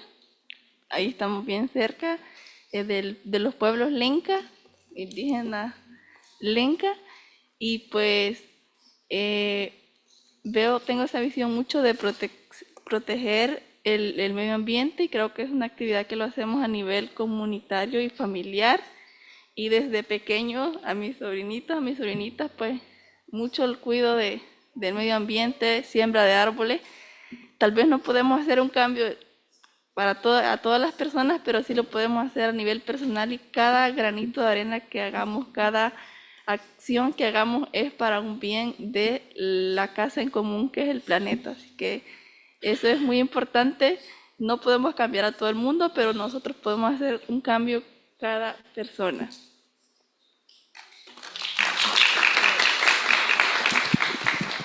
Solo quiero agregar que Enma es su primera vez en un espacio internacional como mujer indígena y también ella es ingeniera agrónoma y es la primera mujer en su familia que se graduó de la universidad. Así que sí le podemos regalar un aplauso.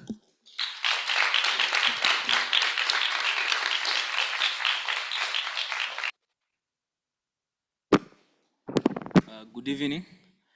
Tobias Mimusi from the Indigenous Ilchamus people from Kenya, Africa. Thank you. Waklisi Gawasasis Watana Apka Kult. Hello, my name is Watana Apka Kult, and my English name is Taniqua, which isn't much easier, but I just wanted to, it's not really a closing remark, but just Michaela said, reach out, learn about the Indigenous peoples in the areas that you guys are in and all of the work that you're doing, but not just to do your homework so that you can go to a table and speak about them, but elevate their voices by bringing them to the table. Like it shouldn't be about learning about them so you can share how you perceive about their struggles, but making space to bring Indigenous peoples to the tables. And I think that's something that's really important is like, don't be so extractive. Don't go in wanting to just learn so you can go and share about them. Like bring them with you, like make space for Indigenous voices at the table. So that's kind of what I have to say there. And yeah, from North America.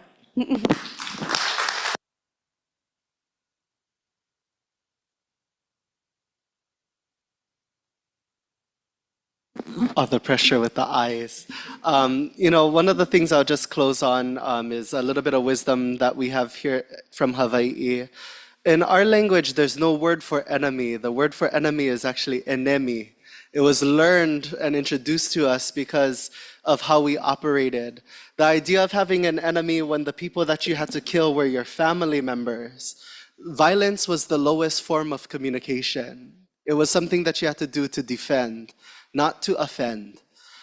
So for us, there's a lot of learned processes in which when we can think about what it means to make peace and how to do so. One of the things I'll add to that is that understanding of family. For us, we're taught that we cannot beat these problems by operating from organizations, communities, but rather as family. And family is not pretty. It's not easy. Many of us are nodding our heads because we understand. Family includes that auntie that we have to cut off because every time we have the dinner, right, she brings up the same problem over and over. Family also includes that uncle that we don't keep around our teenage girls. Family requires a lot of accommodations and wit in order to maintain peace and harmony. We always have an escape plan for auntie as soon as she drinks a little too much.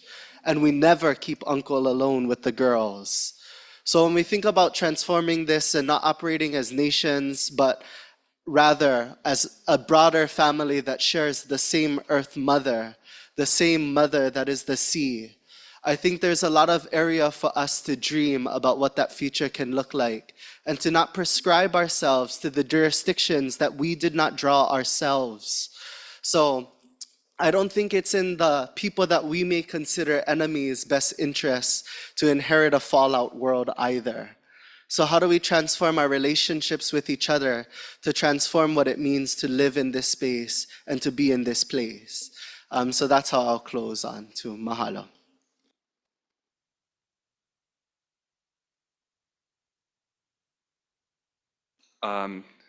Again, my name is Ture. I am Sami Indigenous from Finland. So in Indigenous politics, my region is the Arctic. For you guys, that would be Europe and Central Asia. I managed to quite neatly actually translate a proverb that I heard into English. It's very short, so bear with me. The earth is a living thing. Lay claim to the earth as long as you live. In the end, you are laid rest in it, and it lays claim to you. So think about your relationship to the earth also in this work. Thank you.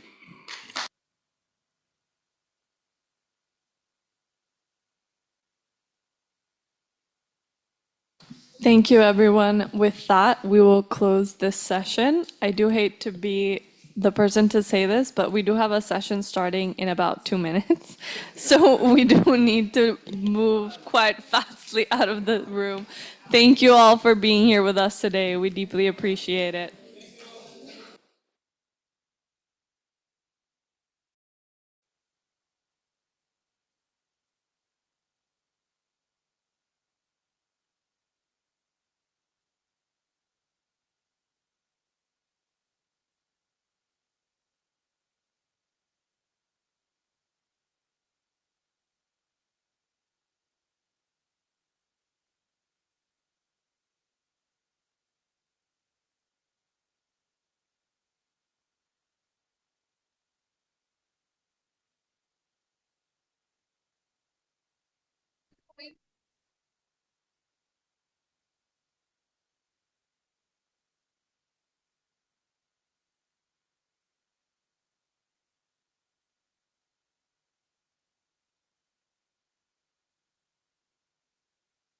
Everyone, thank you for joining us. We're a small group today because a lot of the participants are joining online, so we encourage you to come to the main table as well as the front rows. Please come and be a part of the conversation. This is not a one-way dialogue. The idea is to get the youth involved, and it's for the youth. So feel free to come up ahead and be a critical part of the discussion. Thank you.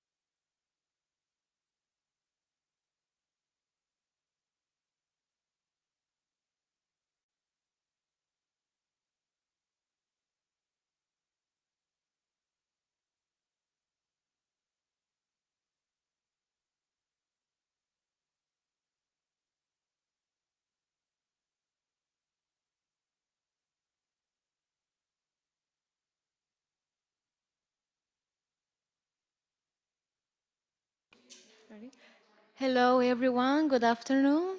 How are you? How are we feeling? Okay, just to let you know that we are going to record in this session. You can sit here if you want to be more closer. And welcome also for our audience online in Zoom. We are streaming this session and it's going to be recorded, so you can access after the session is finished. You can access again to the information. And good afternoon, everybody. Welcome again. My name is Maria Jose Cervantes. I'm from Costa Rica. I'm part of the Youth Policy Board on behalf of Latin American and the Caribbean team. And I will be moderating this session. And I just want to make sure, okay. No, it's okay. Okay, today the event is called Improving Access to Finance on Rural Youth. So the focus will be on improving access to finance for youth in the agri-food sector. We will be hearing from experts on the current situation, on the solutions that are emerging with concrete examples from countries around the world. And for the opening remarks, I would like to give the floor to Mr. Richard Tusime from Uganda. And he's a manager for We Work Green and Decent Jobs for Youth at Trace Uganda and founding director of TEI Uganda and member of the Youth Policy Board for African region. So, Richard, the floor is yours. Okay, good afternoon, everyone. My name is Richard Tusime. I'm a member of the Youth Policy Board of the World Food Forum for African region. It is a great pleasure to welcome you all to this important session on improving access to finance for the rural youth. As someone who has dedicated my academic and professional journey to advancing food security and rural development, I'm particularly encouraged to see many of you, youth, leaders, practitioners, partners, and experts gathered here to exchange knowledge, ideas, and solutions. We know that the youth are not just the future for our agri-food systems, they are the present. Across the globe, millions of young people living in the rural areas are eager to innovate, create jobs, and contribute to resilient food system. But one of the most biggest barrier they face is the limited access to finance. That's not just about credit. It's about unlocking opportunities. It's about access to investment, insurance, saving, and financial services that allow the rural youth to grow their businesses, adapt to climate solutions, and meaningful participation in transforming the food systems. Today's discussions aims to, one, highlighting the realities and challenges the young people face in accessing finances. Two, share innovative solutions and experiences from the different parts of the world. Three, and most importantly, is explore how different stakeholders, public, private, and philanthropic can work together to build enabling financial ecosystems for the youth. I encourage all of us to listen actively, think creatively, and engage constructively. Whether you're joining us in person or online, your voice and perspective matter greatly. On behalf of the Youth Policy Board, I thank the Office for the Youth and Women and the Inclusive Rural Finance team at the FAO for co-creating this session, as well as our distinguished speakers and panelists from their times and expertise. With that, I warmly welcome you to this conversation, and I look forward to a lively and solution-oriented discussion. Thank you.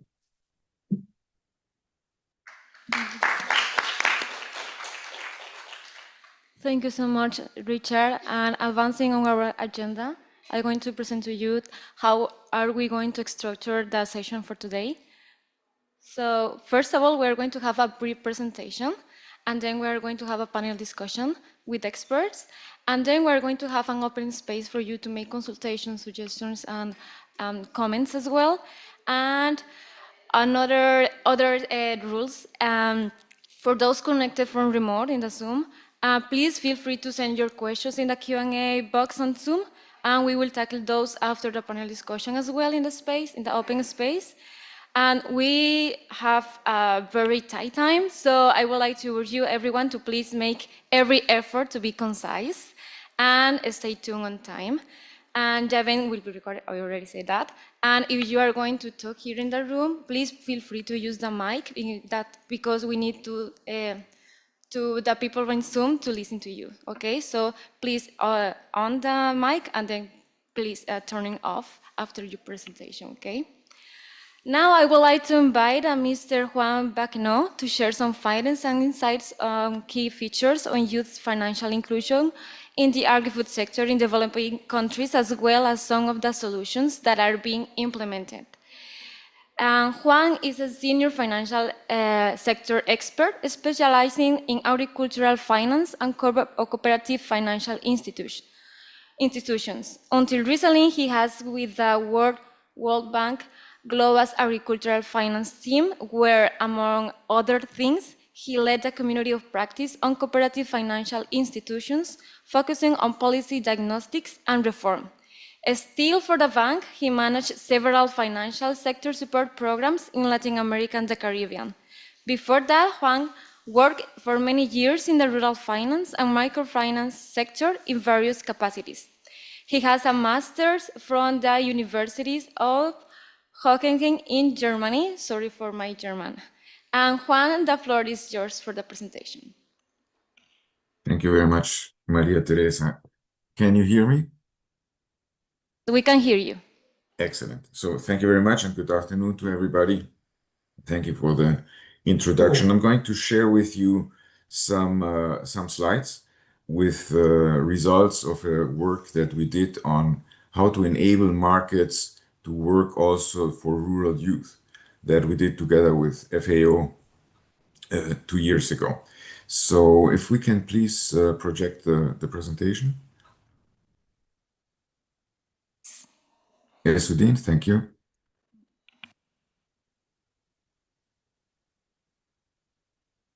So we're going to be talking about how to improve access to finance for youth in agriculture. And to start with, some relevant insights from a recent study done by FAO on the status of youth in agri-food systems. The first one, and well, you know it most likely better than I do, is that youth is disproportionately unbanked, and particularly in low and mid-income countries. Only 66% own an account versus 79% of adults. And in addition to that, it's important to state that while they own an account, they in many cases don't use it. Only a minority of people, of young people who have an account, use it for deposits, and even less so for credit.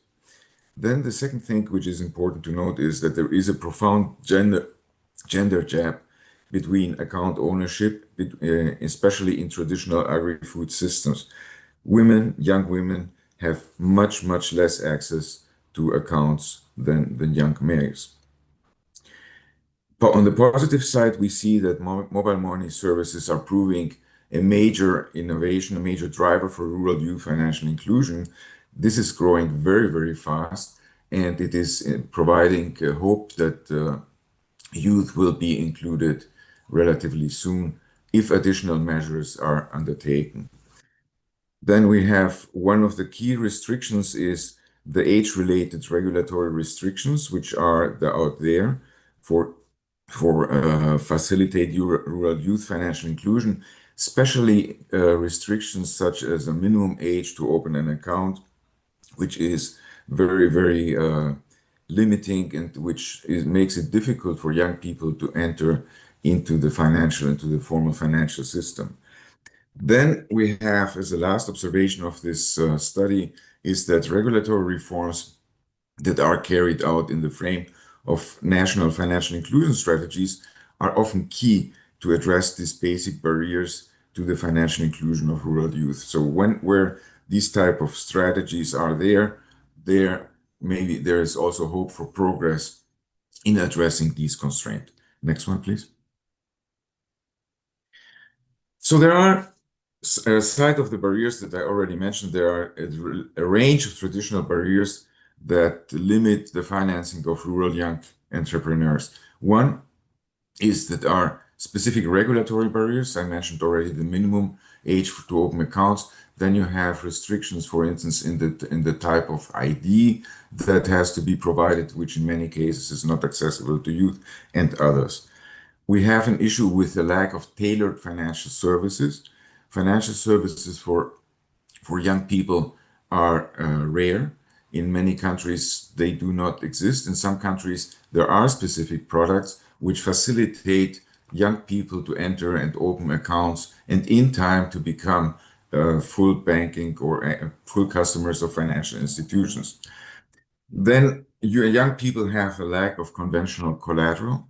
Young people, by the nature of being young, are not owners of land or of houses, and this makes it difficult for them to access loans. It's one of the factors that makes it difficult. They need, of course, to develop financial literacy and business skills so that they can operate properly once they have access to funding. And in many cases, one key constraint is in the case of credit is the absence of a credit history. So young people cannot access credit because they do not have a credit history. This is sort of a vicious circle which needs to be broken through in order to facilitate young entrepreneurs' access to finance. Additional points which are important are that there are scarce public data and there is an information asymmetry. So youth is tracked, in many cases it's not tracked as a specific category in the financial sector. Today, financial institutions track, for instance, gender, that they do, but they do not track the age of the customers. So there is very little data available about what young people are using, to what extent they are growing or not growing in their access to finance, and so on. So this makes it difficult to formulate policies for the governments. And then I mentioned already, young women have very particular challenges, which are the same we just mentioned, but compounded by lower incomes. Women, like regretfully, young women have lower incomes in rural areas. They're often tied to traditional roles that do not generate income. Then they have lower access to assets, and that limits very much their capacity to access financial services. Next one. So from the perspective of the financial service providers, the financing of youth offers both. It is a promise, and it brings also significant challenge with it. On the opportunity side, it is a very large potential market. Today, about 600 million young people in rural areas live in rural areas who would be potential customers for financial institutions. So it's a very, very large potential market. Secondly, it is a market that is usually very, very loyal to the institutions that serve them. If young people get access to financial services at an early age, they usually are loyal to the institution that provides them such access. And then one thing that was found out by CIGAP is that young people have a very, very strong tendency to save. As they do not have access to loans, they usually save in order to realize investments, education, or other things. So there is a very strong propensity to savings, and there is therefore, from the financial institution side view, or from the view of the financial institutions, there is the capacity to mobilize large amounts. On the challenge sides, rural youth is extremely diverse. It is not the same a young adolescent male or an adult and a young adult woman who has a business. It is very different segments, and it has to be therefore treated in a very different way. And this makes it a challenge for institutions which have to define more precisely which segments they want to serve. Secondly, on the challenge side for the financial institutions is that serving young people entails normally high cost because they need to have capacity building, financial literacy training, and so on. They need to have a special approach. And on the other side, the amounts that of the transactions of young people are by nature much smaller than those of adults, given that they don't have an established business or that they don't have yet a stable salaried income. In lending, then we already mentioned that they don't have a credit history, and therefore one of the key issues for financial institutions is to see how long does it take to cover the costs and achieve profitability. If we see all these factors together, yes, it's a promising market, but it's a promising market that takes time to develop, and the time that it needs is something that the financial institutions have to be very, very cognizant when they engage in serving young people. Next one. So there are some key measures that have proven important to facilitate access to finance to young people. One is rural agent networks and mobile banking have proven to be very, very effective in facilitating access, especially in that it facilitates people in rural areas to use financial services without having to go into the cities. A second measure that has proven to be very effective is the introduction of basic accounts. Some countries, such as India, have introduced basic accounts which can be opened very easy with low identification requirements and with little money. So that makes it for young people easy to open accounts. So this is two key measures. And second important area is, of course, capacity building.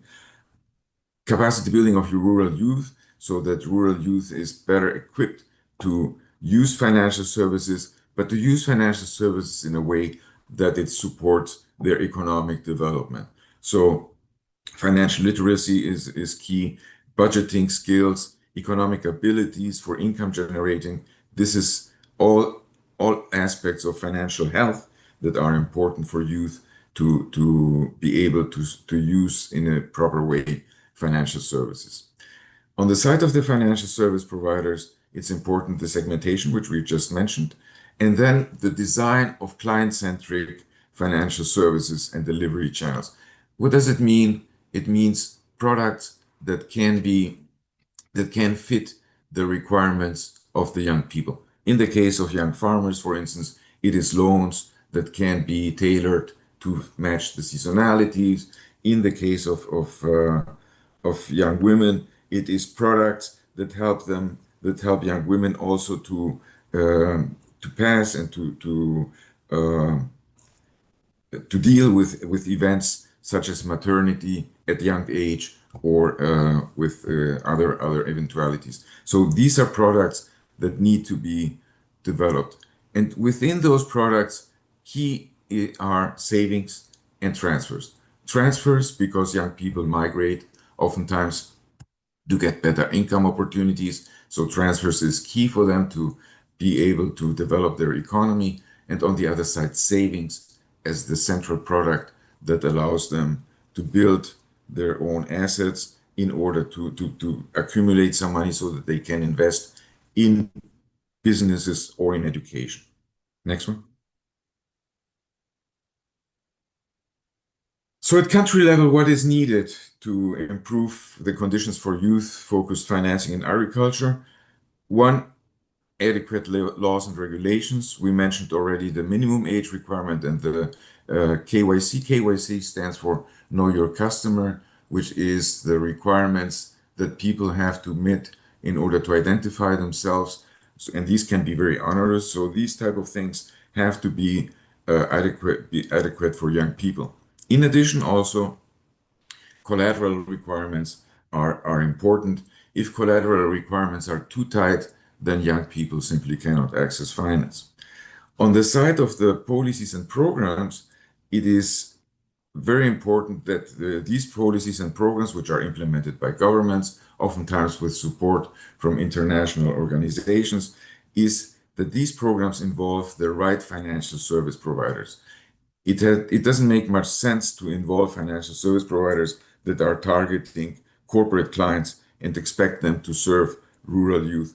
No, they have to be served by, or these programs need to involve entities like financial cooperatives, credit unions, like microfinance institutions that are closer to the rural people and also closer to rural people, to young people, sorry, and that have presence in the rural areas. The second important measure is to partner with other entities that reach rural youth. Financial institutions should partner with schools, value chain firms, which means that is processors of agricultural products, or traders, fintechs, associations of young rural women, in order to reach the rural youth in an effective manner. And the third measure of proper policies is to enhance the knowledge and gather granular data about the different segments of rural youth by public and private entities. As mentioned before, young financial institutions oftentimes have information, a wealth of information about the young clients they serve, but this information is not systematized, it's not processed, and therefore not available. So asking financial institutions or mandating them to provide information about the young rural people they serve can be a key measure to obtain information about these segments. Next one, please. And to close, two examples of programs that have sought to enhance youth-focused finance. We have on the one side, in the left side, we have the Kenya National Youth Opportunities Towards Advancement Program, which is a 5-year program that has been installed by the Kenyan government. And it has, and this is something that is very key, it has a holistic approach to youth empowerment. It provides financing, but it supports also entrepreneurship with training. It provides mentorship, and it provides financial education and various other components. This is key. So successful programs that reach large number of people and that are successful have to have a combination of measures, not just one. It's not just providing money for loans. No, it is providing training in capacity building, in economic activities, financial literacy, and so on. This program had also savings incentives through the Hava Hava saving product, which is, I mentioned already, the importance of savings. It had also a component to facilitate young women's access to support, maternity support for women that saved for a couple of months. So this is also a very interesting feature. And it had a feature that the beneficiaries were auto-enrolled. They enrolled themselves, and they had then initially free contributions or free subsidies for the first 6 months, and then matching incentives. So basically, they start with grants, then they get the grants become conditional to savings themselves. So this establishes a path for the for the financial inclusion of these young people. And they got a grant, and they aim to serve 820,000 people by end of the project. Another project which is very noteworthy is IFAD's Young Entrepreneurship Program in Indonesia, which has just is closing this year. It is a large project with $190 million. And again, it supports young rural entrepreneurs with a mix of competitive grants, financial literacy, trainings, apprenticeship programs, and it has also activities to link the young entrepreneurs to the financial institutions, to the local financial institutions. It recognizes both on-farm and off-farm. It is not only agriculture, which is also key. Young people engage in agriculture, but they engage also in agriculture-related activities or completely different activities. So both on-farm and off-farm is important. And this has reached more than 184,000 young people, of which 98% were under the traditional poverty line. So really a very successful effort. So with this, thank you very much.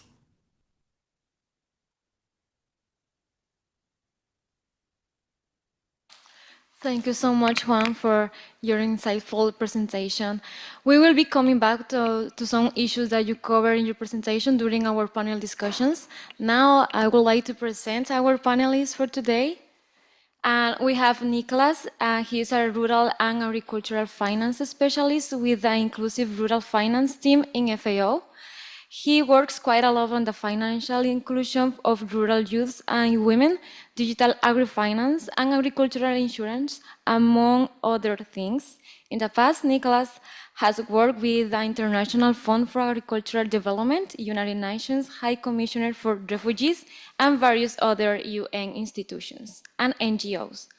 He holds a master's in development economics from Bocconi University and is graduate of the Rural and Agricultural Finance Program of the Boulder Institute of Microfinance and the CAFIN Partnership, and he is currently based in Panama. Now we have Peter. He is Senior Manager for Next Generation Jobs at Root Capital. Peter is responsible for crafting Root Capital's strategy around unleashing rural youth potential in agriculture through stimulating the growth of the formal jobs for youth within Root Capital clients, as well as supporting young entrepreneurs keen on building climate-smart enterprises.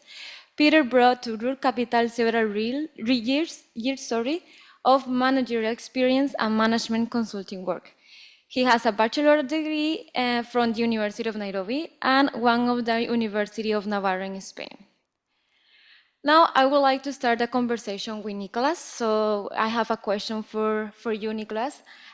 We hear from Juan on the challenges that you face to access finance and how these can be addressed. So let's focus on the solutions that are emerging in the agri-food sector. Can you share a couple examples of solutions that have proven impactful in improving access to finance for youth in the country level? Sure, and let me know if you can hear me. I think I can mention one example that is not strictly FAO related and one example that it is actually a FAO project.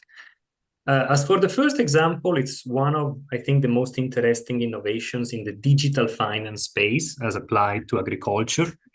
It's a company called DigiFarm in Kenya that has a very strong focus on enhancing financial access for youth in agriculture, right?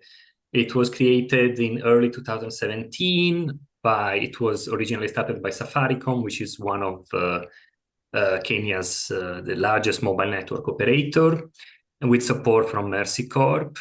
And what's really interesting about DigiFarm is that it seeks to be sort of a one-stop shop, a digital platform, a mobile platform that you can access with your phone, no matter where you are in the country. And there you can access all sorts of services, both financial and non-financial, that you need as a farmer to carry out your business. So DigiFarm provides you access to input loans, to insurance against extreme natural events, to soil fertility testing, to specific remote training on sustainable climate smart practices, to financial education, to even a sort of a digital marketplace that you can use to sell your crops, right? Of course, this is all based on the incredibly strong connectivity network in Kenya and the ample use of mobile money, right? Which is a feature of the country. And it really allows solutions like this. And what is shown here is that to promote access to finance, not just credit, but also savings, insurance for farmers, you really need to work from a holistic perspective, from an integrated perspective. For example, if you provide specific non-financial services, such as financial education, such as training on resilience building practices, that also improves your credit risk profile, improves your profile as a financial client. And that can lower the cost of credit, that can lower the premium of insurance products. So it's never about focusing on the one single financial product, but it's about really trying to, with this sort of multi-component approach, to really try and provide different services at the same time that are strengthened and become more affordable because of the synergies that you create by delivering all of these services through one single platform. Of course, DigiFarm does not provide these services by itself. It partners with many other fintech institutions, agri-focused companies that gain access through DigiFarm to an extremely large segment, sort of extremely large client base that they wouldn't have access to without this specific innovation. Until a few years ago, DigiFarm had more than 1 million customers, of which about 300,000 were regular users. The average age of customers was quite low. 38% of users were women, and that was rising as years go by.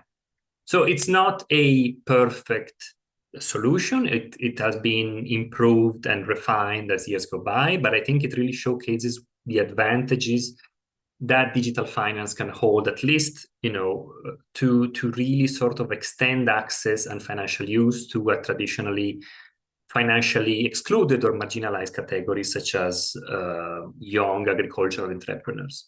The second example, which I will mention briefly, is that of the ICA project that FAO has been developing for many years now. We're at the 4th phase. It has been financed by the Swedish Cooperation and Development Agency, SIDA. And ICA stands for Integrated Country Approach for Boosting Decent Jobs for Youth in the Agri-Food Systems. As I said, it's in its 4th phase now that is focused on Ecuador, Vietnam, and Zambia. Even though I think the most interesting results in terms specifically on youth access to finance we've had with the experience in Guatemala a few years ago.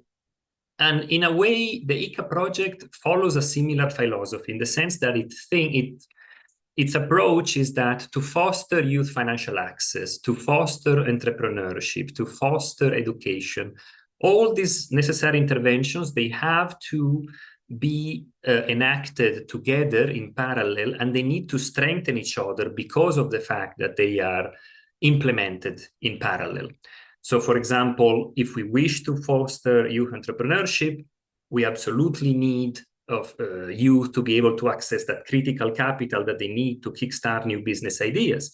But in order for them to access that capital, that loan capital, they also need training on business management skills in a sort of a virtuous circle by which each intervention reinforces the other components of the project.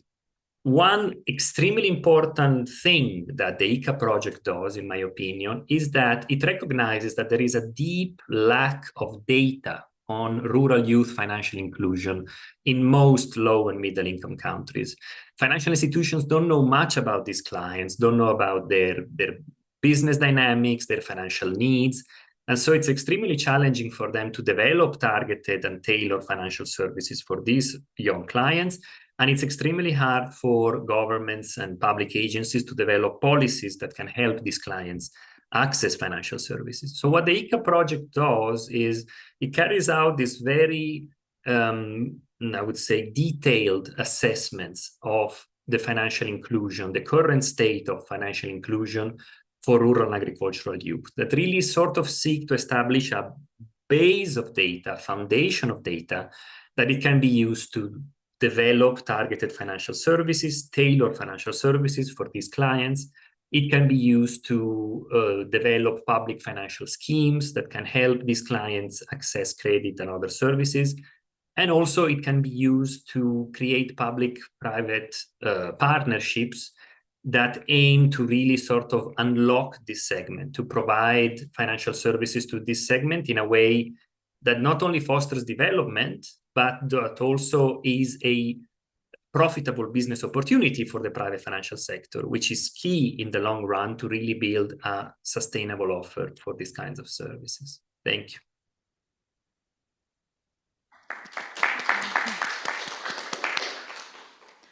Thank you so much, Nicolas, for sharing with us these amazing cases that is happening in the ground.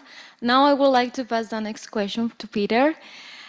Peter, you are yourself a young entrepreneur, and owing to your role in Root Capital, you advise investment funds to invest in youth enterprises. From this perspective, sharing your experience with our audience today will be very interesting. What do you advise for young people who might want to start up businesses and engage in agri-food systems? What can they do to access the needed funds, and where are the sources of funding at a country level? Yes, thank you. Thank you very much for having me and for the questions. So, I think I can share my experience based on an accelerator program that you're running here in Kenya in partnership with Kuzana.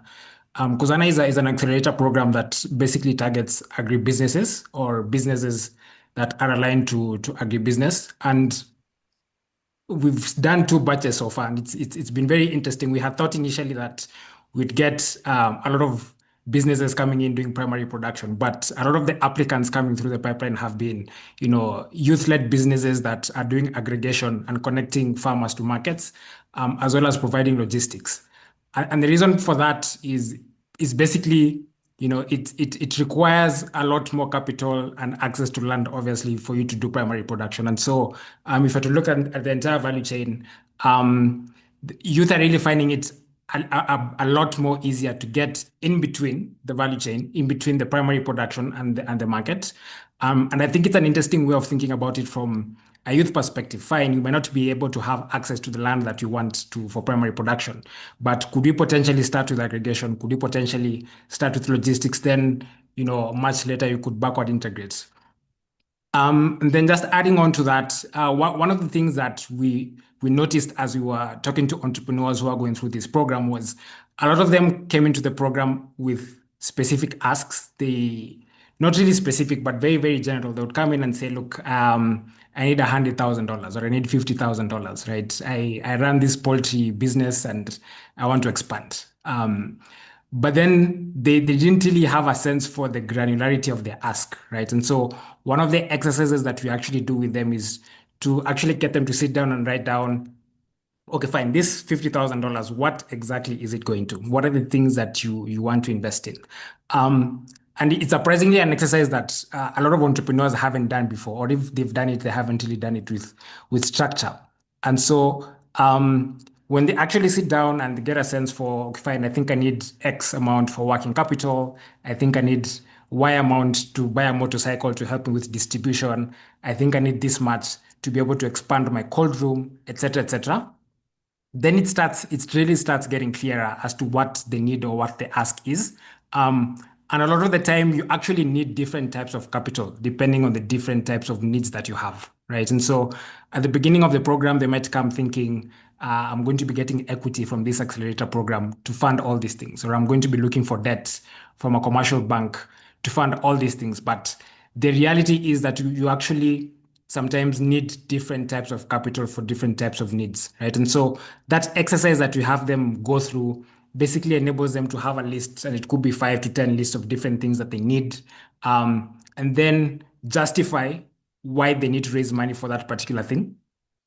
Because sometimes they want to raise money, but they don't really need it. The business can actually fund that which they're looking for. And so we usually joke with them that the best source of capital is customers, right? If there's any efficiencies that you can put in place to get more money from customers, or if there's any way you can tweak your agreement with customers, with suppliers to get better credit for what products you're getting, or to get paid from your customers faster than you usually get.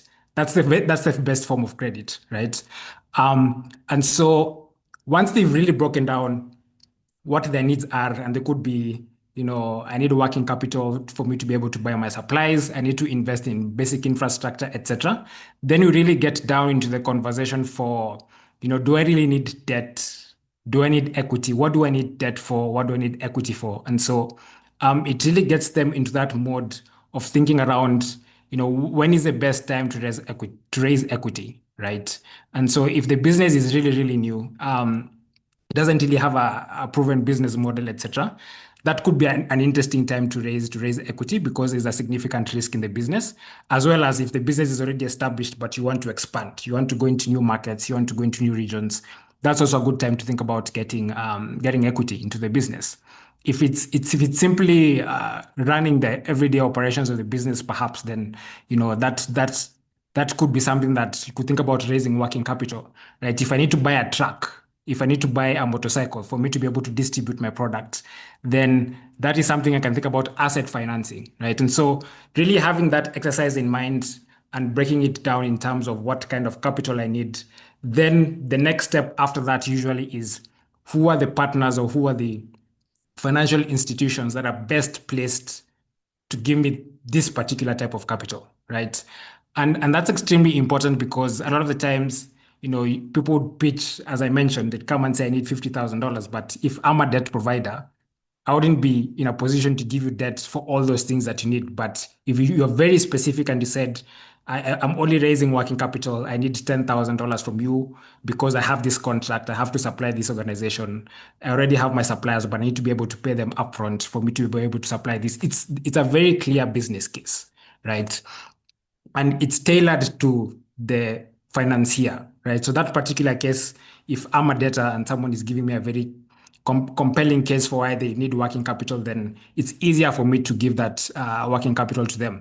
If I'm raising money, however, from an equity investor, then it's also very helpful for them to see how I'm really breaking down my capital needs and I'm raising different types of capital from different people. It even gives me confidence that whatever money I'm putting into the business is going to be used in a way that actually helps the business to grow, right? It's not survival capital, so to speak, but it's actually very, very strategic capital that is getting into the business to help the business grow.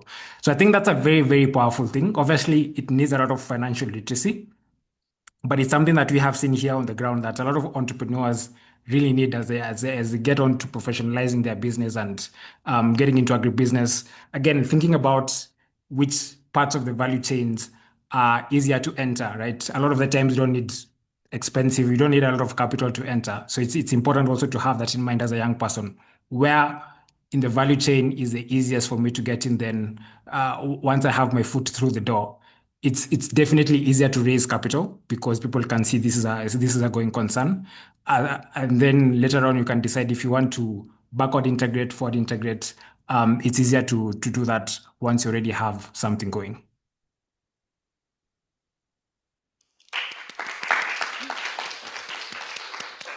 Thank you so much, Peter, for your advice. Here in the room, we are taking a lot of notes. And now I want to pass the floor to Juan. We have a question for you. And Juan, you have a very long experience in development working in different countries and continents, and you are very familiar with the policy-making process at a country level. How do you make sure that the voice of youth is heard by the policymakers and other relevant stakeholders at a national and local level. How can we strengthen this voice?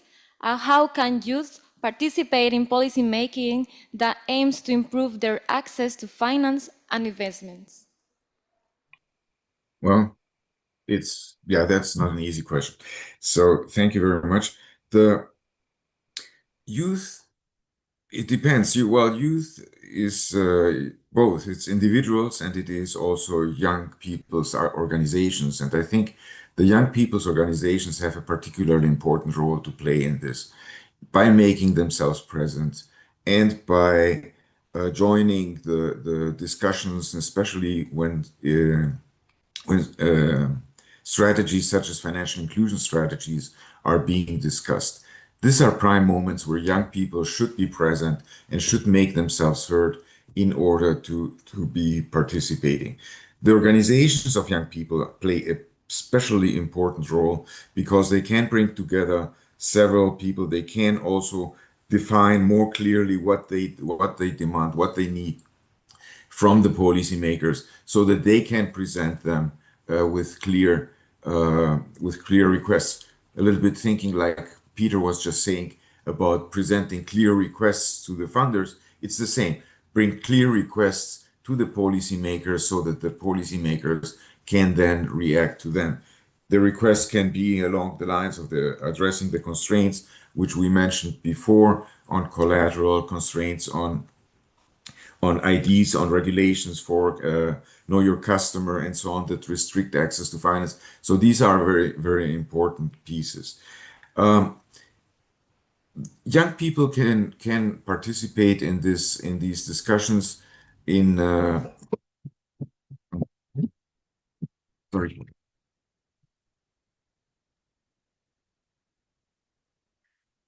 So young people have to see that they can participate in such discussions so that they can make themselves heard. So that was my point. Sorry, the dog interrupted.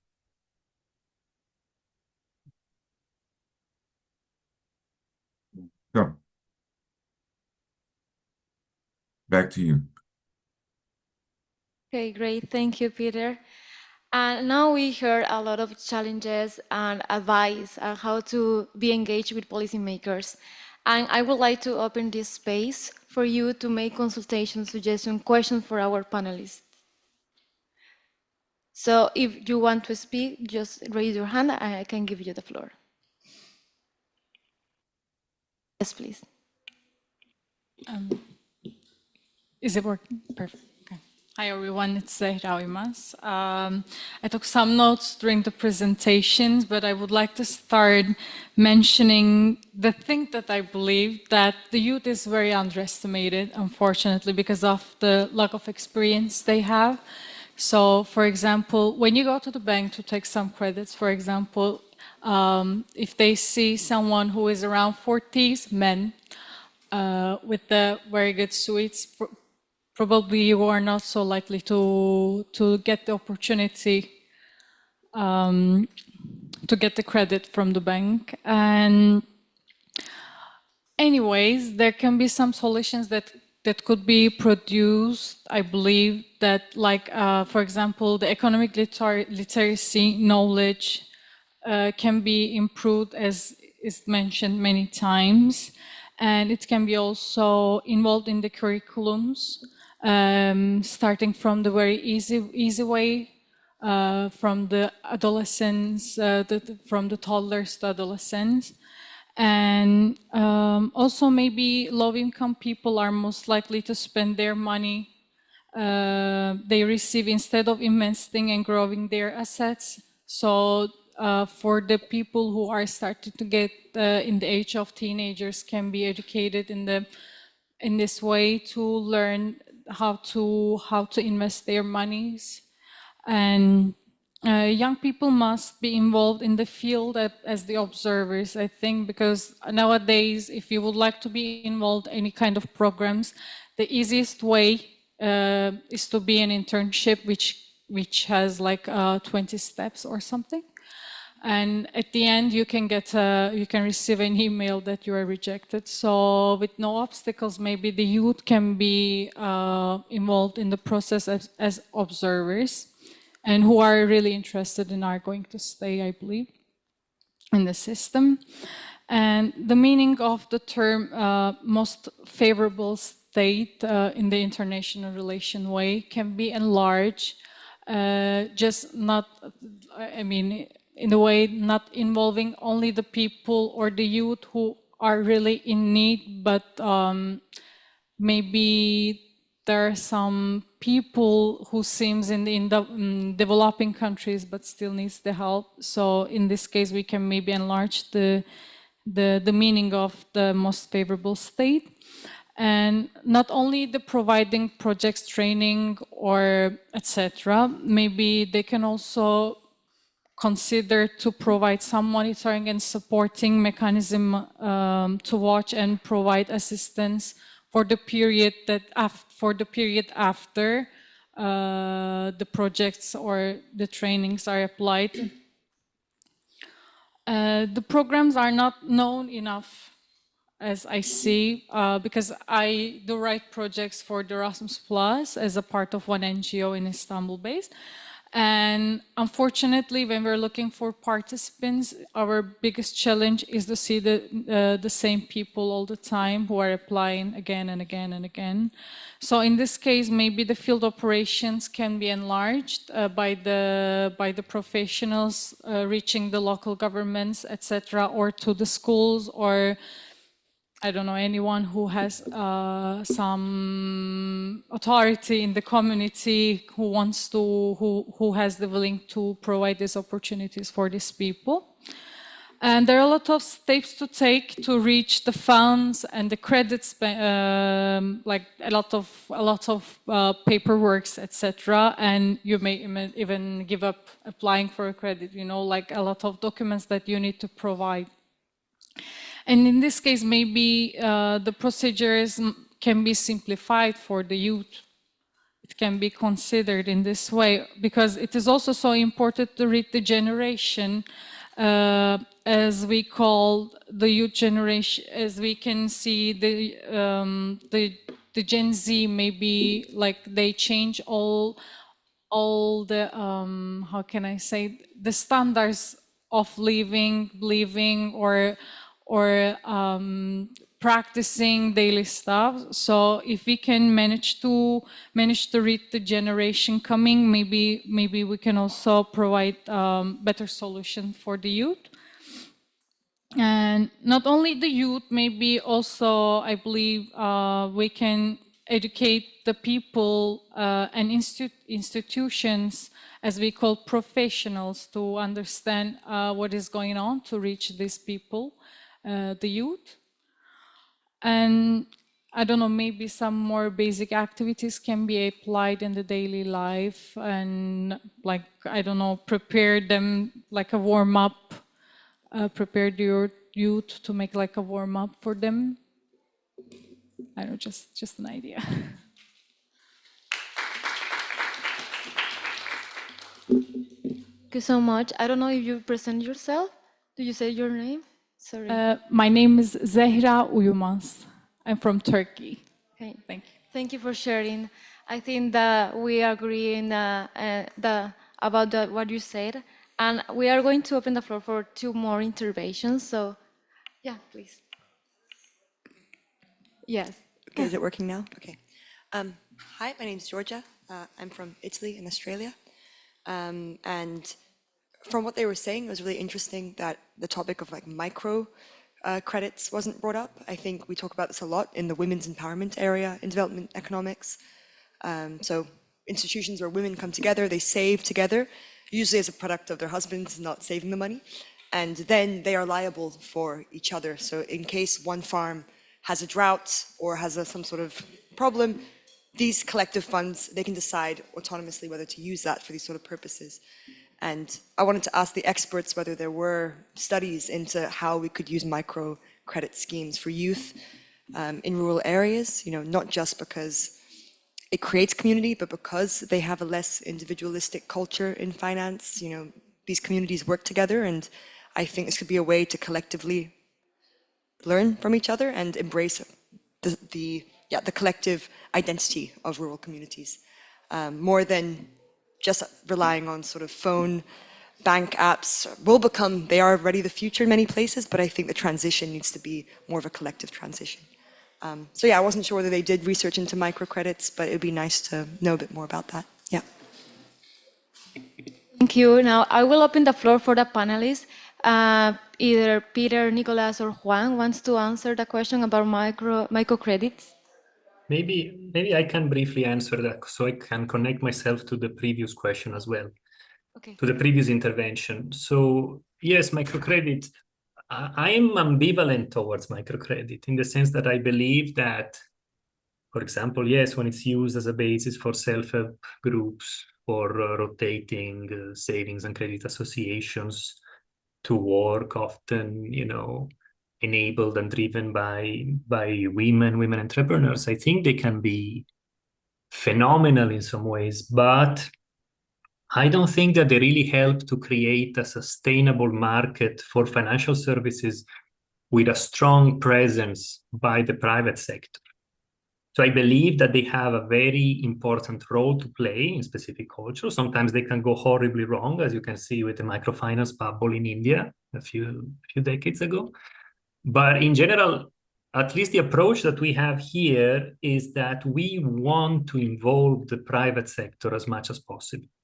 We want the private sector to recognize that there is a profitable and growing opportunity associated to targeting youth with tailored financial services that are better tailored on their specific needs.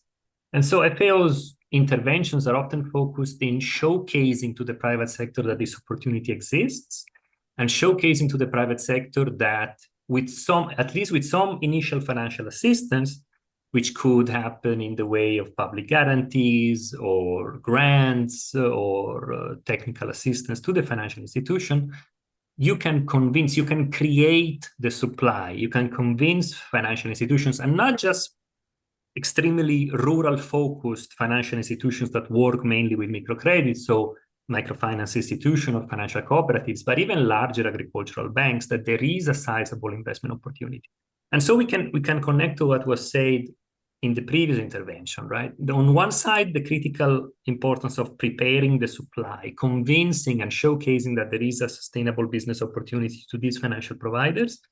And on the other hand, we want to prepare the demand. We want to convince youth that it is possible, with preparation, with training, with external assistance, to successfully receive a loan and repay it over time. Not just a micro loan, which is of course useful to meet operating expense, but even larger loans for investment capital, right? To purchase agricultural machinery, to purchase equipment. So a loan that doesn't just allow you to keep business as is, but a loan that allows you to expand your business, improve your profitability, and then create a credit history over time, and so on and so forth. So to conclude, I believe that microcredit has an extremely important role to play. I believe that it's not the end-all solution by far. I think that if we want to create something that provides intragenerational development, so allows you to grow your business in the span of a few short years, we need to focus on sort of this broader approach that has to do with really focusing on these different elements: the supply, the demand, the overall environment in which these investments take place. So in short, there is a place for everything, but at least here in FAO, we truly believe in engaging the private sector. We think it's critical if we want to create a long-lasting change when it comes to youth financial access. Thank you. Thank you so much for your reply. We have time for one more intervention in the floor. So I think that I saw a hand raise over here. Yes, please. All right. My name is Konstantin, and I was particularly interested in the matter of difficulty of young rural farmers in investment and mobilizing their funds. the fact that they have difficulty in mobilizing their savings and that they tend to save and they don't have the credit or trust from the institutions into moving their credit. And I believe that with the assistance of the public sector, they could be taught and they could be helped in jump-starting some sort of logistical that they could be assisted in starting a logistical basis for later investment, especially in high potential areas, in rural matters, such as a lot of low income, high yield agricultural areas that could greatly benefit from stronger financial logistics that could be created through cooperation between the public and private sector. That's pretty much it.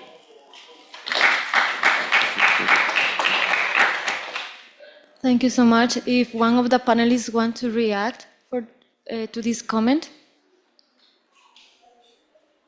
Yeah, well, I think it's very clear that there are lots of opportunities, and access to financing will be a key aspect in order to make it possible for young entrepreneurs to execute those opportunities. The thing is, how do you get on the train for financial services? How do young people get into this? And it is very depends very much on their stage. We spoke at some point in time about the segmentation of young people. So if we're talking about young people, very young people, say 15, 12 years old, in the adolescence, for them, getting access to financing will be mainly start saving, start building own resources with what they have at hand. And in time, they will be developing, having some accumulating some resource so that they can make investments. So this is the first step.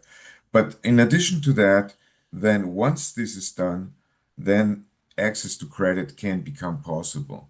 And access to credit can become possible via the microfinance entities that were mentioned before, via savings and loan associations, village savings associations, all this type of methods that can help young people access finance. Very important for young people is also the possibility of getting financing from family and friends. And as a matter of fact, today, this is the main source of financing for very young people and for young people who are just starting their business. Transitioning from there to get a loan in a more commercial term is a complicated step, but it's a very important step. And for that, establishing a relationship over time with via savings and via small loans that can be repaid is a key step. So I would say it's a continuum of activities, and it is not just one short. And when the firms get more sophisticated, then of course equity and this type of investments get more of viable options. But this requires already a track record. This requires already much more experience, and this requires also larger amounts. An equity amount will not come for $100. An equity investment will come for larger amounts. So it's sort of a continuum, and it needs to be strengthened and supported.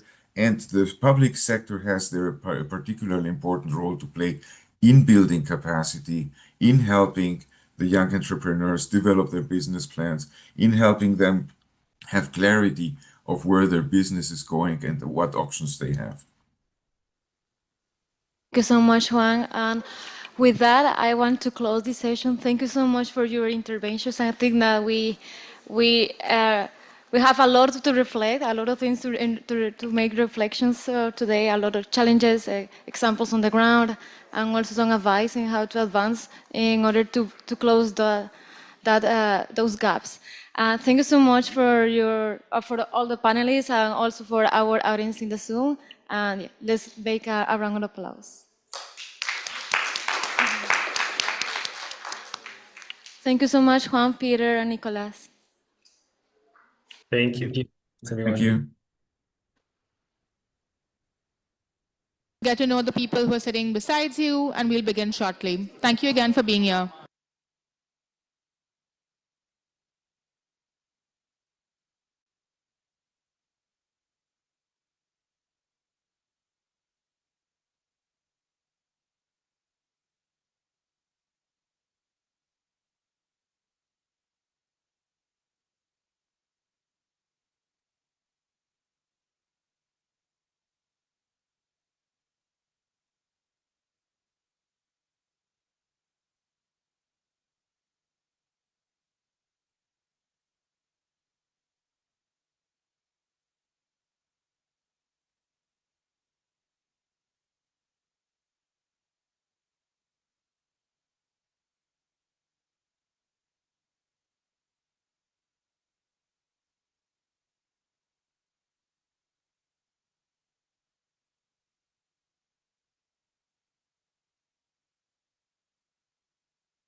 Thank you, everyone. We'll now be beginning in a minute. So over to our Youth Policy Board members.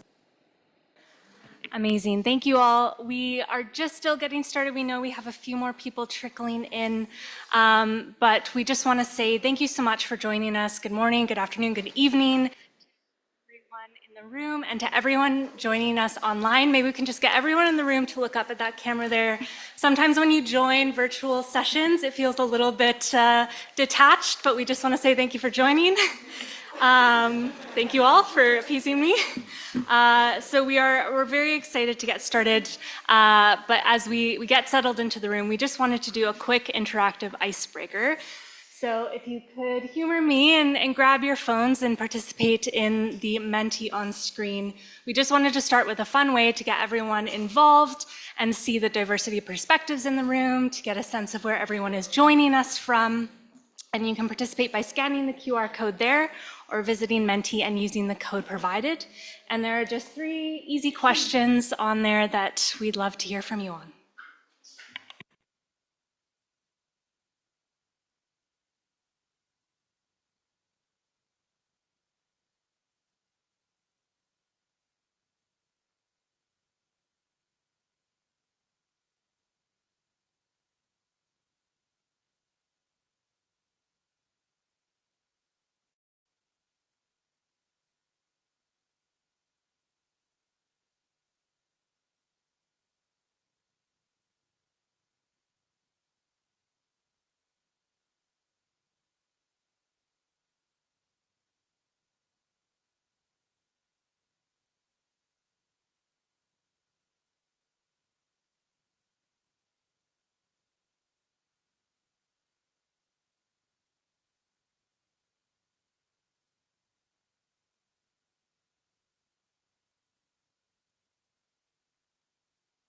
If you're having trouble with the QR, the code is also at the top of the screen. It's 49712897.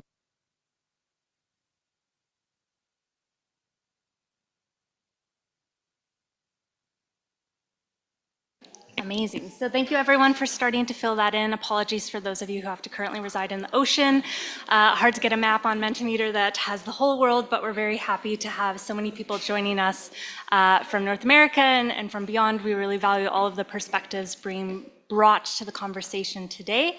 I think if we go to the next question, we can also start to see what some of the thoughts are around looking specifically at food waste and also what kind of languages we have in the room. Later on in the session, we are going to be going into breakout rooms. We want to make sure that people can contribute in the language of their choice. Today we have moderation for English and French, and we will have a French moderated breakout session as well that will be moderated by our lovely resident Quebecois, William, who will be taking us through the discussion today. So that is wonderful, and we'll move to that section a little later on.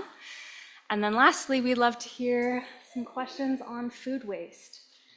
So for most of you already engaged in food systems, hopefully this is a bit of an easier answer, but if not, I hope the session today is extremely valuable and informative, because really when we're looking at food waste across our food system in North America, we'll let the answers come in, but maybe a very quick spoiler that most of it happens at the household level. And so when we are thinking about how we address problems, where we can start, this is a good kind of level set for us to come back to. So thank you so much for humoring us with the quick Mentimeter. I'm sure that's not your first one of the World Food Forum so far, but we appreciate you sharing your thoughts with us and really looking forward to the discussion today. And so with that, I will hand it to my colleague Gabriel to give our first introduction. Wonderful. Thank you so much. Good evening, everyone, and good morning to online folks joining from North America. Welcome to the North America Roundtable session at the Youth Assembly. My name is Gabriel, and I serve on the World Food Forum Youth Policy Board as a representative for North America. I'll now turn it over to my colleagues to introduce themselves. Hi everyone, bonjour à tous et à toutes. My name is Chanel, I'm from Canada.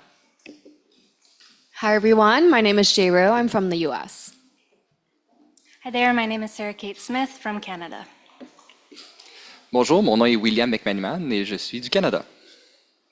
Before we begin, a few quick housekeeping notes to help us all make the most of this session. Let's remember to be respectful and to listen actively. Every voice matters here and deserves to be heard. Please try to keep your remarks brief so that many people as possible can have a chance to speak. Next, we want this session to be an inclusive space, so let's make sure to value the experiences of young people, Indigenous peoples, and rural communities throughout our discussion. Some quick technical reminders as well. Please make sure that your phones are on silent and to use the microphone when speaking so our online audiences can hear you. If you're online, please keep your microphone muted when you're not speaking, and don't forget to mute again after your intervention. Feel free to add questions in the chat as well. We'll be monitoring that too. Please ensure to stay on time so we can then meet all of our objectives for the session. And then finally, interpretation here is available in English and French. So feel free to listen or speak in whichever language you're most comfortable with. To use the interpretation, you'll find an earpiece on the table next to you, and you can use the dial with the numbers to select your preferred language, and the dial with the triangle symbol to adjust the volume. Let me give you a quick sense of what's ahead. We'll begin by introducing the Global Youth Action Plan and sharing some of the progress made so far. Then we'll hear from our keynote speaker, His Excellency Kamir Hamid, before moving into an intergenerational panel discussion. After that, we'll break out into consultations where your voices and ideas will directly shape our regional roadmap. And we'll finally wrap up by highlighting opportunities for you to stay engaged and connected as we move forward. We gather here to ensure that youth voices from North America are heard and embedded in the global effort to transform agri-food systems. Think of yourselves today as co-authors of that plan. Your ideas will make it stronger, more inclusive, and more impactful. And with that, I'll turn it back to William. Thanks, Gabriel. With that, I will be speaking in French. So if people need interpretation, as Gabriel said, just tune in to maybe one or two. Maybe one is the room, two is English. I know that three is French. I will just leave a second so people can take the earpiece.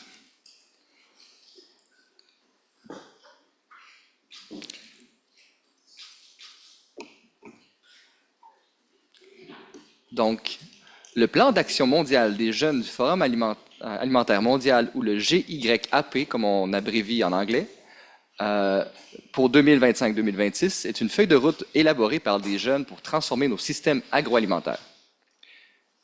Il sert de plan d'action sur 2 ans pour guider le travail du Conseil des politiques jeunesse, du secrétariat de l'Assemblée des jeunes et de nos partenaires, et nous espérons qu'il inspirera également les jeunes des organisations de jeunesse et de nombreux autres acteurs. Ensemble, nous avons défini des mesures concrètes et veillé à ce que des voix et des perspectives diverses soient prises en compte à chaque étape. Le processus a débuté par une consultation mondiale qui a permis d'identifier les priorités politiques pour la jeunesse dans le cadre des 4 améliorations, le 4 Betters, de l'Organisation des Nations Unies pour l'alimentation et l'agriculture, telles que décrites dans le recueil mondial d'action 2021. En 2022, nous sommes concentrés sur la régionalisation de ces priorités à travers des enquêtes, des consultations régionales et un examen des déclarations des jeunes qui a abouti au compendium régional qui représentait 5 priorités politiques par région.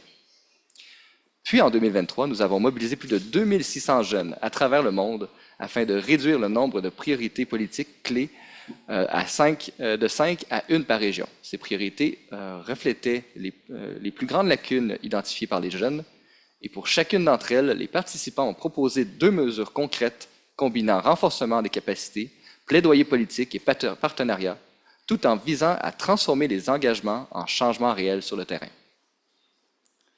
Fondé sur l'innovation, la durabilité et les connaissances ancestrales, le GYAP définit 2 mesures concrètes par la région pour combler les lacunes politiques urgentes.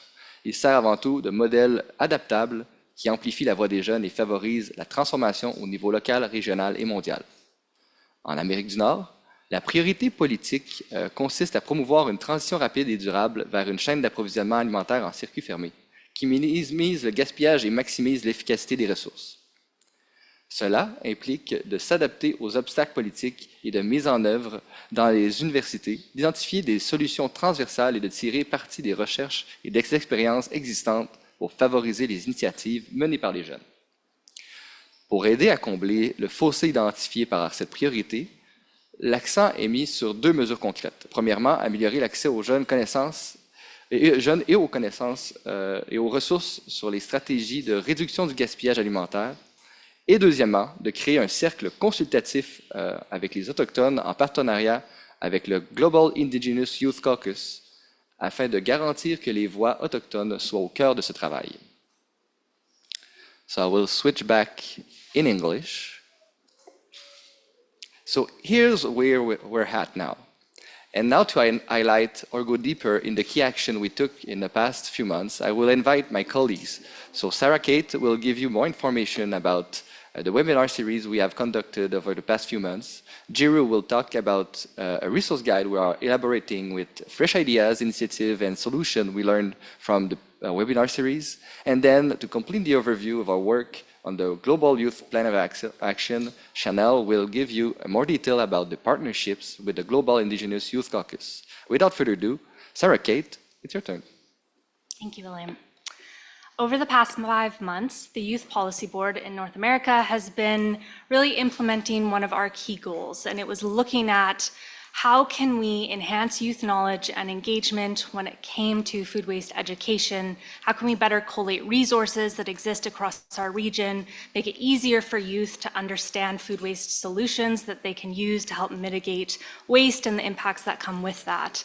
And so as part of our Global Youth Action Plan, we really implemented a 3-part educational webinar series to address some of the concerns that we heard through our consultations throughout the year. So when we spoke with youth from across Canada and the US, we really heard one kind of clear standout piece of feedback, and that was that when they thought about food waste mitigation, they only really thought of food redistribution.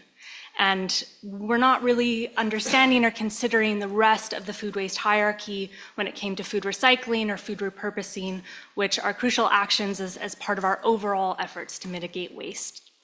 And so with that feedback, we really thought about what could we do as a youth policy board within our capacity to help address that. And so we brought in expert speakers, we brought in youth speakers from across the region to really speak to solutions that exist currently, solutions that are under development with new research in the space, and really trying to identify options for youth to properly engage with the solutions that exist throughout the food waste hierarchy.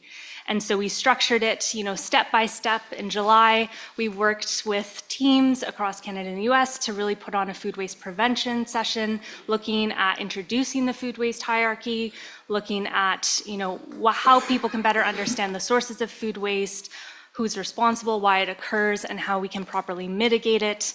We looked at food waste recovery, bringing in experts to talk about upcycling strategies, tools and technologies to repurpose food waste, whether it's anaerobic digestion or transition into animal feed.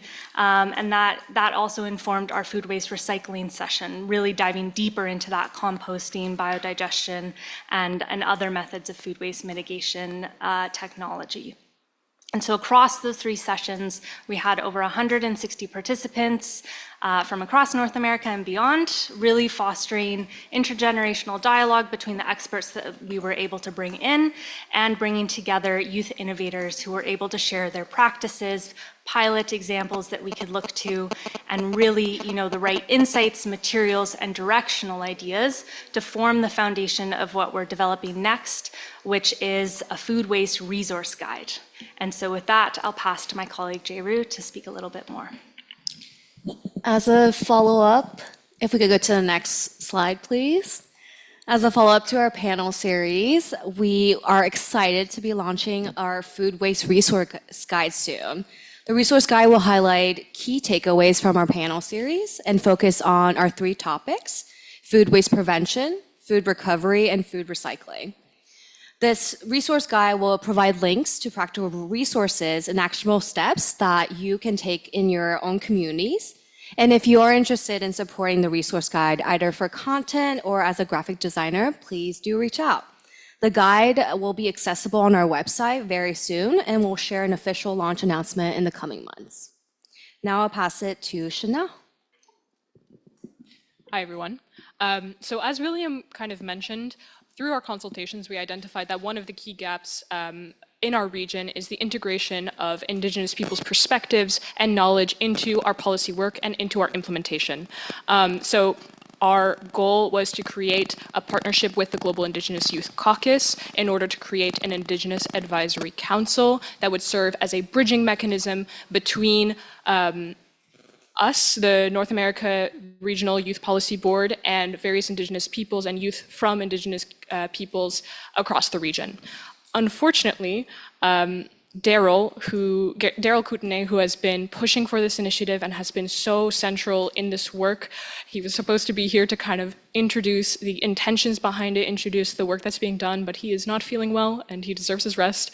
So I'm just going to give a very quick overview of where we're at and where we're going. So we had some meetings, we've been discussing, we're still kind of in the draft phase of this, and so we really, really welcome if you have feedback, if you have ideas. We welcome you to kind of participate in this process with us. But ideally, we would meet regularly, we being the North American Youth Policy Board and the created Indigenous Advisory Council, meet regularly to kind of develop policy guidelines that are relevant, to host collaborative discussions to ensure that the work that we're doing actually aligns with communities' needs, identify kind of other priorities to collaborate and host capacity building sessions that are relevant. We will meet regularly, co-design training materials, and just generally ensure that our cultural protocols, that our activities are upholding cultural protocols and integrating traditional knowledge, Indigenous knowledge into our work. So we will discuss this a little bit later in our session, and you'll have a bit of an opportunity to collaborate on the ultimate shape that partnership and the kind of activities will take, but we'll leave it there for now. And I'm going to pass it back to Sarah Kate. Thank you so much. So moving into our next session, we are very excited to once again have Her Excellency Kamar Hamid join us for our session today. Kamar is the alternate permanent representative to FAO for Canada, and we are very glad to have her join us. She participated last year. Kamar has held key positions that focus on advancing Canada's agricultural, migration, and trade policies, both domestically and globally. And we are very appreciative that you're joining us today, not just to represent Canada, but also to share your valued insights. And so with that, diving right in, we're hoping you could answer for us today and give a bit of an overview on Canada and North America's role and responsibilities on the global stage, and highlight upcoming initiatives while explaining why youth involvement in decision-making is so important. Thank you, Sarah. Good evening, everyone. Bonjour tout le monde, on video as well. It's an honor to speak with you today. I am here really to listen and learn from you all. So I am, as Sarah said, an alternate permanent representative here in Rome. I work with the FAO, work with as a representative of Canada. I want to begin by recognizing the incredible conversations I've been hearing here during World Food Forum, and being really inspired by the leadership and passion that you all have displayed. Hopefully the week continues and I become even more inspired. In our region, youth may not always readily see their voices represented or see space for themselves. But one thing that's for certain is when we create the space, the impact is really profound. And I think you can all agree to that. We can see what's happened over the years since the last food forum. I think we can all agree to that.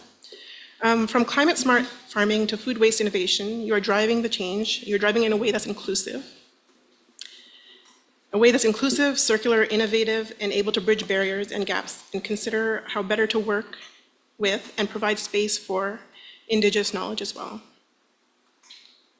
Canada is really proud to support youth through initiatives like the Canadian Agricultural Youth Council. I see many familiar faces around the table who are part of this council. It's a consultative body of young Canadians who advise agriculture and agri-food in Canada. They have a chance to regularly meet with senior executives as well as ministers and deputy ministers of agriculture. They feed into the next agriculture policy framework, which is a really big policy for Canada. Canada's agriculture is managed through federal and provincial jurisdictions. So we have this really large overarching policy, and the Youth Council helps feed into this.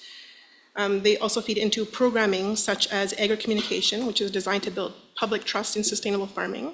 And some of our youth members are also involved in our sector engagement tables, like Sarah, where perspectives inform Canada's global position on food systems. Beyond the Council, Canada is investing in youth-led innovation, from remote sensing technologies that help farmers predict yields to community-based food programs that reduce waste and improve access. Young Canadians really are leading the way. We also recognize the critical role of Indigenous youth in revitalizing food systems. Their knowledge, centered on stewardship, reciprocity, and zero-waste principles, is foundational to building resilience and equity. Canada is committed to amplifying these voices through partnerships, education, and policy integration. One of the issues facing Canada, and this probably isn't unique in the world, is the uncertainty for the next generation of farmers, producers, and declining participation. Your presence here this week speaks volumes, and I think speaks to what we are trying to keep in sight, which is that if we can create connections, find support, the youth will lead us into better planning for the future. As we look ahead, I invite you to consider what you want as your next steps. Some areas to think about are policy inclusion. How can you, the youth, connect to influence your decision makers at every level of your governments, from municipal food boards to international forums like this? Capacity building. What tools and training do you need to lead effectively? You are the leaders of tomorrow. Reach out to your decision makers, reach out to your public servants, and find ways to organize and network so that you can have the mentorship networks and resources that you need to move the food system into the future. And third, collaboration. How can we foster stronger intergenerational partnerships that honor Indigenous knowledge and scientific innovation? Now, I don't have the answers to any of these three areas. I'm really here to learn from you. But I just want to say thank you for inviting me to the conversation, and I look forward to what we're able to learn here.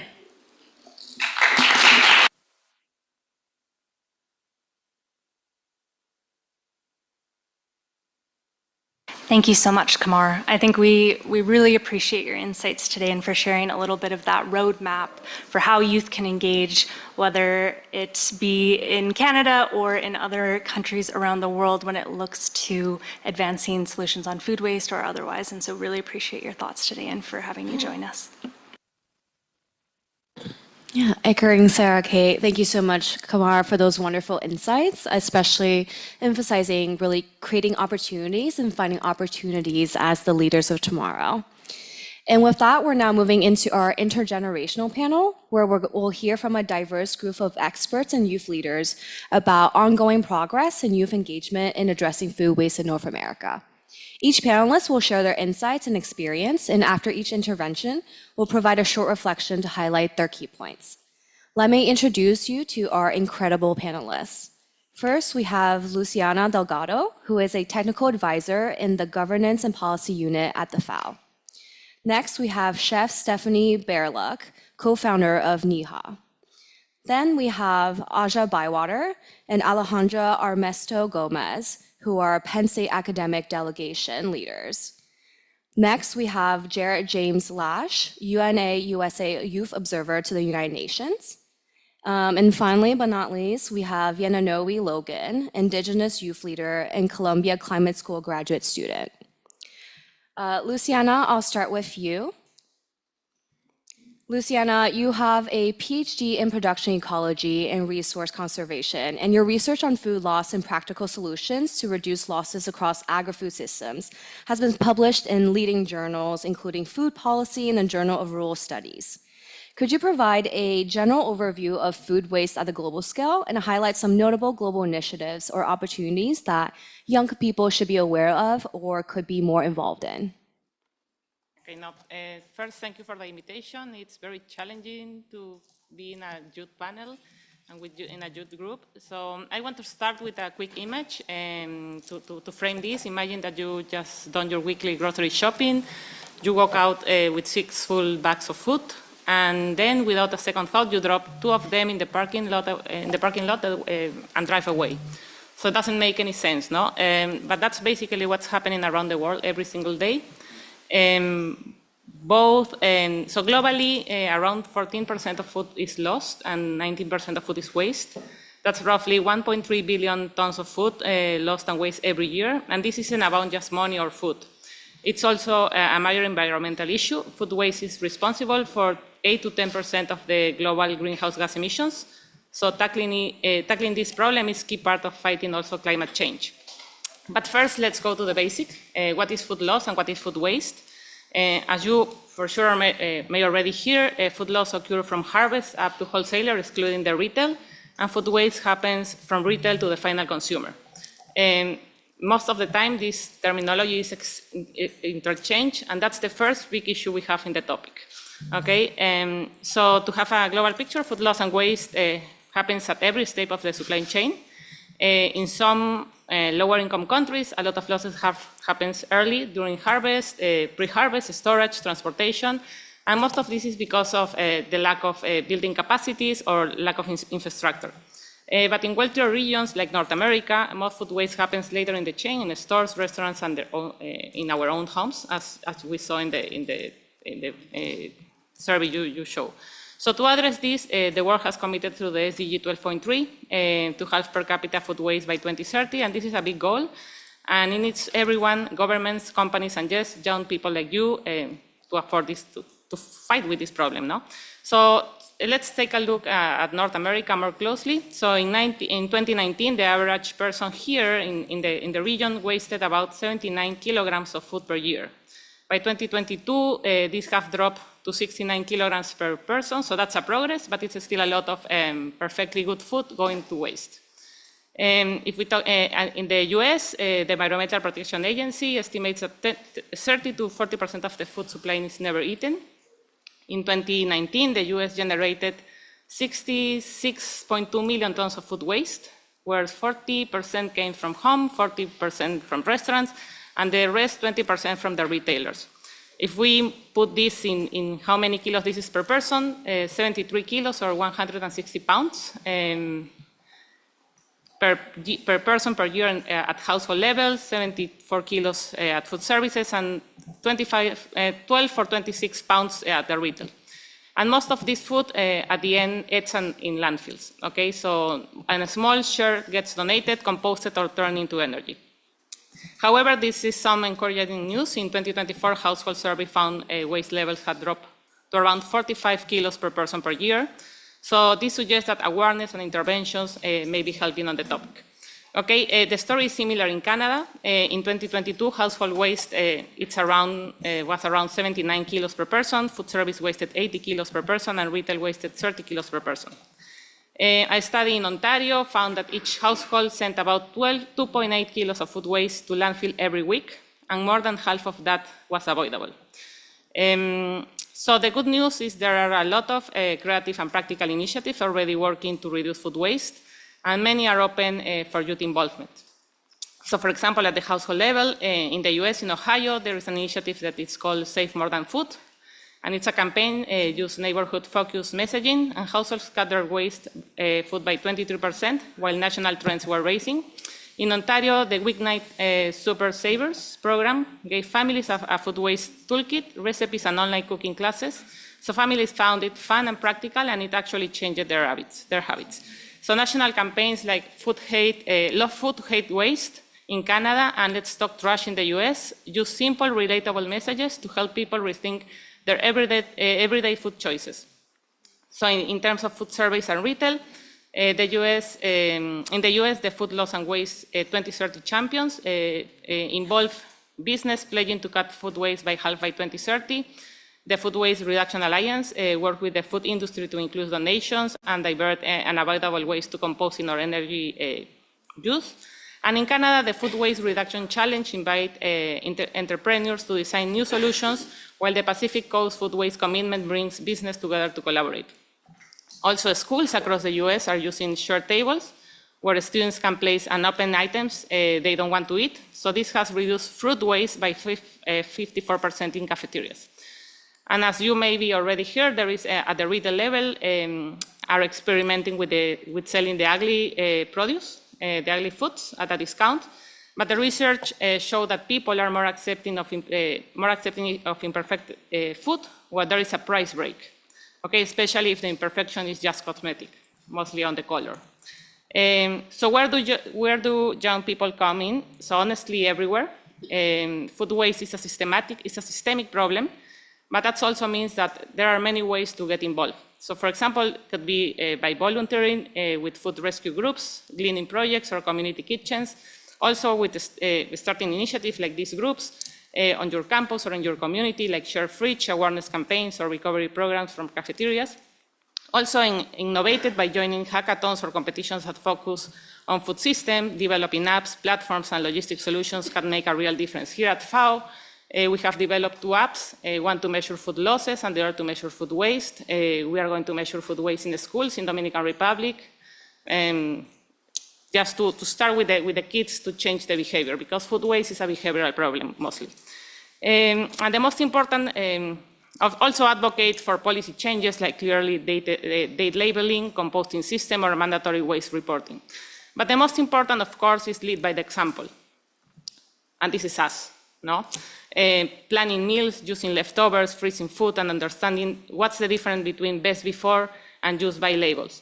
Okay, so best before refers to food quality, meaning the food is still safe to eat after the date, but its flavor, texture, or color may have declined.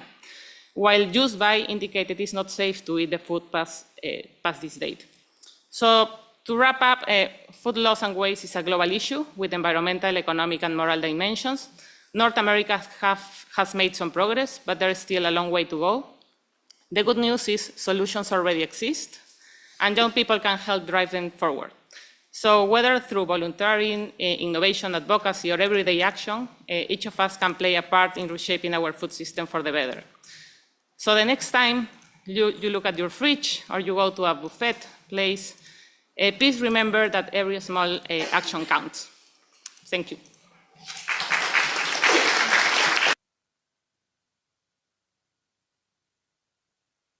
Great. Thank you so much, Luciana, for sharing all those statistics and for reminding us that we should lead by example. Your insights truly remind us that food waste is a global problem, but we have so many opportunities to take action at every level, from local initiatives to larger scale programs. And now we'll move from a global perspective to a more community-focused lens, and I'll hand it over to my colleague, Chanel, who will introduce Chef Stephanie Berluck. Hi, Chef Stephanie. Thank you so much for joining us. I know that you've had a long day and still have a long day to come, so thank you for making the time to be here. You're co-founder of NIHA, which revitalizes food, storytelling, and skills as tools of healing and empowerment, and I would love if you could tell us about your thoughts on how storytelling can empower youth in shaping sustainable food systems and what role narrative plays in inspiring future leaders. Masicho, it was a busy day. Dringwinzi, Steph Barlak Vilji, Tetlejay Watsat. My name is Steph Barlak. I am from Canada's Arctic. I come from the Northwest Territories. I work as an Indigenous chef, promoting Indigenous cuisine, promoting Indigenous culture. Doing that, Indigenous cuisine itself is very underrepresented. A lot of people don't know what it is, who we are, or what we eat. And all the work that we do through NIHA is done in a good way. And that basically means we do our work in a respectful way. We lost a lot of our history. We don't have, a very good history. And in order to kind of bridge some of those gaps, I share our food. A big part of who we are is connecting over food. All my food is sitting down in the Indigenous Peoples Unit right now being served, but I'm here with you. So a big portion of what I do is connecting with youth. And, you guys are around this table, you guys are talking about change, you guys want change. And as Indigenous people, sometimes we need to work a little harder for our voice to be heard. We need to work a little harder to be seen. And that's okay, because we're going to do the work. Today, we served a whole menu of Indigenous-owned businesses and Indigenous food downstairs. that's a step in reconciliation. That's a step in promoting who we are. So what I find with the company that I co-founded, connecting with youth and sharing traditions, is the first thing I had to do was go to my community and ask my elders for permission to do this so openly, so publicly. And then my second question was, can I change a lot of our traditional ingredients, merge them into something new? As youth, you are watching TikToks, watching the latest trends, and for me to create things like caribou wontons, caribou pho, reindeer wonton soup, muskox tostadas. Traditionally, it's not where I'm from, but it starts to get the youth interested in these products. It starts to open their eyes about the caribou, the moose, the muskox. Then we tell the stories. We talk about the traditions. As Indigenous people, we survived in different climates throughout the world. And what we did worked, especially up in the Arctic. It's very harsh climates, and our people found a way to survive. Everything I do is basically sharing our stories. You know, these are my stories, but it was passed down to me by my parents, by my grandparents, by the community. So what we need to do is to share all of those stories in a more unique approach and get everybody interested. Then we talk about the traditions, we talk about the stories. As Indigenous people, we didn't have food waste. We utilized all of our products. We harvested in different parts of the year, seasonally, and we preserved different things to eat in other parts of the year. That's what we did to survive. We have a lot to teach, and people need to listen. I only represent who I am. Think about all the different Indigenous groups throughout the world who have so much story, so much tradition to share. I really appreciate, being asked to sit here, and I'm proud of you guys for all you're doing. And sorry if I'm a little scattered. I've been cooking all day here. And masicho.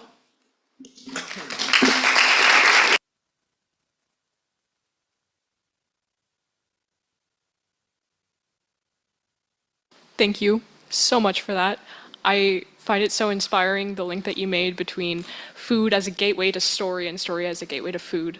So thank you for sharing that. We really, really appreciate having you here.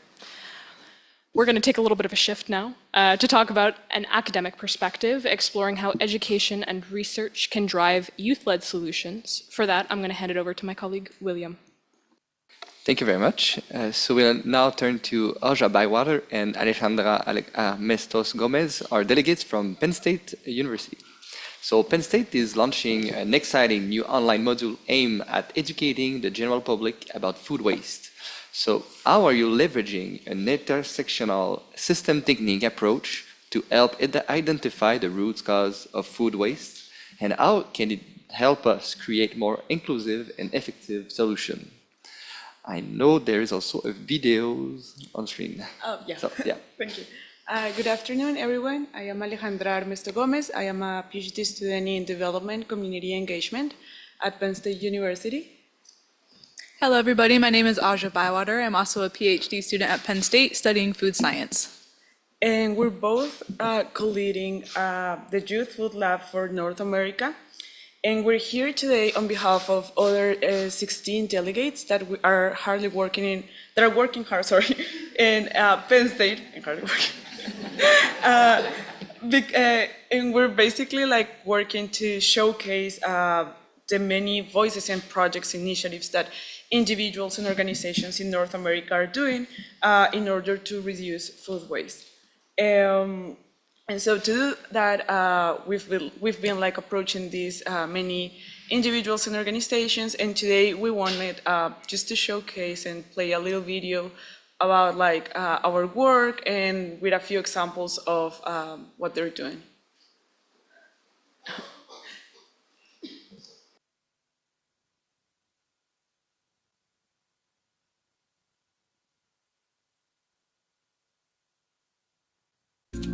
In your own words,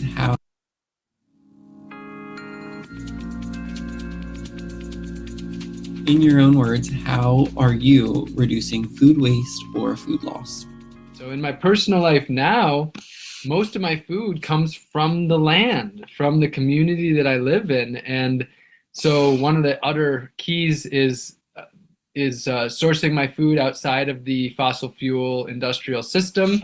And then whatever food scraps exist, returning them to the soil, making high quality compost that then goes back to the earth. So my name is Elisa, and I am owner operator of Verdant View Farm. We operate a beef farm, and we also have agritourism business with farm stay and farm tours.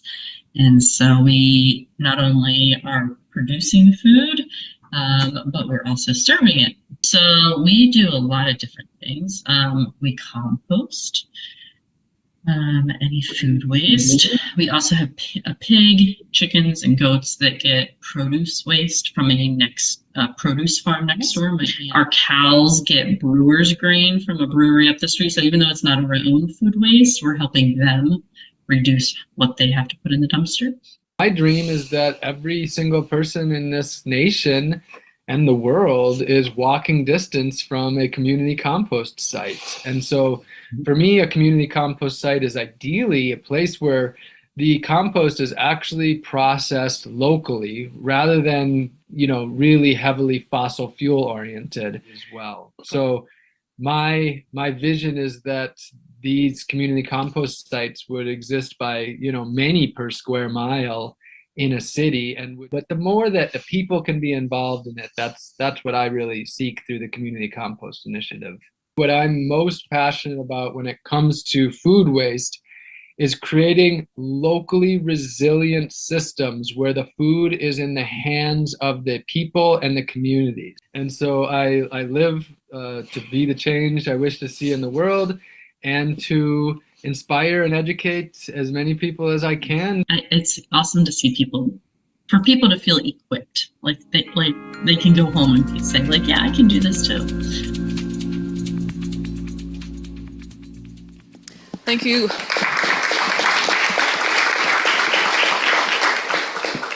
Thank you so much for letting us share that video with you. We are so proud of our talented delegation. You were able to see footage of them working in this video.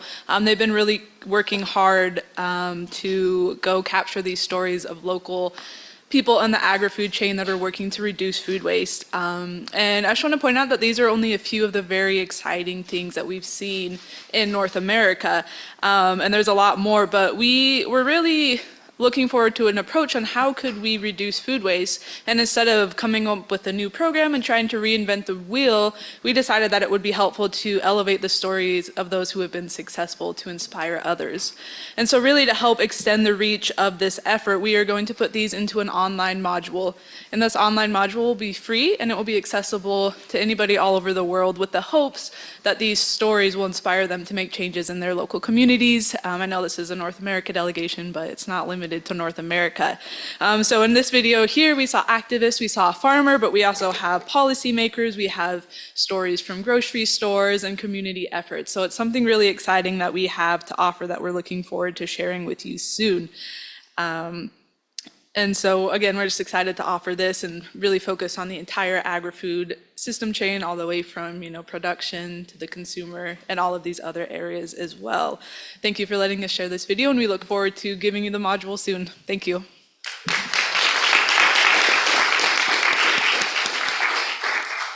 Thank you very much, Olga and Alexandra. Your approach highlighted the power of education and knowledge sharing in equipping youth to tackle food waste within universities and across communities. And I really love the vision you expressed in your presentation and your video. Now let's hear from a youth perspective directly connected to policy and community planning. So Gabriel, over to you. Thank you. So I'd like to introduce Jarrett as the 14th Youth Observer to the United Nations Association of the United States of America. Jarrett, as a community planner, how are US youth shaping the closed loop food supply chain? And what lessons from your work in housing and community planning can inform how young people can overcome policy and implementation barriers to drive sustainable youth-led impact?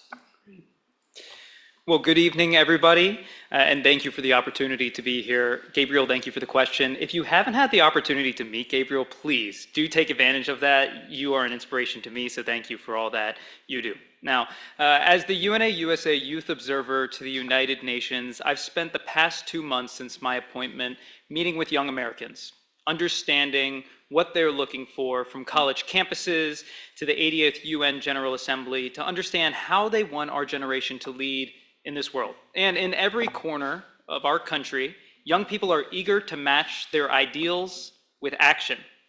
They want to solve problems that feel insurmountable, like hunger, waste, and the climate, but they want to start close to home, where their efforts can be seen and felt. And I hope that I can address that really as the through line in my comments. So to your question on closed loop systems. Now, earlier today, I had the opportunity to hear from Lauren Click, she was this year's North American AgX Finals winner. And her program's team, Let's Go Compost, has school-based composting education to combat food waste in cafeterias. They have reached more than 15,000 students in 121 schools across 10 states. And that's what grassroots leadership looks like.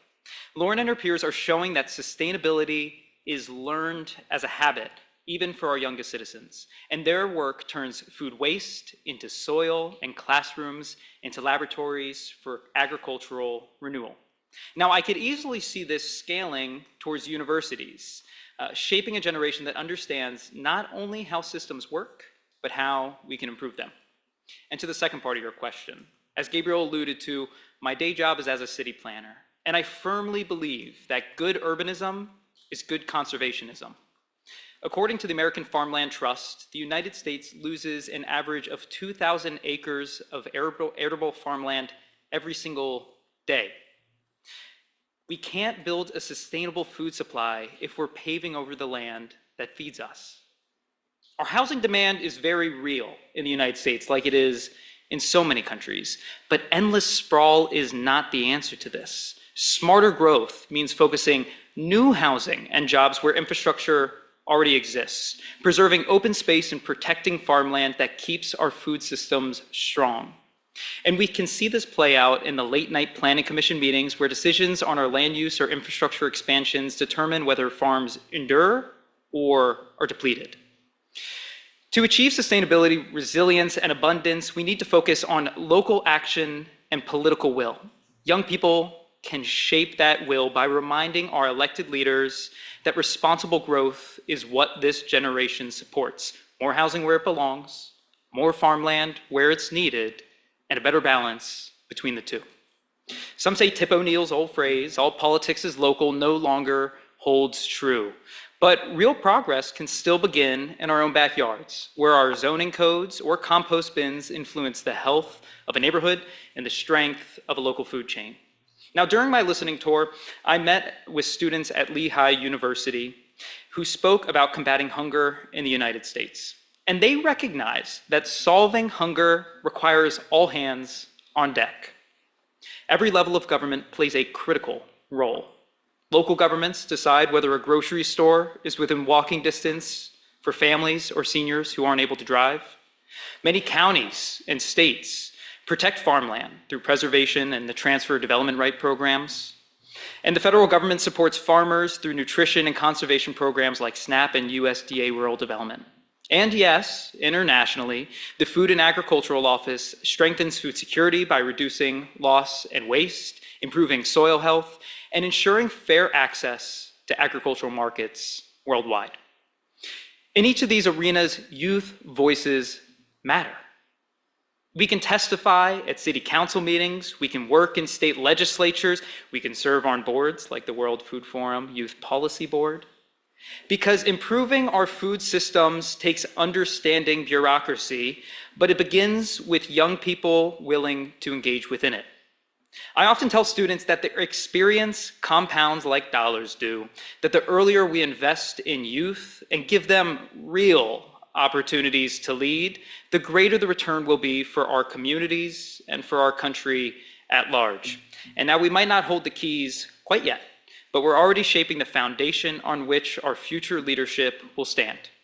And I think that if we stay committed to stewardship, service, and most importantly, one another, then we're going to be ready to build the future that we can already see so clearly. Thank you.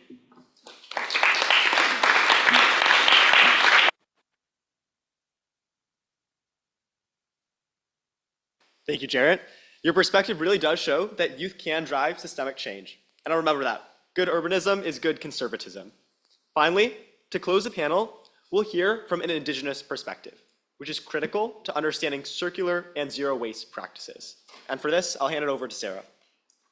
Thank you, Gabriel. I'm very glad to be able to hand it over now to Yenenui Logan, who we had the privilege of joining earlier today, alongside her other colleagues from the Global Indigenous Youth Caucus and beyond, to have a great dialogue and where we were able to hear stories about how Indigenous knowledge has long embodied circular and zero waste principles. And so our question today is really about how can these practices be how can these practices be integrated into modern policy and education to create more sustainable and equitable agri-food systems? And what is the role of youth in leading this integration? Thank you. Everyone can hear me okay? Nyawes keno gogwego, Yenenui ni gatso, gwenyongayo, onondoaka niha. Hi everyone, I'm Yenenui Logan. My name means she guards the corn. I'm Deer Clan from the Seneca Nation. My dad is also from the Agustin Mohawk tribe. So a lot of northern New York, but I'm a dual citizen too, so I really rep North America. I'm happy to be here. And now to Chef Steph. She made sure I was fed with some fry bread and berries before sessions, like running around. And that's how we care for our community. I do want to first kind of start by saying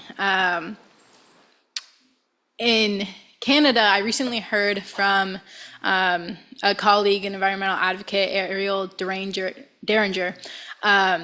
She said that in Canada, there is more advocacy for the protection of caribou than there is advocacy for the protection of Indigenous rights, caribou and bison combined. She said this is a huge issue. We're trying to figure out all of these issues in agri-food and climate and protecting the rights of nature, but we're not even protecting the rights of the people who are protecting 80% of the world's biodiversity. In Indigenous communities, how we're in our Indigenous policies that already exist, referencing something like the UN Declaration on the Rights of Indigenous Peoples, there are already collective rights. There are already priorities and responsibilities that are written there that say Indigenous peoples protect the lands, the waters, the animals. And so you don't need to create new policies. You just need to advocate for the ones that already exist. That's one thing that I really instill in a lot of my studies is always getting out the word about UNDRIP. A lot of people don't know that this declaration exists, how it can be utilized.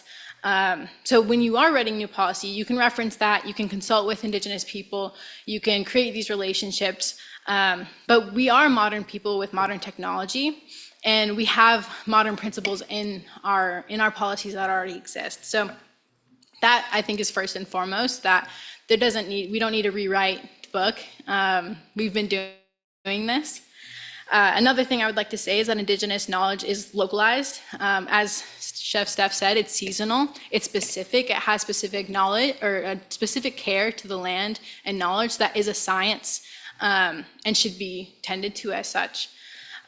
Indigenous knowledge and agri-food systems or agri-food solutions are often led by women and children, or not children, women and youth. And so I think that this is an important distinction because a lot of times we're talking about national adaptation plans or an action plan, and we're trying to figure out who are we financing, what technology are we financing, but the women and the youth are already doing that work. And so we need to make sure that we're not just building solutions with empty hands, and that we're making sure that these funds are getting to the front lines and the front lines people.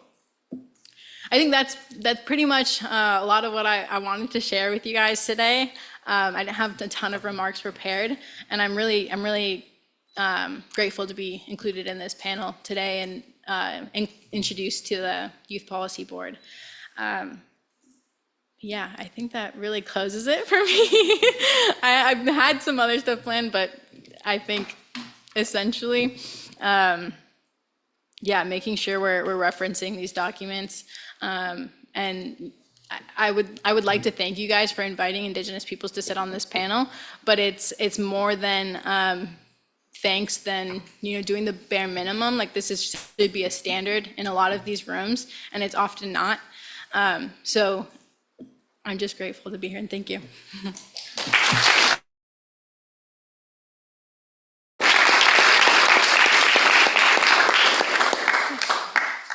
Thank you so much, Yananawi, and we're really grateful to have you here, and we hope that the standard of having Indigenous voices at the table becomes common in every single room around FAO and back home in all our countries. So really excited to hand it off next to Chanel to wrap up this panel session, which has been incredibly informative. Thank you. Yeah. Thank you so much to all of our panelists, to our keynote speaker as well. Thank you all for sharing your experiences, lived experiences, academic experiences, your innovative ideas, your thoughts. It's been really, really excellent how you've highlighted both the global and the local dimensions of not just food waste, not just inclusion, but generally how do we create change in our food systems. This has really been an inspiring conversation, and I'm so appreciative of all of the things that you said. So with, that, one more thank you to all of you. I think we can give one more round of applause to our panel.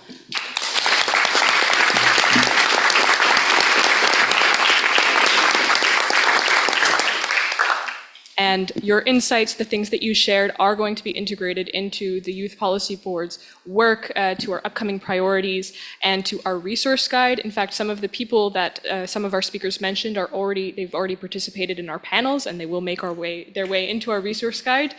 In any case, we really look forward to continuing these conversations about how youth can lead change, how youth are leading change. Anyway. With that, I'm going to hand it back to Sarah to explain the next part of our consultation. Amazing, thank you so much. So we won't be sitting for much longer because we will be getting up and moving into our breakout consultations. The goal of this segment is to really create a space for some open and participatory dialogue rather than sharing more content. We're also very aware that it is quite late in the evening. We really do want to hear directly from you all on what you see as North American priorities, where the gaps might still exist, and where you feel youth leadership is most needed moving forward. And so as we finalize the initial goals we set in our Global Youth Action Plan, we now have the opportunity to step back and really collectively ask what comes next. And where should we, as the North American Youth Policy Board, focus our energy? And so we'd like to take the next 20-25 minutes to discuss some of the following questions, as they will help us close out the work over the past year and ensure that we're dedicating the right amount of time and resources to these topics, and that we are aware of where the priorities are in the room for what we can achieve over the next year. And so your facilitators in each breakout group will share these questions again. But for the first half, we'd really like to start discussing the following two questions, which is one, where do you still see major knowledge gaps or research gaps when it comes to food waste? The next question is, what kind of capacity building or support would you like to see from the Global Indigenous Youth Caucus or the Council, thinking of training, resources, mentorship, that sort of thing? And then for the second half of our breakout groups, we'd like to really explore on what's beyond those two priority areas as part of our Global Youth Action Plan. And there were several priorities identified through the Youth Declaration on Food Systems Transformation for our region. And so we want to share those and kind of look at them together and see if there's anything missing or anything that needs to be really elevated within the North American context. And so they'll be shared with your facilitators and on the screen once we get to that stage, but it's looking from things like climate resilient agriculture to food sovereignty to circular food economies and those types of priorities that were identified by youth throughout consultations throughout the year. And so as we break out into these groups, there will be a facilitator and a wonderful note taker with our lovely volunteers who are supporting us this evening, who will help guide the discussion and capture the insights. And we want to note for everyone who's joining us on Zoom online that we will have Gabriel is our lovely online facilitator, so you'll be able to participate and share your thoughts and ideas. We will also have our French session led by William and a French-speaking note taker, so please feel free to express yourself in the language of your choosing. And then once we are wrapped up, we will reconvene and share back what emerged from these rooms. And thank you again for lending your voice to the process. We really appreciate you taking the time to spend your evening with us and to share your ideas. We hope you feel free to do so in the language of your choosing and really share your thoughts. And so with that, we are going to break out into 4 corners of the room as best as possible. We know this is not the easiest room to move into breakouts, but if you're welcome to take chairs from the floor, and we will have the French-speaking group in this back corner here. So thank you so much.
So if you want the French consultation, it's in my corner here.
Hello to everyone joining virtually. We will begin the consultation in 2 minutes.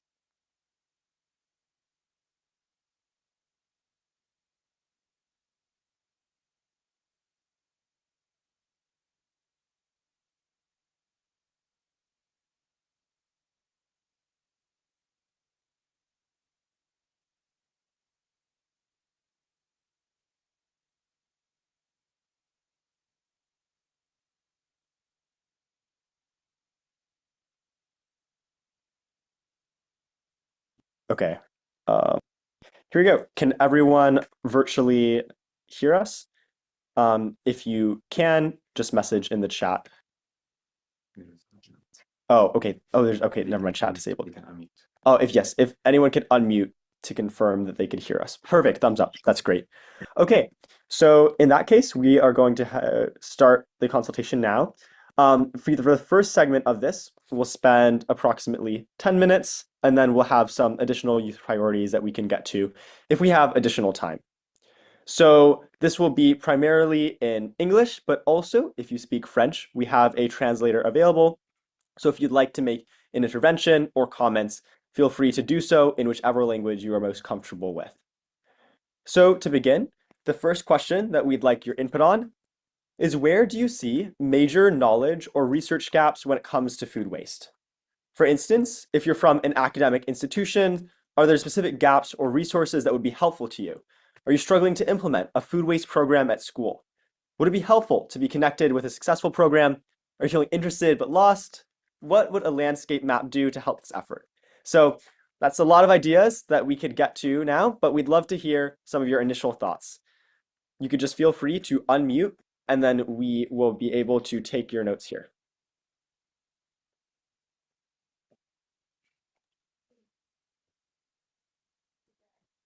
Hi, Gabriel. Hi. Hi, this is Azizur from Toronto. Mm-hmm. So I can, I'm not sure to which group I can interrupt, which group I can connect. All groups or any specific groups? Yes. So you could discuss right now. You're in the virtual group. So this whole session online, we could hear you. So you could make your remarks now. Oh, okay. Everyone will hear me, right? Yes, correct. Okay. Thank you very much. And good afternoon, everyone. And it's a pleasure to join with all of you and happy to see young leaders, change makers from North America.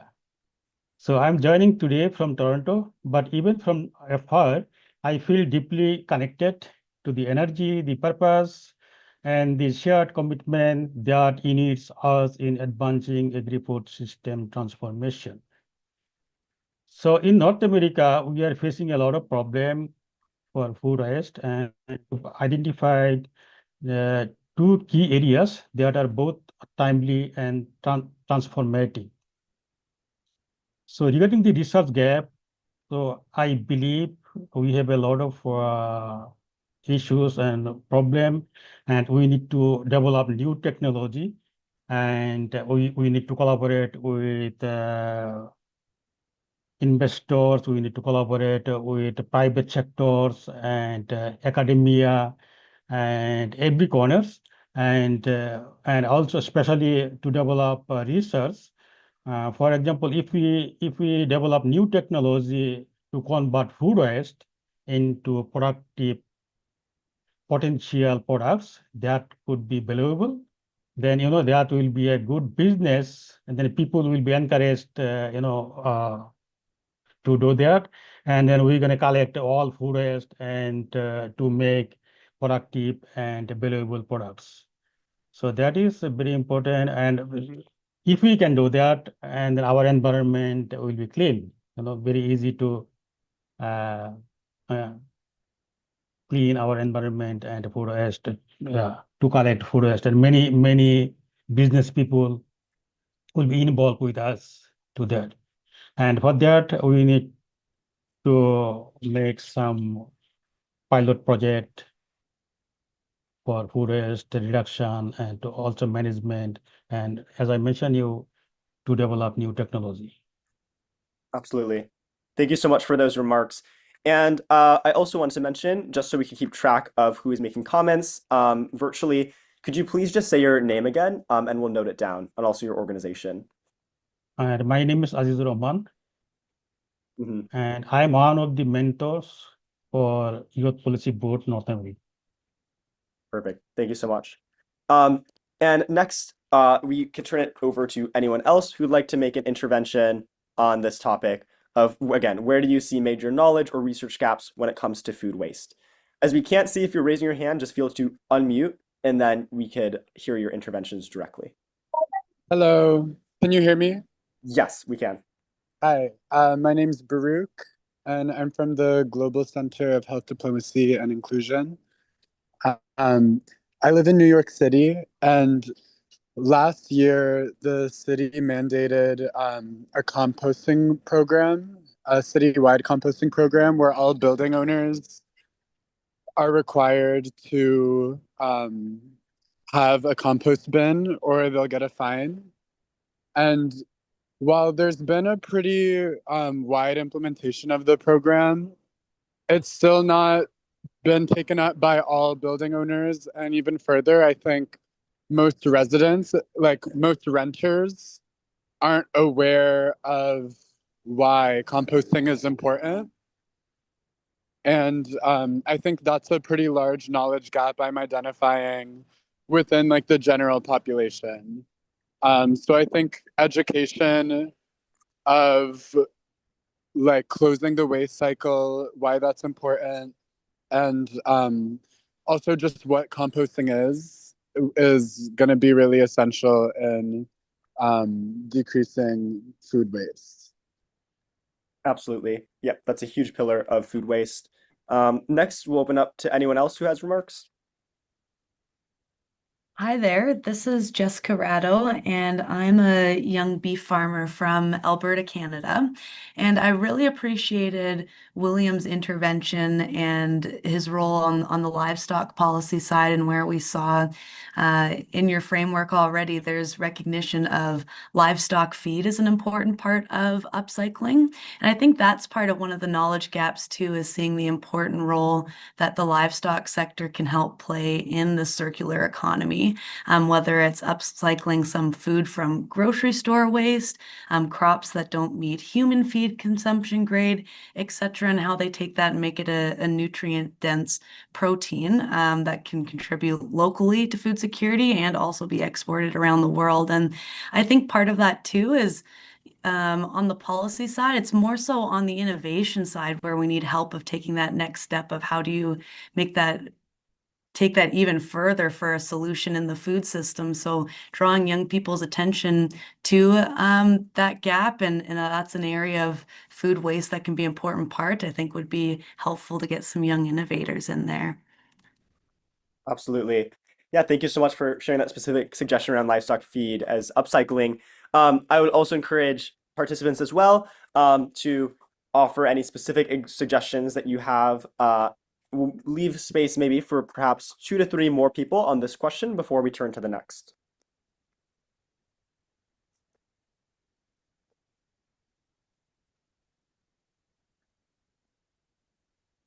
Let's see. Are there any other comments on this question, which is, where do you see major knowledge or research gaps when it comes to food waste? Don't be shy. Maybe I'll follow up there. It's Jessica. Hi everyone, just want to remind you there's 10 minutes in the breakout room, so hope you're enjoying the dialogues and see you again in a bit. Great, thanks for the time notice. Yes, Jessica, we'll hear your comments and then we'll move to the next question. Yeah, I'll make it quick. Just on your note of specifics, we have in the beef industry produced a Reduce, Reuse, Ruminate short documentary for knowledge gaps that we try and share in school systems as well to raise awareness. So happy to share some of that information as well. Yes, absolutely. That would be immensely helpful. We'll definitely, after this session, share resources for anyone who didn't get a chance to make comments or also would like to share additional guidance, so that way you can communicate it to the Youth Policy Board. Next up, we'll turn to our second question here, which is what kinds of capacity... Just for our moderator, so it's clear, it's 10 minutes total, so we should be moving on to the next segment. Okay, Thank perfect. you. so we'll leave time here for this last question, just to get some input here from maybe 1 to 2 people before we turn to the last few sections. So what kinds of capacity building or support would you like to see from the Global Indigenous Youth Caucus or the Council? Consider training, partnerships, resources, or mentorship. What would actually help move things forward? So are there any comments on this question? Can I involve? Yes. Gabriel? Okay. So you know me, my name is Aziz Rahman. I already introduced myself. So regarding indigenous people, so I have a good experience. Recently, I visited several indigenous communities, and I found they need support from government and from research institute, and they need support like a technological support, financial funding, and etc. And they don't know actually how to proceed, and they are not aware. Some people, some indigenous people are not aware about the food waste and what will be happen. If they rescue food waste and they are aware, then that will be great. And also they need training. They have no training. They don't know anything, and they told and they want to continue their grandfather and grandmother previously used, so they don't want to change anything, but they need to training, they need to know, and we have to advise them what will be happened and what they use new technologies, and in overall, and they need support, training, and funding, and etc. And they have no any technology how to process. So I visited several coffee field, and honey, and they are making, but it's not actually they don't maintain hygienic, and they don't know how to process them. They do everything manually. So everything manually. Then they need support, of course. Of course, of course. So got it. We'll do now definitely the technological component there. I want to leave time now for the second part here, and we have just about 5 minutes left. So there's some additional youth priorities identified, and this has been throughout our kind of regional conferences for North America. We wanted to see if any of these particularly resonate with you and your community's needs. And you could let us know why and what specific policy interventions could be supportive. So I'll list out some of the priorities here. First, accelerating climate resilient agriculture. Next, advancing food security and nutrition equity, including universal access to nutritious food and clean water. Third, strengthening education and public awareness, including nutrition and sustainability literacy. Fourth, supporting Indigenous-led food sovereignty and protecting ancestral land rights. And fifth, fostering equitable and circular food economies. So I would be curious to hear from folks which of those priorities resonate most with your community's needs, why, and what interventions could be helpful.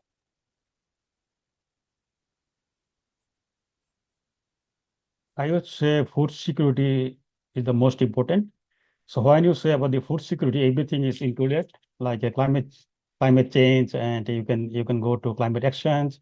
So and you can make good foods, food safety, and everything included. If you talk about the food security, and no hunger, no one will be behind, and then we can including indigenous people. So we have to. I prefer to say food security is the most important, and yeah, need to take necessary. So it's included all of these issues in this.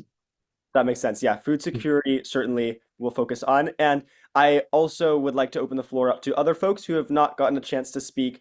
If you even want to make a few remarks on which of those priorities are most important to your communities, if anyone else would like to unmute.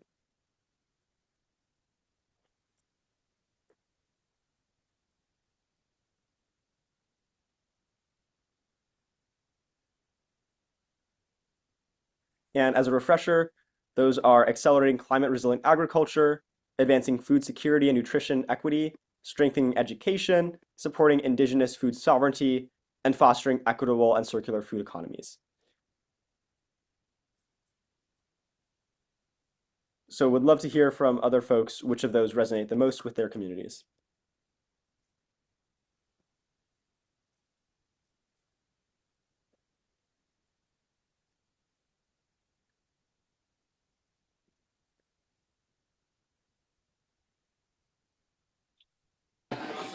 A 5-minute warning before we come back into the main discussion.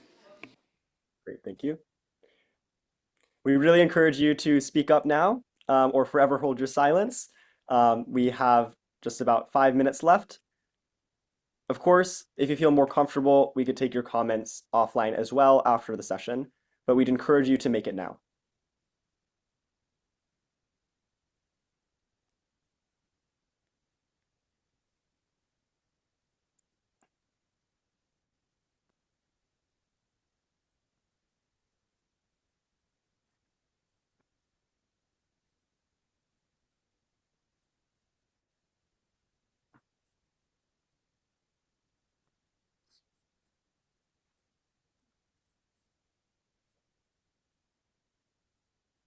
Right. Last chance, if anyone would like to make some final remarks here.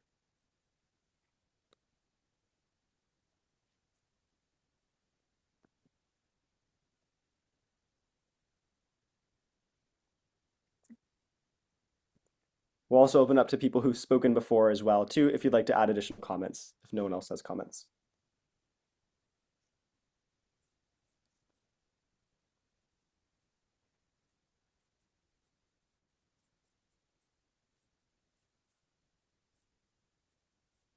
I'll add there, if I'm not taking up too much time, Jessica again here from the Canadian Cattle Association. I think the 2 circular minutes till economy. we welcome you back, so please do share your concluding thoughts. The circular economy piece feeds into what we were talking about in that first question. But I do also think the accelerating climate action is an important one for us, for the young beef farmers and ranchers in Canada, as they're working to preserve native grasslands that sequester carbon, et cetera, and deliver some important ecological goods and services and biodiversity. So I do like that piece. Thank you. We'll definitely note down the circular economy piece and also the climate action piece. Well, we appreciate that, Jessica, and everyone who spoke up and is in the session virtually. We know it's certainly not the same as in person, but we're glad that you could be here nonetheless. So now this breakout room is going to wrap up, and then we will have our closing remarks shortly after. Thank you again.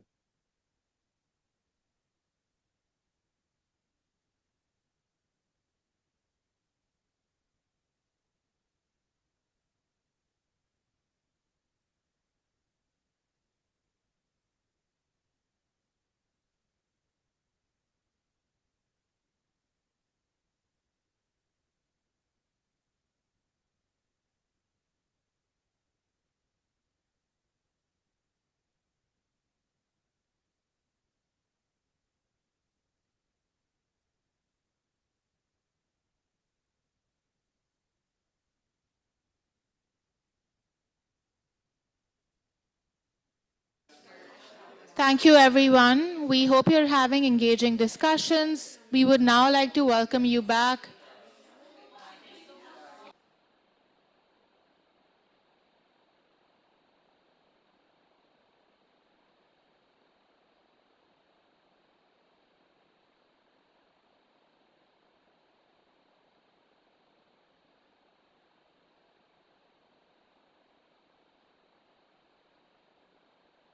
Thank you, everyone. Since our online participants are back with us in the room, I encourage you to either sit where you are or move back to where you were. We'll be starting again shortly. Thank you.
Thank you everyone for finding your seat yet again.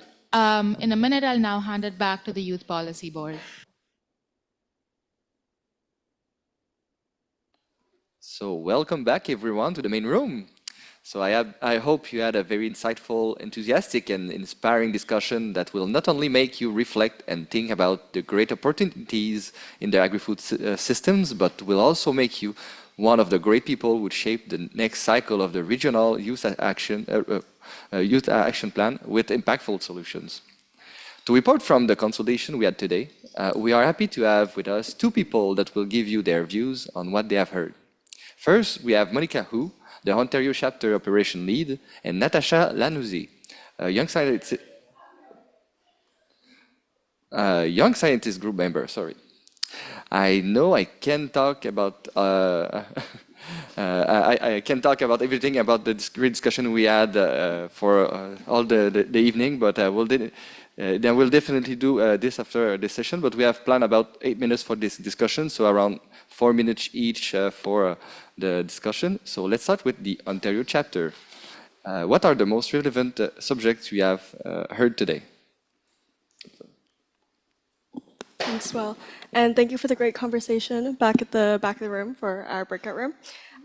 In our group, we talked a lot about how we can have more composting, we can have more plant-based approaches to creating closing those gaps for food waste. So if that's something like, okay, if we have more plant-based food, we have more shelf-stable ingredients, and that way we are wasting less.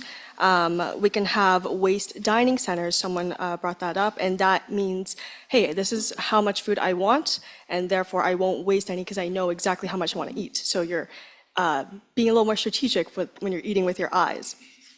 The second question we touched on, I think the best way to encapsulate that would be nothing about us without us. So for Indigenous peoples, we can not tokenize them. That is, I think, the key part. If we want to include them, we truly have to include them in the best way possible.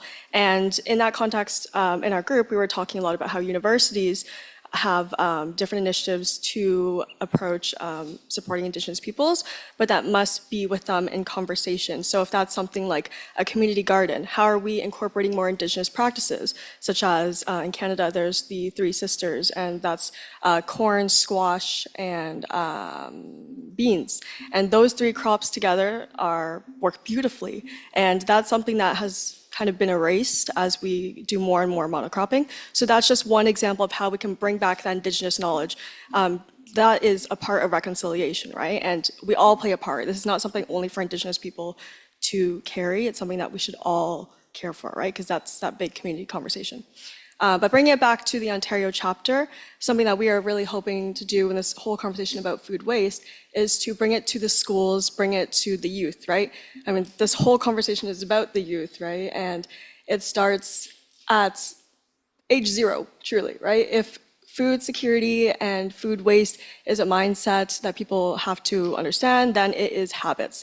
If we can encourage children to recycle more and to not waste their food and remind them of what goes on all behind it, and it's not just the grocery store, as we all know, it goes from the seed, then that's something that can impart change going further. So things like including elementary classes and learning about the food waste hierarchy, as we were speaking about, and also including them in municipal politics so they can present a deputation, as Jared was saying, and just making them feel like they really own this material. So that's something we're really hoping to do in our immediate relationships in the Greater Toronto area. And we are also going to be expanding outside of Ontario. We're hoping to open chapters in the territories and out east, so in Nova Scotia, New Brunswick, and also eventually BC. Hopefully next year we can come back as the World Food Forum Canada chapter. So you all know Canada is a massive country, but we're really hoping that we can make these connections and come back together with a different perspective, because it cannot be just one. It's got to be local, and we can bring it to global. Thank you.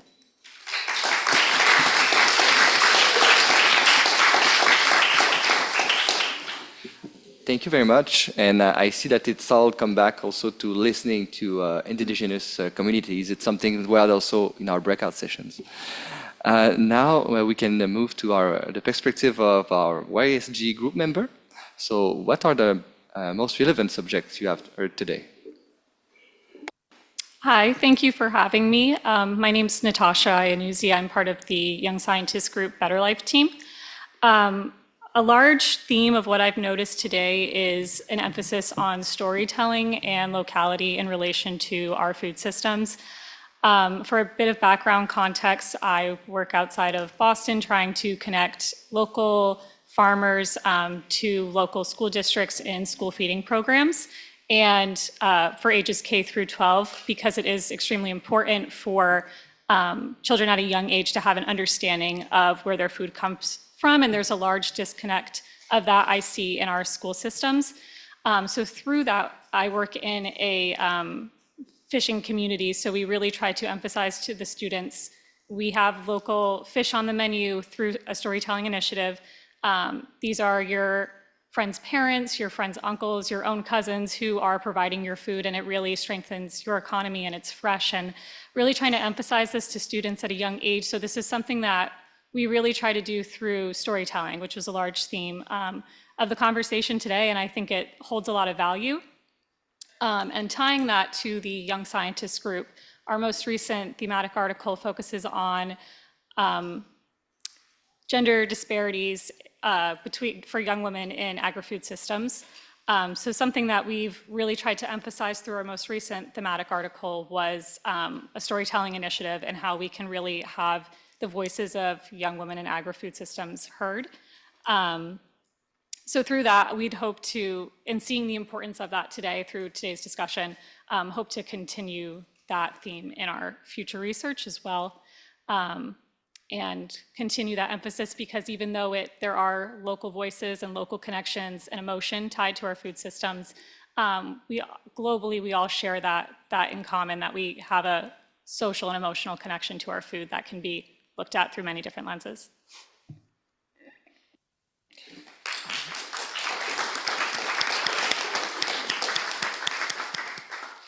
Thank you so much, Natasha and Monica, for your insightful remarks, and thank you all for your to all our esteemed panelists. Now, to close this session, I would like to give the floor to Sarah. Amazing. Thank you all so much. I just want to recognize all of your time. Thank you for staying this evening. Thank you for everyone online who joined and participated, and for the honest input you brought to the discussion today. Everyone's perspectives are really essential as we start to plan out what the next phases of our work looks like. We're going to continue to build on the Global Youth Action Plan objectives that we spoke about earlier today, but we really also wanted to use today to hear what are the other priorities that we need to take a look at, and how can we better learn from all of your expertise to really continue to make sure that our work is effective and representative of the North American region. So really want to thank you for your participation. I promised my working group or breakout group that I would not plug future participation, so I'm very happy to hand that off to my colleague Jeru to take up that task. But thank you all so much for participating. As Sarah said, thank you all so much for your active participation and thoughtful contributions throughout this North America Roundtable session. And a huge thank you to our World Food Forum Secretariat and all of the staff that have made this event possible, especially the interpreters and technical team here today. Thank you for your excellent work, and you were essential to the success of this event. Let's give them a round of applause.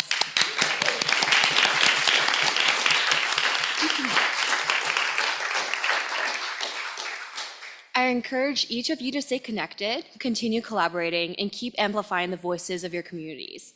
Please take a moment to scan the QR code and complete the expression of interest. The transformation of agri-food system depends on all of us, working together across borders and generations. Over the past hour, we've heard diverse perspectives from youth leaders, policymakers, Indigenous representatives, and more that reflect the richness and complexity of our region. Together, we've discussed not only the challenges facing our agri-food systems, but also the creativity, innovation, and determination of young people who are bringing and driving meaningful change. As we move forward, let's remember that today's dialogue doesn't end here. The ideas shared in this room and from our 200 plus people joining us online for our sessions will directly continue to inform our regional roadmap and feed into the global process of the World Food Forum and the Global Youth Action Plan. You're not just participants, but co-authors of a collective vision for a fairer, more resilient, and sustainable food future. On behalf of the World Food Forum Youth Policy Board North American team, thank you once again for your engagement, energy, and leadership. Let's carry this momentum forward as we continue shaping the future we want and the food systems the world needs. Please scan the QR code on the next page to stay in touch on the Youth Assembly, especially as we continue to build on our resource guide and work with the GIYC. For those online, let's take a quick screenshot to capture this moment. And for those in the room, please stay for a minute so we can take a group picture. Merci beaucoup. Thank you so much, everyone.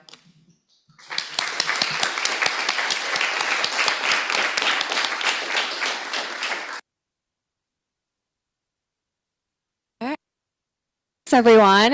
If you are all willing to be part of our group picture, let's gather around here and we'll do it very quickly and wrap up our session. Thank you.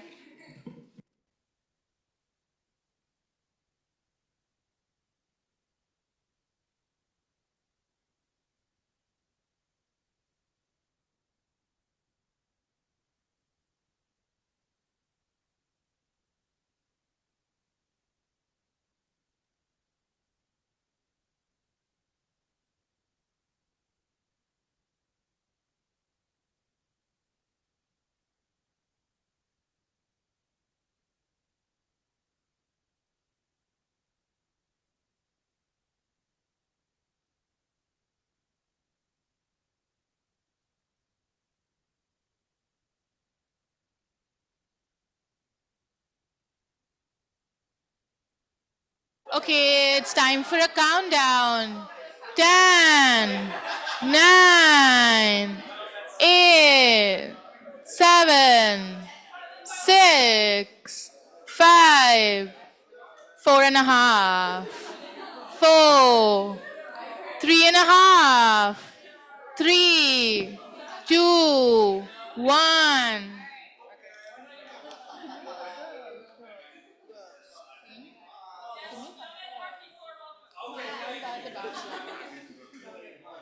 Why isn't it cheering screen anymore? Can we cut the...